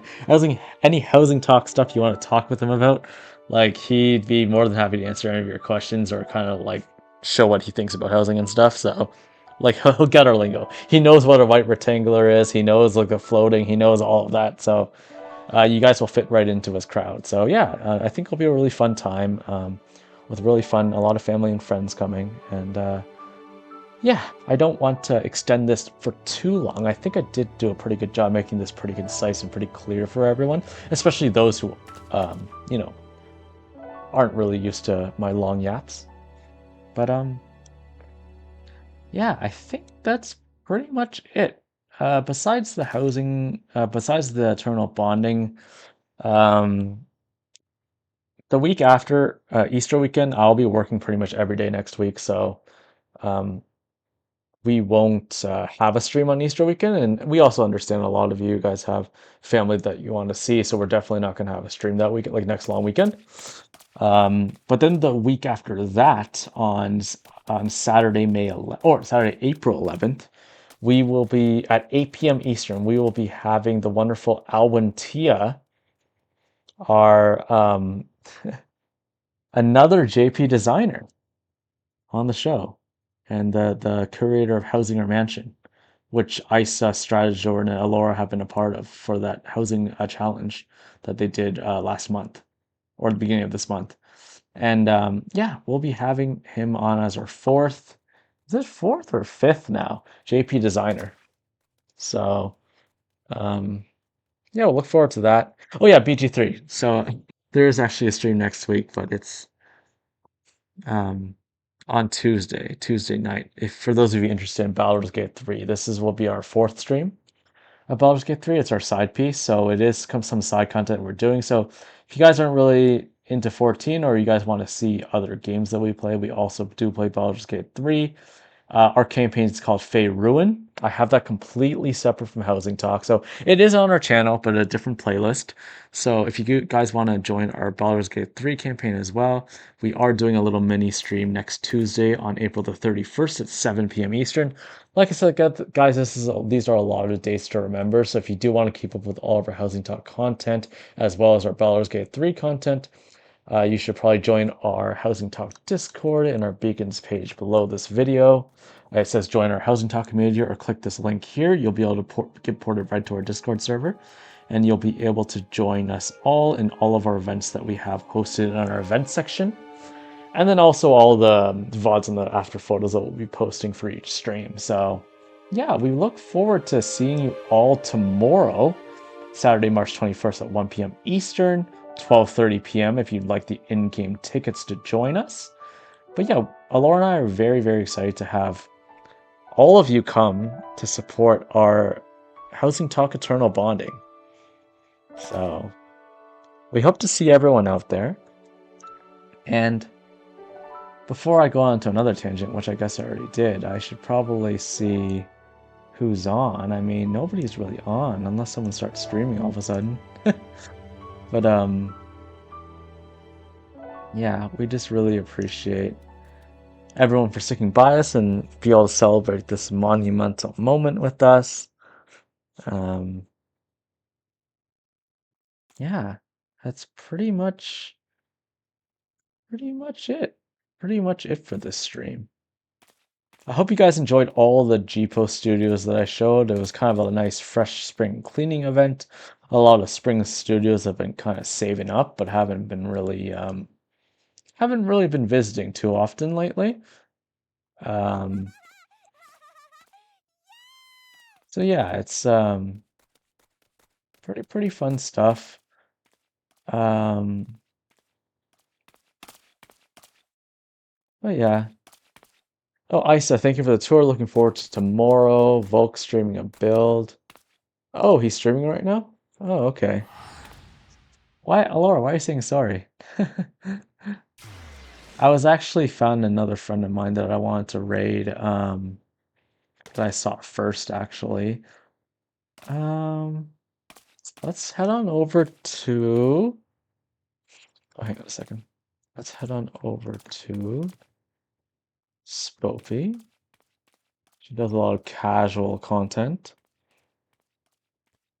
And yeah, I hope you guys have a chill time with her. And hope to see you all tomorrow for our Laura and I's Eternal Bonding. We'll see you there. Bye-bye. Bye-bye, bye-bye, bye-bye, bye-bye, bye-bye, bye-bye, bye-bye, bye-bye, bye. Bye-bye, bye, bye-bye, bye-bye, bye. Bye-bye, bye, bye-bye, bye. Bye, bye, bye, bye, bye, bye. Bye, bye, bye, bye, bye.